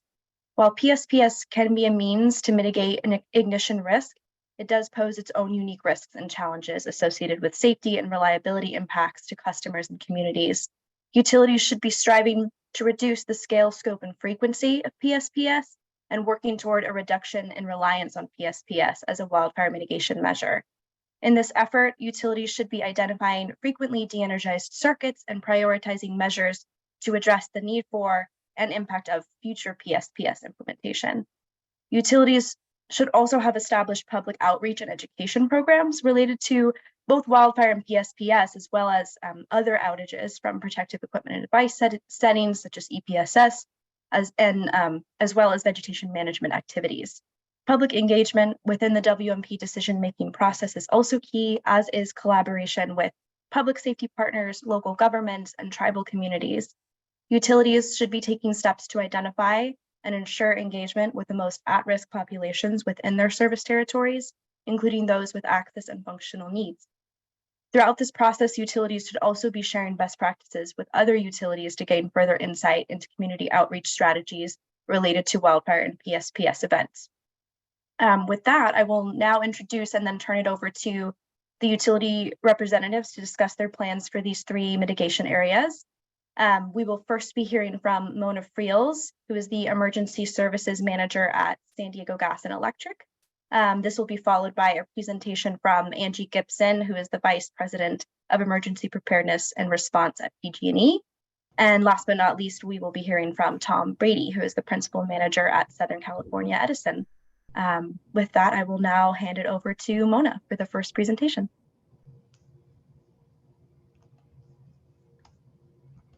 Thank you very much. Thank you for having me. My name is Mona Friels. I'm the Emergency Operations Services Manager for San Diego Gas and Electric.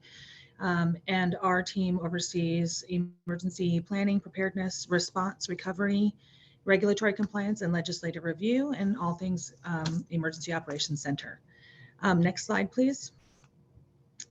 One of the things we really wanted to focus on this year was really integrating and ensuring that we have the incident command system throughout our company. We have over the years been maturing this process. So looking at our ICS training, we currently have about 634 emergency operations centers responders that are trained in a variety of different trainings. We train at the emergency operations center level.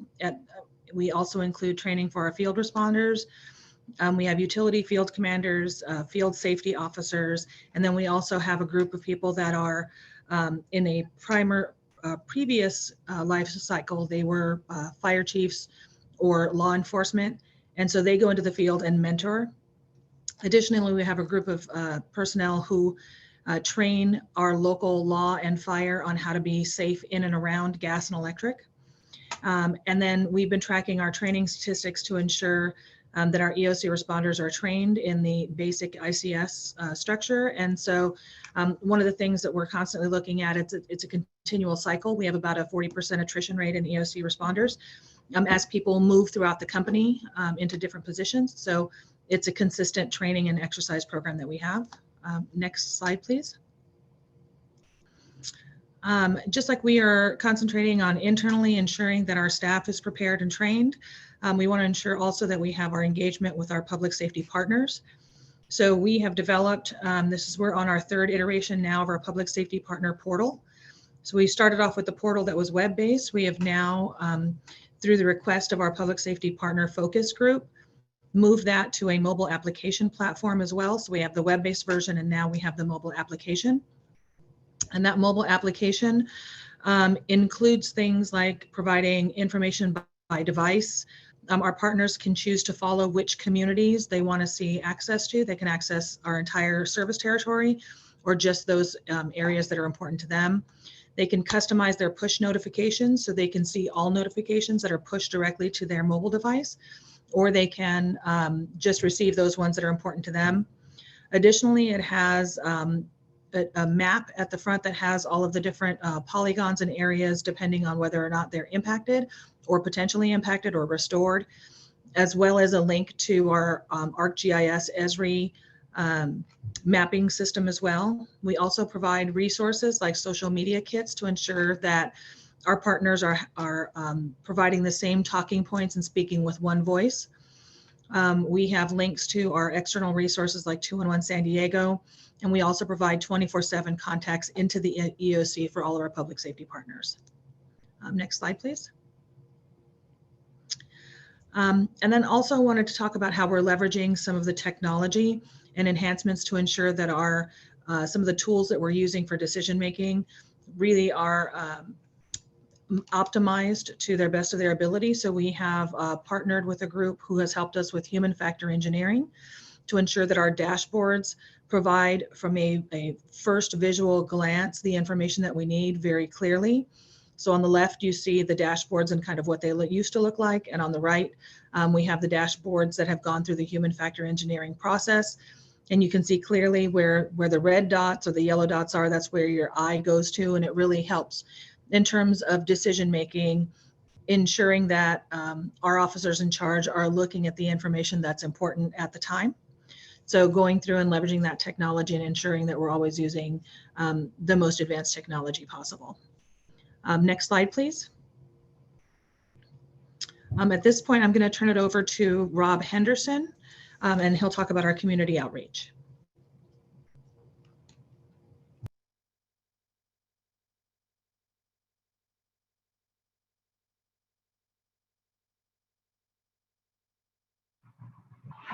Hi, good afternoon. My name's Rob Henderson. I just want to do a sound check. Can everybody hear me? I can hear you, Rob. Okay, my name's Rob Henderson. I'm a senior marketing advisor, communications advisor here at SDG&E. Can you please advance to the next slide? Okay, I'm here to talk to you about our public education efforts and our outreach support. Basically, we look at public education from a before, during, and after standpoint. Our before is our our marketing campaign, or what we refer to as our public education campaign. And that has 3 prongs to it, and that's wildfire safety. The second is what we invest most in is our PSPS education. We're trying to educate our customers and the public about PSPS and why we call it PSPS. And then the third component of our education campaign is our AFN education and outreach. So our dedicated campaign this year is going through a refresh. We've just updated our brand, our logo design, and we're also updating our campaign and messaging to customers this year. The slide on the right side of the screen, you'll see a table, and that lists most of the tactics that we employ for our public education efforts. And the Q1, Q2, Q3, and Q4 represent the quarters that these efforts start in, and most of them run through the remainder of the year. Again, additionally, with our education campaign, we have customized tribal communications and a customized AFN campaign. Our tribal communications have been helped this year by a customized tribal landing page website that we worked with a national tribal consultant to help us design, and has components that are appropriate for all of our tribal communities within our territory. We also leverage about 20 different communication platforms. We communicate in the 21 prevalent languages that are spoken in our territory. And we also enlist American Sign Language videos and captioning on a lot of our communications, including videos and notifications. The during aspect are our customer notifications and messaging that's sent out during a PSPS event. We are constantly updating those communications every year. Last year, we did not have any PSPS occurrences in our territory, so we did not have an opportunity to test communications and solicit feedback from customers.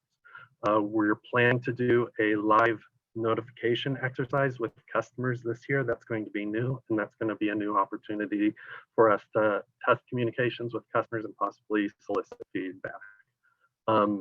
The third part of our efforts is the after, and that's our customer research. Generally, we do pre-season research at the beginning of fire season, testing our communications messaging from our public education campaign, and then our post-season research solicits feedback from customers that were affected by PSPS, people that either have received a notification or have received notifications and had their power cut. As we did not have a PSPS last year, we were not able to do our normal post-season research. So we were testing resiliency information and preparedness of our customers. So we're wrapping up those efforts, and we're going to be reporting out to the CPUC in our 2023 pre-season report. Pardon me, Rob, you've got a minute. We're planning on our normally annual pre-season research and post-season research in the fall and the end of the year. So I'll be happy to take any questions at the end of this. Okay, I'm finished. So happy to take any questions at the end, and I'll go to my colleague Danielle, and if you can advance to the next slide. Thank you. Thank you, Rob. Good afternoon. My name is Danielle DeClerc, and I'm the AFN Customer Strategy Manager at SDG&E. So this first slide will cover some of the strategies SDG&E utilizes to better understand our customer base, which can help mitigate impacts on individuals with AFN. We've enhanced identification and understanding of the AFN population by mapping key customer segments. Sorry, Danielle, you're out of time. Oh, okay. All right, I will turn it over to Jonathan then, and I can answer questions at the end.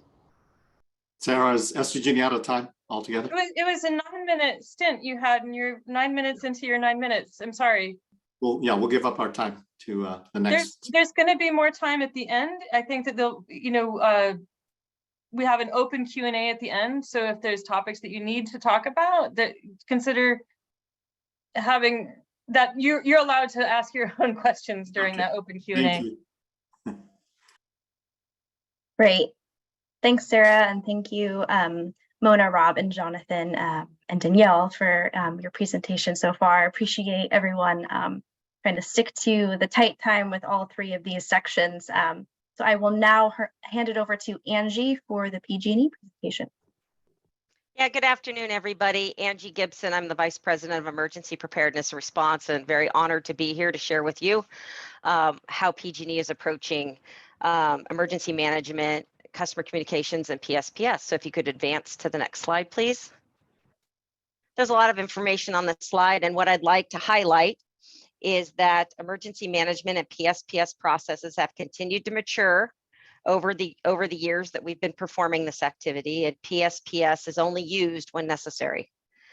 We've diversified the opportunities for community engagement. In 2023, we're including 3 in-person engagement events throughout the summer. We utilize wildfire mitigation work to reduce customer impacts from PSPS, and we have a target of reducing by 55,000 customers between 2023 and 2025.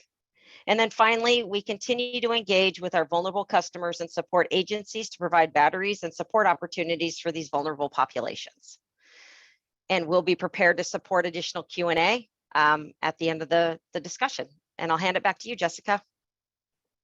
Great. Thank you so much, Angie. I will now hand it over to Tom Brady from Southern California Edison. Thanks for that, Jessica. As you mentioned, my name is Tom Brady, and I'm a principal manager in our emergency response division within Southern California Edison. Hey, look, so just opening up, quick nod to the value, I think, of the extensive benchmarking efforts that are taking place across the 3 IOUs, hearing a lot of similarities and best practices in each of these WMP categories, really because of the efforts in this space. I know I only have 3 minutes, so just going to hit the highlights here on this slide and looking forward to the dialogue later in the session. So for emergency management space, similar to what the others shared, we're in full swing preparing for the upcoming wildfire season by requalifying our incident management teams. I think of note, our full-scale exercise is scheduled for late May, and we'll be welcoming our public safety partners directly to our emergency operations center so they can observe the dedicated PSPS IMT as we simulate a real-world event. In 2023, we're also continuing to support what we call the Quick Reaction Force. It's where we provide funding to local fire agencies that supports 3 helitankers that can drop both day and night with the support of an advanced intelligence aircraft that's bolted onto that package. In the community outreach space, we're continuing to lean in to the access and functional needs community. We're increasing our partnerships with community-based organizations, and we're also conducting a self-ID pilot so we can learn more about this community so that we can use the data to help shape and inform future improvements to the program.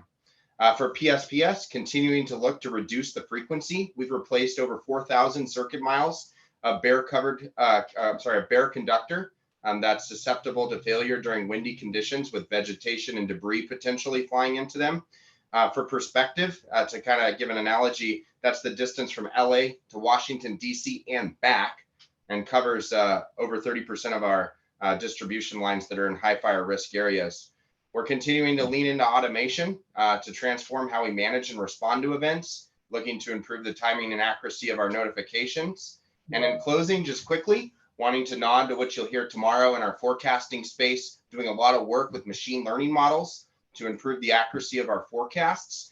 They use historical weather station observations to tune and calibrate forecasts based on what's likely to occur in the future. And we look to have Tom, you've got 1 minute. 1,100 of these by peak fire season. So that's it. Covered the, I think salient points here on this slide and wanting to leave the space and time for dialogue later in today's discussion.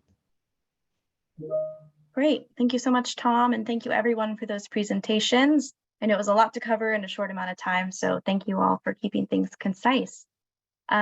We will now kick off the stakeholder panel discussion portion of this session. Today with us, we have Justin Hagler with the Public Advocates Office, or Cal Advocates, at the California Public Utilities Commission.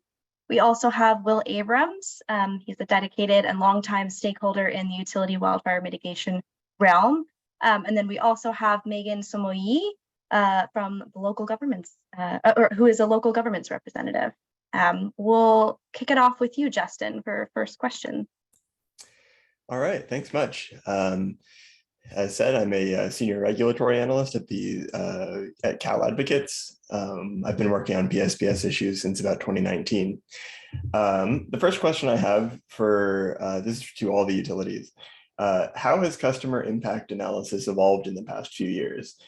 Specifically, how is the utility quantifying risks to customers posed by losing power for a potentially lengthy amount of time? And how does that factor into your decision making?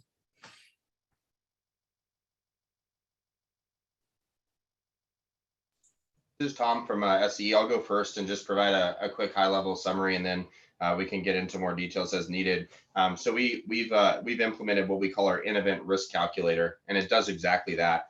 It really compares and contrasts the risk of wildfire against the risk of de-energization to the communities. This is an output that we show to our PSPS incident commanders 24 hours before we're heading into the period of concern, so we can start to consider and identify if there's any circuits that are at risk for potential de-energization, where the risk of turning that circuit off would be higher than the risk of wildfire. So this is a tool that we use for all of our PSPS events, and the details of sort of the algorithm and the formula are captured and described in our post-event reports.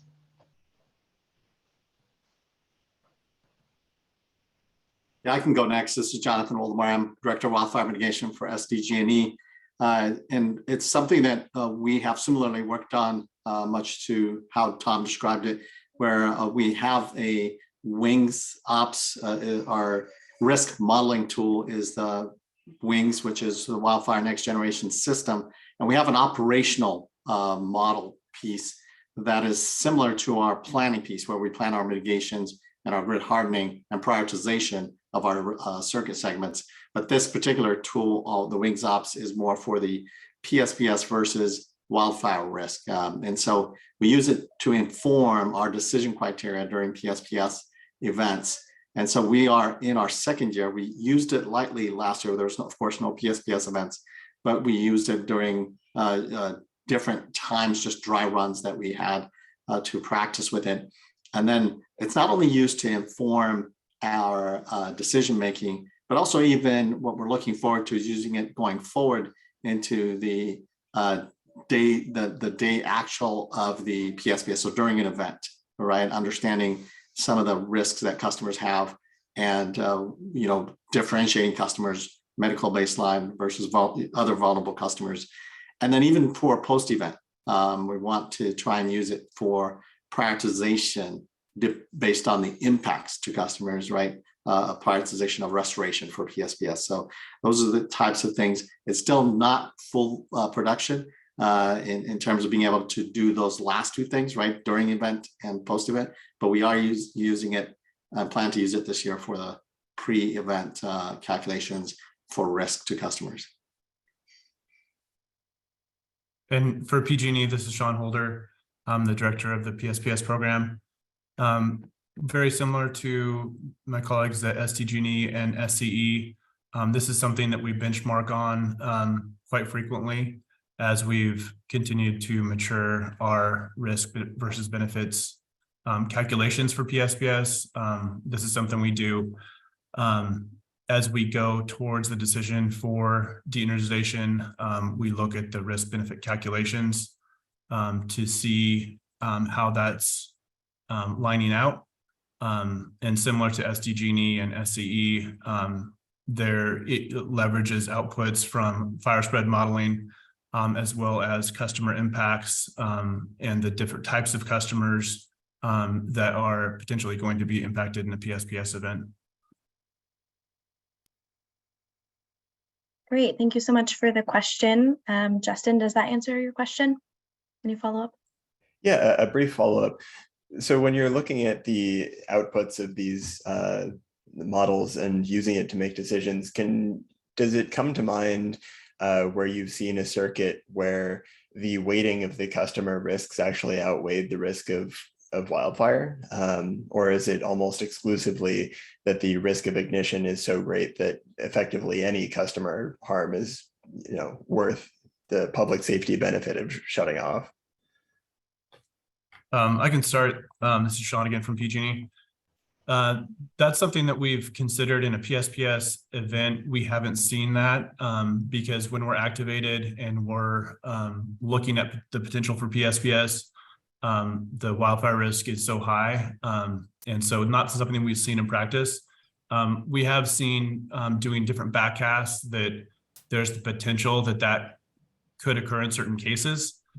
And typically it has to do with, you know, the outputs that we're seeing from our wildfire risk model is an ignition spread model, and it looks at the number, the population, and the number of structures that are potentially impacted by a fire. And if it's in a really low population area, the scores for that can be low. So that's something that we've looked at and done analysis on, but haven't seen that in practice when we're activated, where that calculation is showing to not be beneficial from a public safety power shutoff perspective. And just to add a little bit also, the customer risk is also managed for PG&E via our customer support and resiliency programs.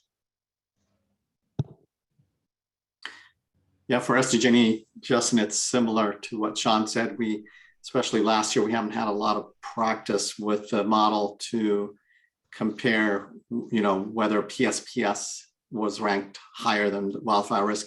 But doing some backcasting to other previous events and years, there is some confirmation for those circuits that we didn't de-energize, right? That we didn't have PSPS, confirming that we made the right decision, that the PSPS risk was higher than the wildfire risk, right? So, you know, but also on the opposite of that, confirming the ones that we de-energized was the right decision. I think we'll have more opportunities to test the model as we go forward, and as we come up with more ways to dissect the customer impacts and learning more about how to calculate the customer impacts. Justin, for the SCE side, I'll just say that similar to what my colleague shared here, we have seen instances where we noticed a lower estimation of fire potential due to circuits that are in areas that maybe have less vegetation or other factors that are driving that score. Don't recall any specific instances where we've descoped, but I do recall having conversations within the incident management team and carefully considering and evaluating those two variables as we've looked at the results. Great, thanks so much, everyone. I'm going to hand it off now to Will. Take it away. Thanks. I had a question around the community outreach perspective that was presented within the WMPs, and specifically around budgeting and how you leverage your marketing resources for those activities and to what degree they're combined or separate. So I'm hoping that the utilities can identify, you know, what your marketing budget is and what your community outreach budget is, and if those things are combined. And similarly, if you can describe a bit about how you differentiate between the activities that fall under community outreach and those that are for marketing purposes, you know, in the presentation from San Diego Gas and Electric, for example, you know, there was some discussion about rebranding and sort of general brand boosting, advertising and communications. So just wanted to see if you guys could all speak to that. Thank you.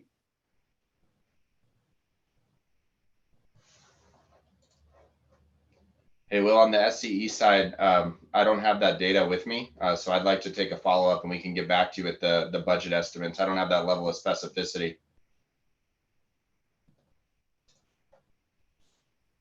Yeah, do you have a sense of whether those activities are separate? You know, I'm just trying to understand in the context of the WMP, you know, we're focused on community outreach.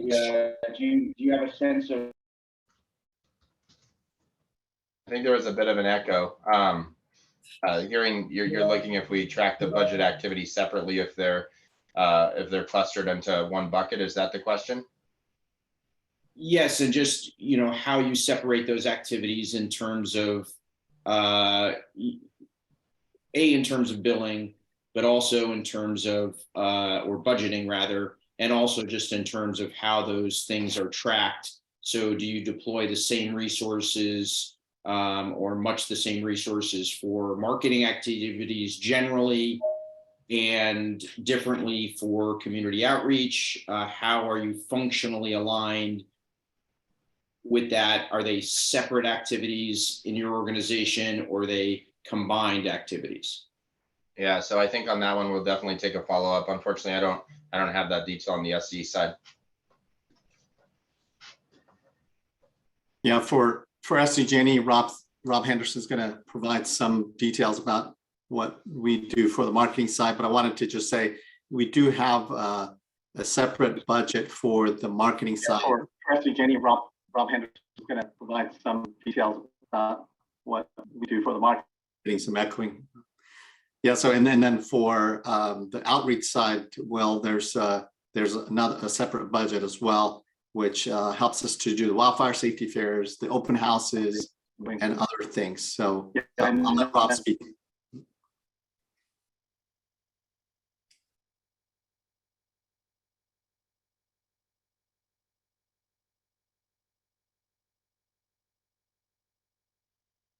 Rob, if you're talking, you're muted. Yeah, for the we are getting it from our budget. So, I don't know if it's just on my end, but you're kind of breaking up a little bit.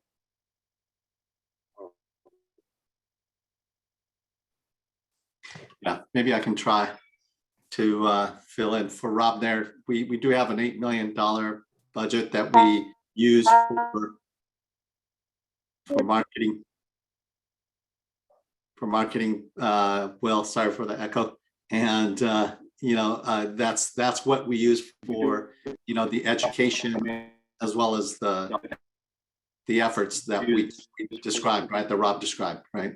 In general for the websites and materials. That's what we use for. I could try to chime in on the outreach end. Hopefully I'm not echoing. If I am, I apologize. But for outreach, we do provide funding to our community-based organizations that strategically we've identified through our high fire threat district. And they reach, have it with an emphasis on reaching customers with access and functional needs. So we provide we have a separate budget through the WMP that we utilize to pay those CBOs specifically to help amplify messaging before, during, and after a PSPS. And then Jonathan touched on the other outreach efforts related to our wildfire safety fairs, as well as mini wildfire safety fairs that we implement through CERTs, fire safe councils, fire departments. So we use some of our outreach budget to provide collateral, materials, and education at those events.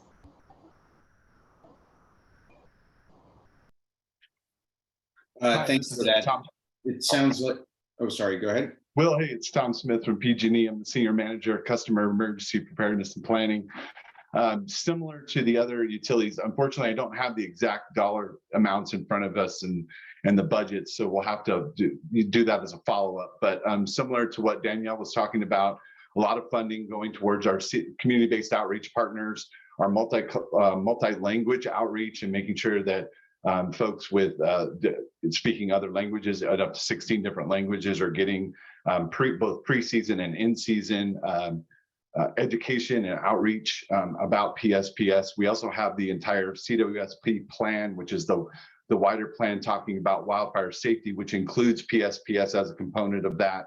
That also rolls down into our new regionalization plan, where we have regional leads that are leading local focused webinars and a lot of different outreach events in the public as well, as Angie mentioned before. And then additionally, a lot of budget around pre-season preparedness, encouraging customers to update their contact information, et cetera, and ensuring that people are prepared for the PSPS season. So all of that is rolled in a separate budget from just general marketing. And so we can get you a sense of what that looks like in a follow-up. Great, thanks very much for that. I guess just the sort of the rationale behind the question is that you just want to really try to ensure that we're not conflating sort of marketing activities for general brand recognition and those types of things with things that are supposed to be targeting for community outreach, particularly around wildfire mitigation plans. So trying to understand how that's separated from a budgeting perspective, but at the same trying to understand how you are leveraging the expertise and resources from your marketing department and applying that to outreach so that you have measurement of effectiveness within the community outreach space the same way that you might in a marketing, advertising, or type of way. So thank you.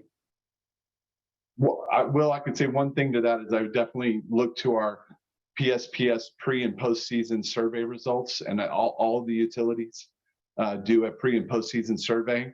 And in that, you'll see perception of effectiveness of communication and satisfaction of communication, as well as general awareness of the services provided. And I think that will give you some sense of, we use that information to help drive our outreach plans for the following year based on what customers are telling us. Yeah, and that's my second question around that, and I'll hold off till later on that one. Thank you. Great. Thank you, Will, for the question. Thank you, everyone. I'll now hand it over to Megan for the next question. Thank you.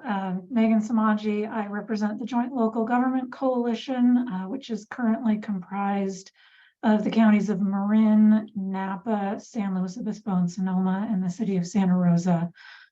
So all in PG&E service territory. But my first question is for all of the utilities, and I'd like to pivot to local emergency management, planning and coordination.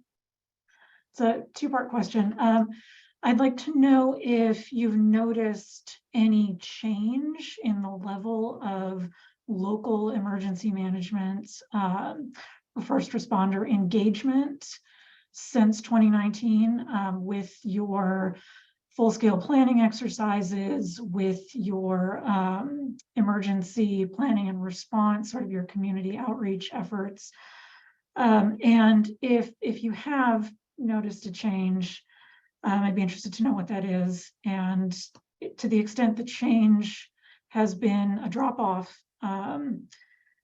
I'd like to know what your processes are for addressing and incorporating feedback from your local emergency managers that the utilities emergency planning programs are not working to meet local needs.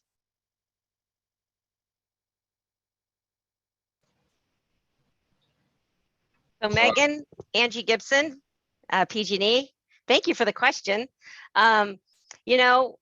What we've seen is, I would answer, the answer to your question would be generally no. We have not seen a reduction. I'm sure my partner utilities will also share. We as utility providers try to engage in multiple aspects with the emergency managers within the counties and the cities. We've received positive feedback from most of our counties regarding our exercise design and the activities that we engage them with. We have, for example, we have quarterly meetings with the counties. We also have our public safety specialists at PG&E that have county assignments, and they're meeting with those counties very frequently. We participate in the state MARAC meetings, where all the county leaders come together and discuss emergency response. So there's a lot of areas where we're engaging with them. And some of the feedback we've heard is that they're full, right? As we've seen with California right now, there's a lot of hazards that we have, including PSPS. And particularly in a lot of the outlying counties who don't have huge emergency management organizations, we have to be very considerate of how we engage with them and any level of support we can provide to them. In 2022, we did receive some feedback from Marin, Sonoma, and Napa regarding our 2022 exercise. We met with the three counties and listened to their concerns, and we actually held a workshop for us to collaboratively address those concerns. And that will continue our partnership with all of our county emergency management stakeholders in that manner. It is an us right? Whole community recovery is us as a collective. And I think we're really demonstrating that with how we're responding to some of the other emergencies that we've been experiencing. And so I know the counties are sharing with us that, you know, they've got a lot of other stuff they need to start planning for besides PSPS. I know, at least in our service territory, the 47 counties that we engage with. And we continue to try to navigate that with them. We push it to the middle and we solution it together. Yeah, Angie, I really like that. I think there's two prongs to the question, one being the emergency management community, and then the other being local government. So I'll try to hit both. Similar to what Angie said, we leverage an all hazards framework for engaging with and coordinating with our local and state emergency management partners. And we have extremely close relationships with those folks, both for PSPS and otherwise, because these practices and frameworks existed prior to our current PSPS posture. And so we're able to leverage those best practices and relationships.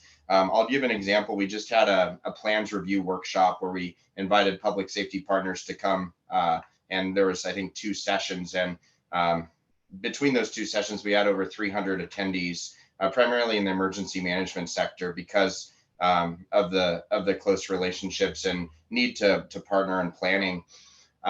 So I think that the participation there is still strong. I will note, though, that generally we're to a point now where I think that local government and emergency management, to a lesser extent, is familiar with the protocol. We've been engaging them now for heavily for 4 or 5 years about public safety power shutoff. We conducted a survey of our local government partners, and we learned that 98% of them are familiar with PSPS.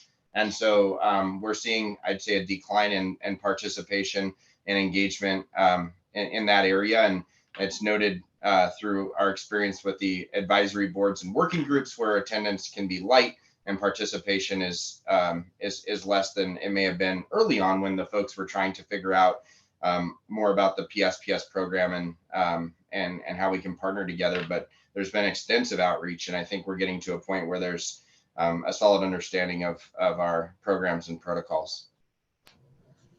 Thank you. And I agree with both Angie and Tom. I think we've had, since 2019, I think we've seen an escalation in our engagement in things, steps that we've taken strategically to recruit and hire those subject matter experts, right? So former law, former fire, emergency managers, right? Experienced emergency managers, including them in the exercising, and not just including them in our exercising, but ensuring and working with our regional partners that their exercises include some type of a power or gas related incident, so that it is, again, a comprehensive exercise. The engagement of going in and doing the training for our first responders for how to be safe in and around gas and electricity. So that engagement has all increased since 2019.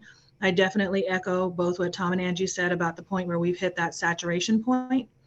And so really looking strategically now at how do we continue to engage them, but engage them in a way that is effective for them as well as for us. So we've worked with them on how do we get included into meetings that are already existing that you're going to have, and just get it added to your agenda, as opposed to having a separate meeting and bringing them in right for a second time. So really working with them on that. I think that having the focus group of public safety partners has been incredibly beneficial for us to gauge that level of engagement and how we can leverage anything that's already existing within the region to help us get our messages out, and to ensure that we are partnering on all of our exercises and our responses. And then just one last thing, Megan, I wanted to just share that PG&E uses a regional VP format to engage with our local communities and governmental partners. And our RVPs within the 5 regions of the service territory are well engaged with our local government partners with respect to PSPS, all our hazards, emergency planning, and we're very connected in that space in making sure that we're leveraging the right group within the company to reach out to the right group outside the company. Great, thank you, everyone. We have about 20 minutes left until our break, so we should have time for another full, hopefully, round of questions. We'll pass it back to you, Justin. Sure.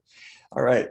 So assuming that fast trip settings do indeed create a reliability impact for customers, do the utilities see PSPS programs and the established communications and resiliency programs like backup batteries, generator rebates, 211 partnerships, food banks, that sort of thing?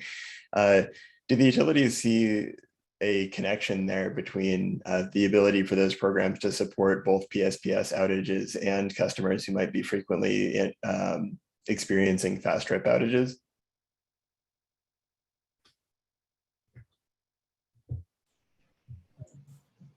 Justin, I'll kick off by leveraging an answer that goes back to our broader emergency management philosophy. So Southern California Edison uses a robust emergency response framework to respond to any type of an emergency, whether that's public safety power shutoff, storm, or any other sort of catalyst that's causing outage activity across our service territory. And those practices and protocols are based on industry best practices and are in line with how you would see a local or a state government respond to an emergency. And so I would say that if we are seeing widespread, persistent, or extended outage duration, regardless of the cause, we're going to activate an electrical services incident management team.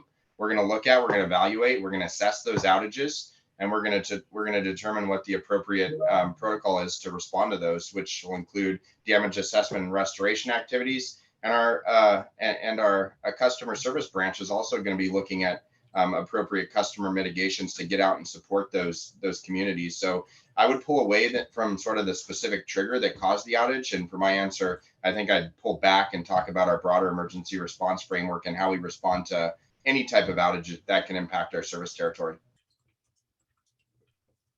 Yeah, similarly, for SDG&E, Justin, as we've stated in our past sessions, right, regarding fast trips, and Sean Hagan earlier, the impacts, have been minimal or none for increase of customer impacts due to fast trip settings for SDG&E. So really the services though would be similar, right? If there were any impacts that we have for PSPS would be similar, much to kind of what Tom said, right? Whether it be emergency management, other customer programs such as generators that we would help customers with, or services that leverage 211 San Diego or other things as well.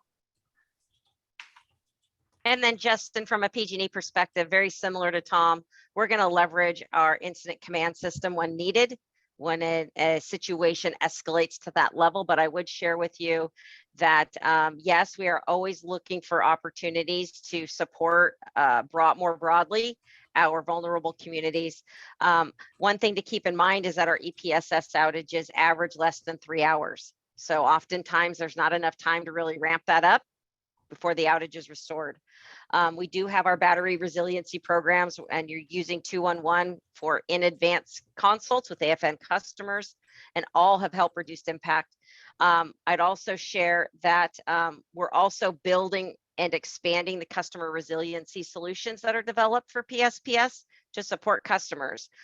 We've seen a lot of lessons learned from PSPS that we've applied to other hazards, and these learnings from PSPS are really being leveraged in that way.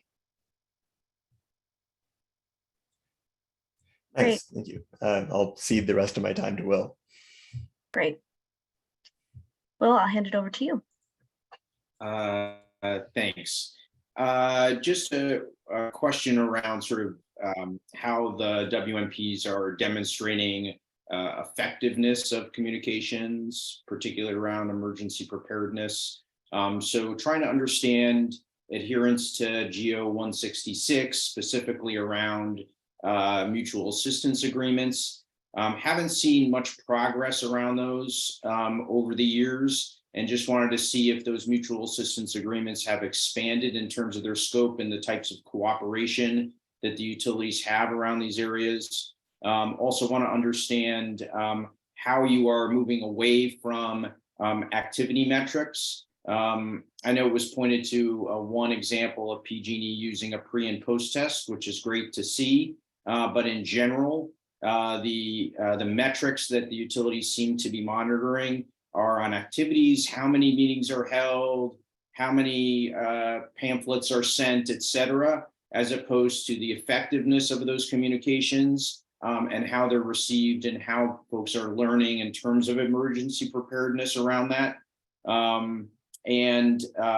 Sort of a last piece of that is sort of connecting with the populations that you're doing communications to, and wanting to understand if the utilities can speak to your hiring practices, particularly around community outreach, to see how you are hiring folks, as an example, that are serving AFN populations and hiring people with disabilities within your organizations to make sure that you are mirroring the communities you're serving, and that the folks doing the outreach have strong ties to those communities. Thank you.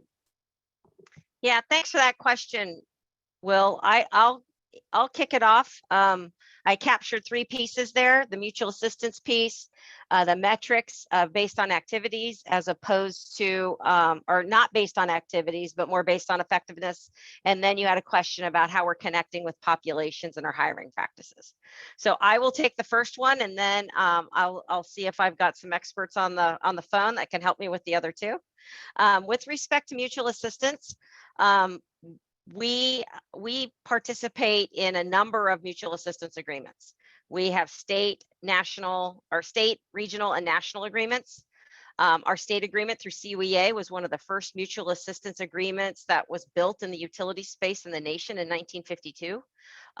It connects the investor-owned utilities also with public power and co-ops, as well as with communications, water, wastewater, and gas. So it's gas, electric, water, wastewater, comms as a state agreement. Regionally, it's very similar.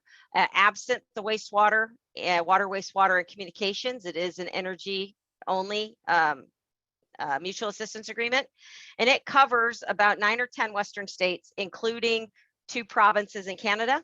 So it covers Alaska, Hawaii, most of the Western US. It is the biggest regional mutual assistance group in the nation as a territory perspective.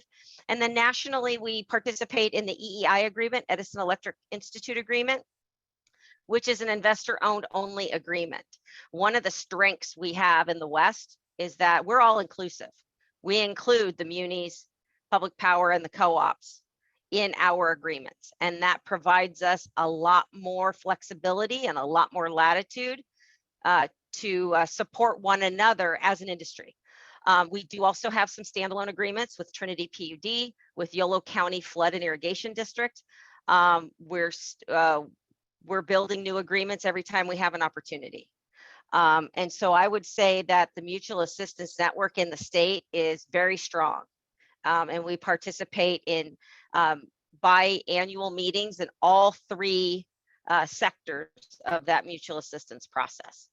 And so with that, I will pause if you have any other questions on mutual assistance, and then ask if I have Tom Smith available to help support answering the other 2 questions.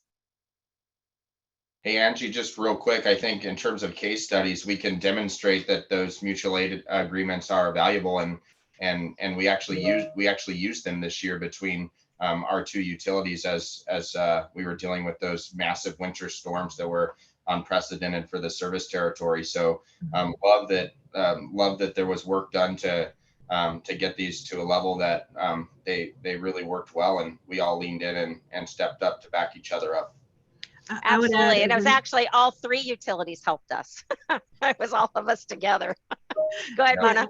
I was going to say, and I would add to that, in addition to the fact that we have all of the agreements that are signed, and we do, provide mutual assistance to each other, we also take that opportunity. I just got back yesterday from Phoenix, from the Western Region Mutual Assistance Conference, where we talk about not just the mutual assistance, but the lessons learned throughout the seasons, and share those best practices and lessons learned on an annual basis, at least at the conference, and then individually in our joint IOU meetings, but formally at the conference every year. Thanks for that, Mona. And then I'd like to ask Tom Smith if he could provide some support for your other two questions, Will, on the metrics and effectiveness and then connecting with our populations.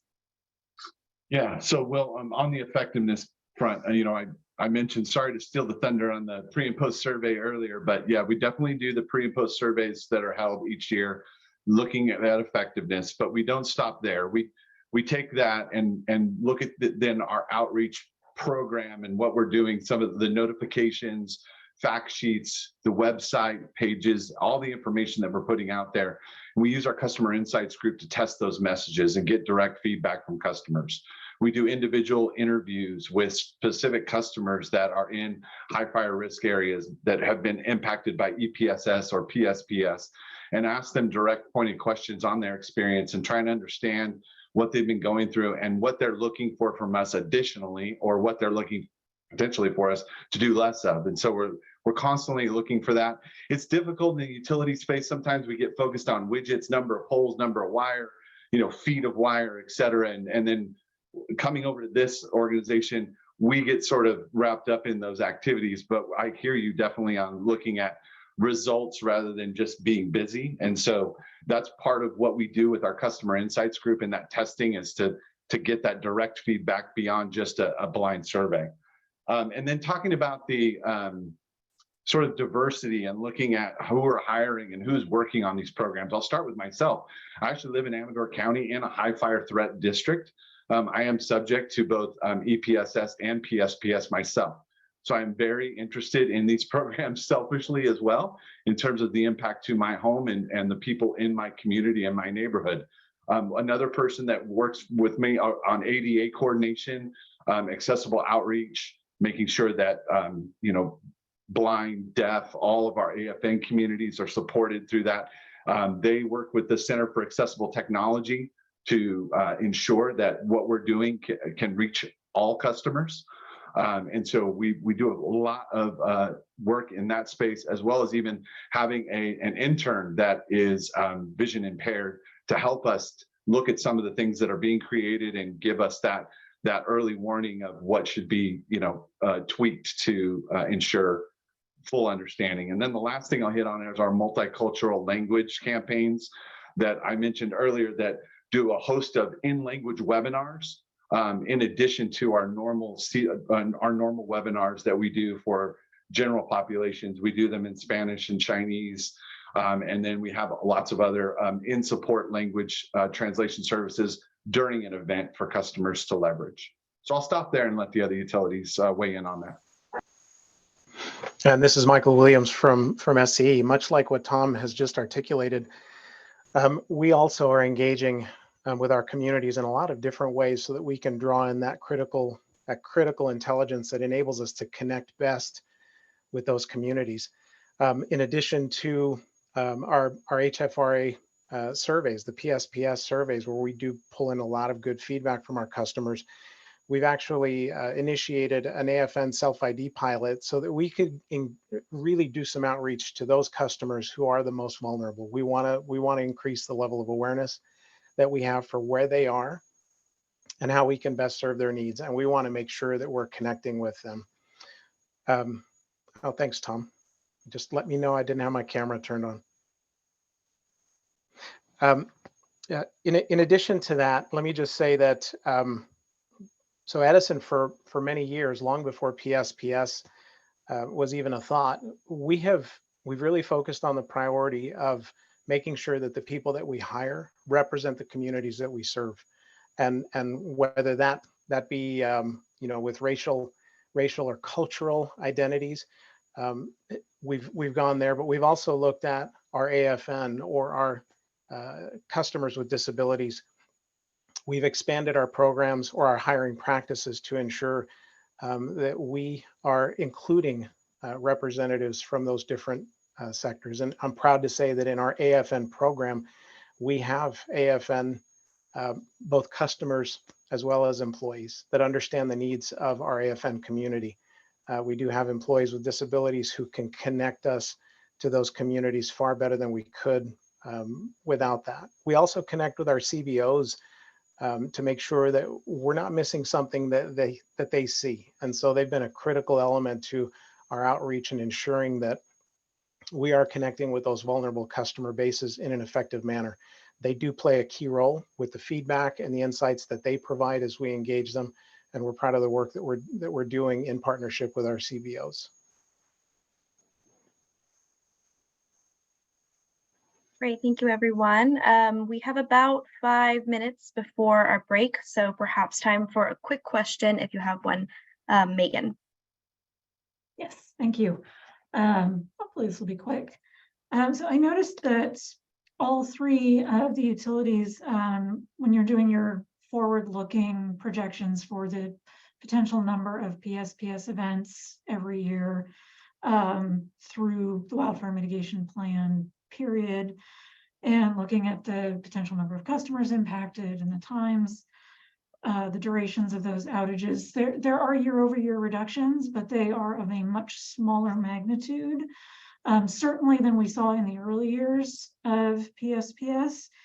And my assumption is that those projections are based on your weather modeling and using the historical data. And so assuming that, the sort of plateau of the number is not just a function of it's hard to predict the weather in the future, is the relatively steady state of the impacts to do with the fact that the mitigation measures have essentially reached kind of a point at which it's hard to achieve increasing levels of reductions? Like, have we just sort of plateaued essentially, or, obviously not a flat, no reduction, but, has that growth slowed down because we've just sort of maxed out the additional benefits that we can get from those mitigations? Megan, for SE, I think it's both. So we came out hard and blitzed grid hardening mitigations against the frequently impacted circuits by applying covered conductor and increasing the wind speed thresholds. And so by going out early and targeting those frequently impacted circuits, we kind of hit critical mass of where we expect to achieve the most meaningful reductions as we continue to move forward. We are continuing to analyze potential areas that are likely to be impacted in either recent PSPS seasons or future PSPS seasons, and go out and harden those circuits too. So you'll see incremental improvements there. But I think what you said is true. Because we got the bulk of the ones that have had the most frequent impacts, you're going to start to see sort of less of a reduction. I would say too that like weather's really hard to predict in terms of like a crystal ball. And I think back to last year, and I think everybody on this call hopes that 2023 shows up the same, but I think we're really worried that it won't. 2022 is so anomalous. Like the PSPS metrics that we are seeing in 2022 are because we had a far less severe fire season. And we don't know if that's going to be true in future PSPS cycles, right? And so what you see is that we have to hedge a little bit by including sort of average projections based on historical events. What have we seen in the past? Because it very well could be that 2023 looks a lot more like 2019, 2020, 2021. And so you see a little bit of the conservatism in there as we try to balance against the different types of weather events that could impact the service territory. Yeah, for SDG&E, Megan, it's similar to what Tom is saying. Although our customer impacts have been low for PSPS, and we've been very surgical by making sure that we only focused on the areas that were high risk and taking and de-energizing using PSPS for those areas. And it's also a combination of this, the factor of weather getting worse potentially, or climate change increasing. So then kind of really, using our best forecasting tools to show that, to kind of, curb our projections a little bit due to weather. But then there's also this other factor of when we do mitigation such as undergrounding, we will start with the highest risk areas, the highest risk segment, but then the upstream segment, right, we're not going to get to until a couple of years down the road. So as we continue up the circuit, right, where we'll have more and more customers in future years, but initially because we're catching the areas where there's high risk with, fewer customers on it, on the circuit itself, then that's kind of reflecting a lower benefit. Yeah, and similar for PG&E, this is Sean Holder. We did see the lower hanging fruit in 2020, 2021. And the mitigations that we have now don't quite have as much customer impact, but we still do see the customer impacts coming. It's more of a kind of a slog to get those impacts. And just to explain a little bit more about how we did our backcast in the WMP that you were referencing. We take the weather in order to do the forecast. We use a backcast of weather in order to inform our forecast, and because that's the best kind of guess we have into what the future might hold there, is using the backcast. And so we have a backcast of the last 5 years of weather. We put together the event scopes for those 5 years of weather. And then we have basically the average of those 5 years, which is what we're using for 2024. And then we apply the mitigations incrementally going forward to understand how the forecast is going to reduce. Great. Thank you so much, everyone. We are at time for this session. Thank you again, everyone, for the great questions and all the discussion. We're going to take a quick 10-minute break, and we'll join back here at about 3:46 for the public Q&A session.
Hello, everyone. Welcome back.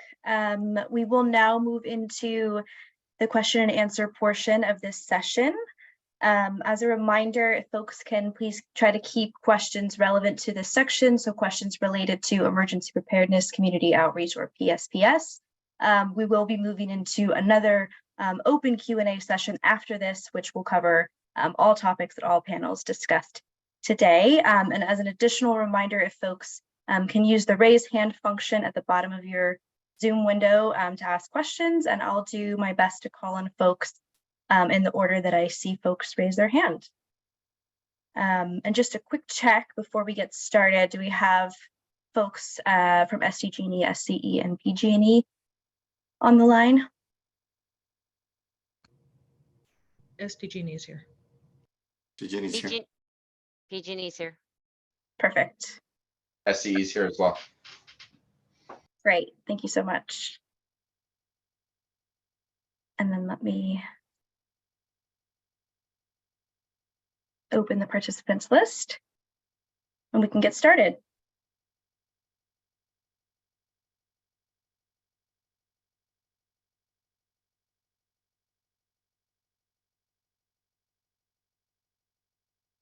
So far, not seeing any hands raised. And also you can use the hand raise function, but feel free to also drop your questions in the chat if that's easier for folks.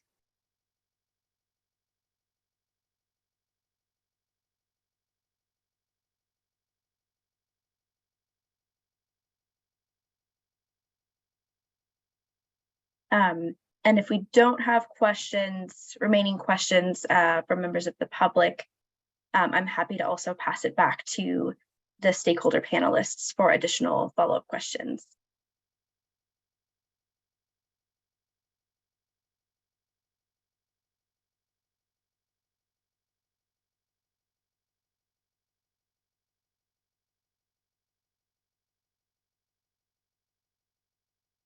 I'm still not seeing any hands raised. We did have some questions submitted early by stakeholders. I do have one that is from the Joint Local Government Commission. This one was specific to PG&E, but could also get input from SCE and SDG&E as well. And the question is, and feel free if this is a repeat question, but the question is, have the utilities noticed a drop-off in local emergency management attendance at PSPS exercises and other emergency preparedness meetings since 2019? If so, have the utilities received feedback from local governments that certain aspects of their emergency preparedness programs are not meeting local needs? Yeah, Jessica, that is a duplicate. That was the question that she asked during the panel. Gotcha. Yeah, as I was reading that, that looked familiar. Thank you for clarifying. I do see a hand raised though. William, take it away.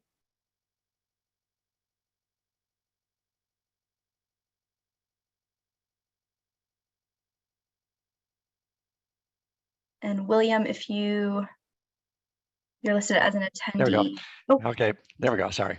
So this question for SDG&E is not exactly, it's kind of tangentially related maybe. SDG&E recently undergrounded all the lines in our neighborhood. So does that mean that we no longer have to worry about PSPS and notifications for that and all the things that go with that?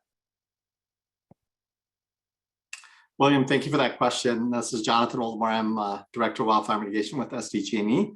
And it depends on what specific circuit segment and area you're in and the configuration of the circuit. So let me explain a little bit.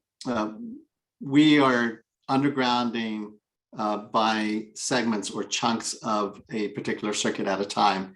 So if we fully underground the entire circuit from where the circuit starts all the way to the end, then you will not experience PSPS anymore. But if we're still kind of in the process of undergrounding your whole circuit over the next few years, then even if the area around you is undergrounded, if the upstream areas that feed into your neighborhood are still overhead, you may still see PSPS. So we can give you some specific answers if you share your address with us, maybe privately, and then we can give you more specifics. Thank you for that. You're welcome.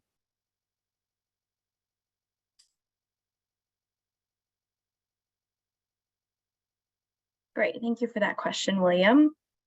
I'll wait another minute or so to see if other folks have other questions. Let's see, I see one of the panelists has their hand raised. Having trouble, Will Abrams. Take it away.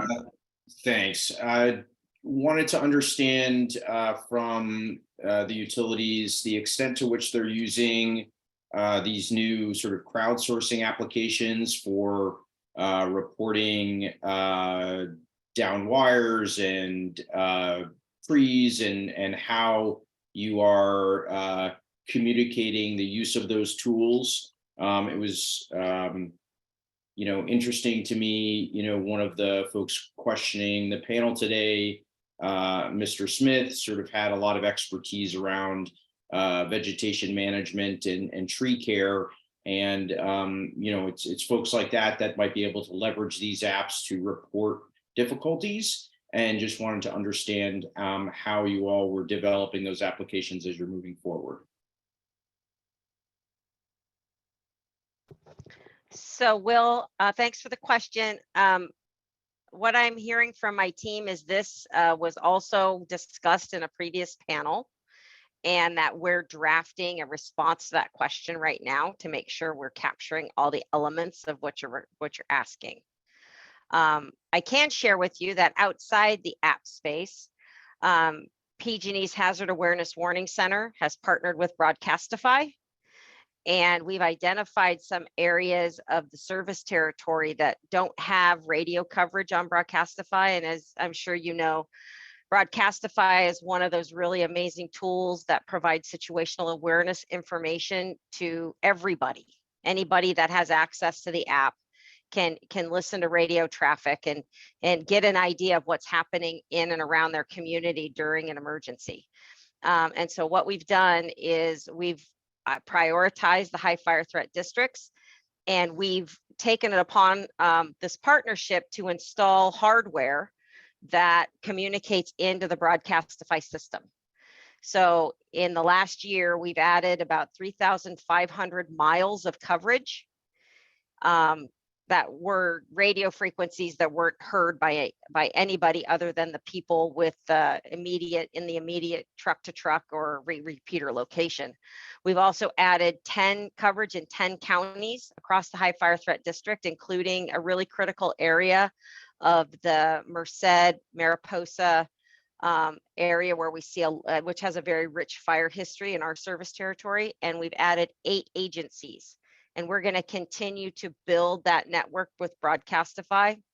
We've also implemented a mobile Broadcastify trailer. We used it on the mosquito fire last year, where we can deploy it and it can accelerate the communication in the Broadcastify network. And you can find it. It has its own channel. It's called Heard One, Feed One.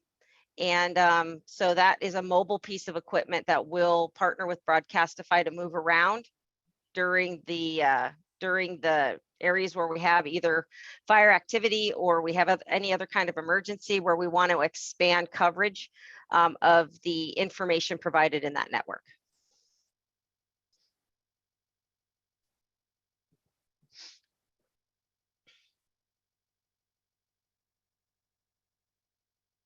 Great, thank you, Angie. And thank you for the question, Will. Megan, I see you have your hand raised. Thank you. So this question specifically for PG&E, because the local governments are in PG&E's service territory, but would, certainly welcome additional thoughts from the other utilities, because as has been mentioned, it seems like you're really focusing on your inter-utility benchmarking. In the terms of community outreach and communication, I noticed that in your table 8-49, which was the protocols for emergency communication to stakeholder groups, for the fast trip or the EPSS notifications, that table just shows one type of notification that goes to all customers of record.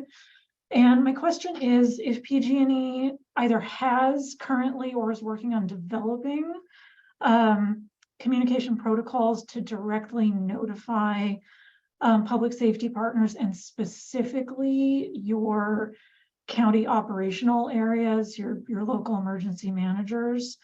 And I ask that because, for instance, last year by kind of September, October of 2022, Sonoma County had somewhere in the neighborhood of 90, 95 fast trip outages, but Sonoma County's emergency manager was only aware of something like 5 or 6 of them. And that was just sort of the lack of visibility to county emergency management, really can hinder doing home welfare checks and rolling out resources and all of that. So would love to know if you have anything in the works.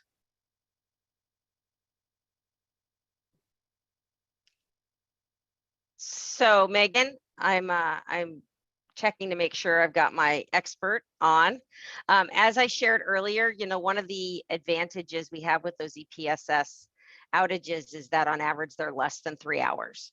And so frequently there isn't enough time to mobilize a different additional support to some folks before the outage is restored. But I think it's a great question, and I'm going to ask Dave Canny if he could also share in helping respond to your question. Yeah, thanks, Angie, and thanks for the question.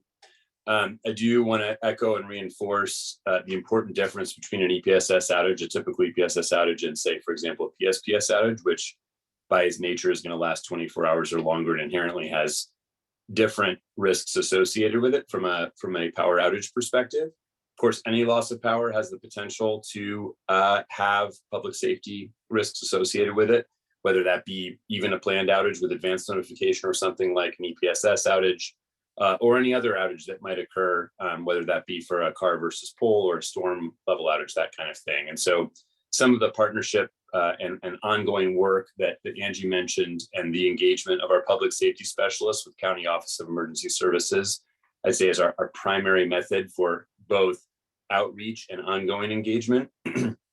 One thing that we did do last year is expand the PSPS portal to provide EPSS outage information for public safety partners. So that's something we're going to continue this year. And through that ongoing engagement with the county and state OES and others, we'll look for additional opportunities to provide ongoing information that can be useful in supporting customers, be they access and functional need, otherwise vulnerable, or just more broadly. Okay, and I'll just sort of jump in to clarify, because while I think your local governments would love it if PG&E were able to provide more on the ground support and resources during fast trip outages, because that seems to be now the governing wildfire safety paradigm that we're going to be living with. The real concern around the notification to local emergency managers is that they be informed that a fast trip outage has occurred in their county or in their city as close to possible after the power shuts off as is feasible, because your local operational areas, they understand that, at a practical level, a lot of the legwork of providing resources to vulnerable customers and making sure that temporary stop signs go out and that folks have the resources they need in the community, that falls to the county or the city. And so that is why just knowing that there's an outage and what it is really important. And so far we haven't seen a commensurate level of communication to the locals about fast trip, as we have with other types of outages. So that's why we're asking. Yeah, I appreciate that question and certainly look forward to the continued dialogue around it. I think your point on other types of outages is really important here, right? And it's important that Office of Emergency Services and emergency managers have access to all information about outages, whether they be associated with an EPSS device that operated or not. We'll certainly continue to look for opportunities to provide as much information and relevant information and as near real-time information as we can. So appreciate that feedback.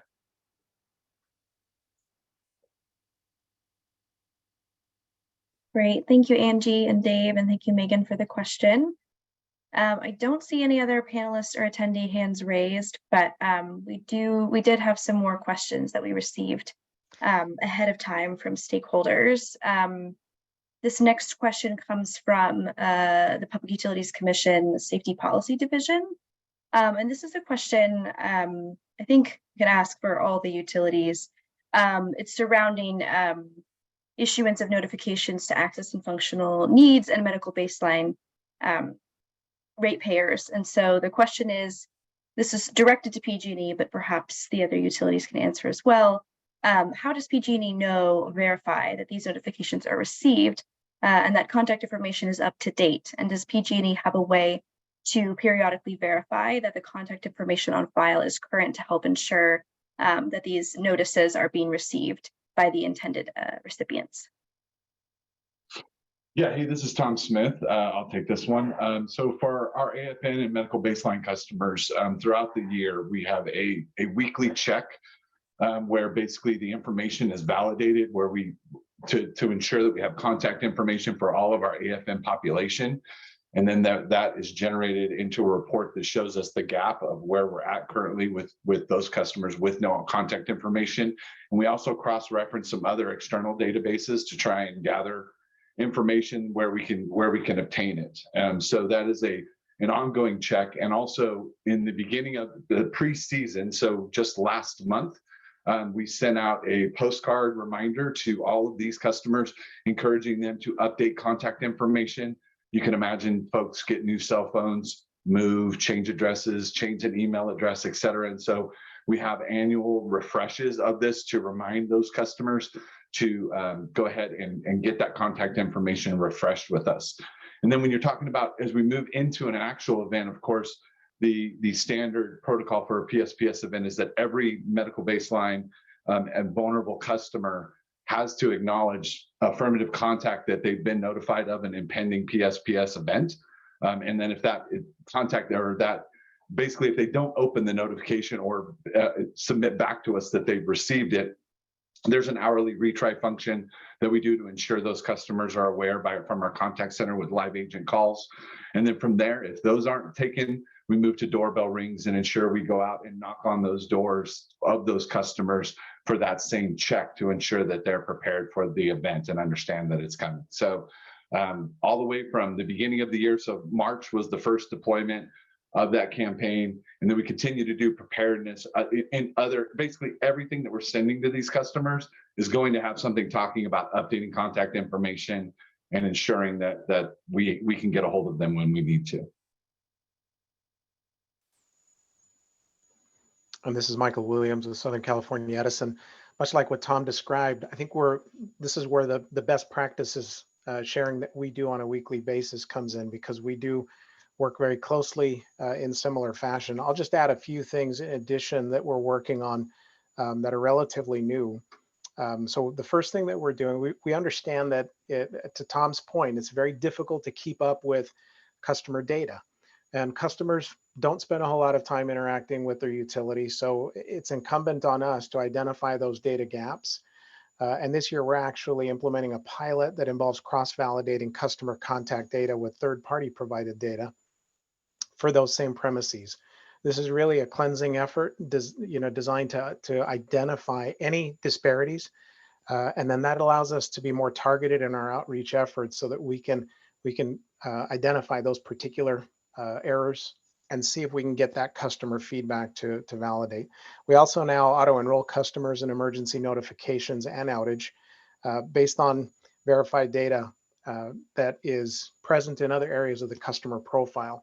Again, like what Tom mentioned, it's difficult to get customers to keep all of their contact areas updated. So where we know we have valid contact data, we may append that data into outage notification or emergency notification to ensure that we can reach them in event.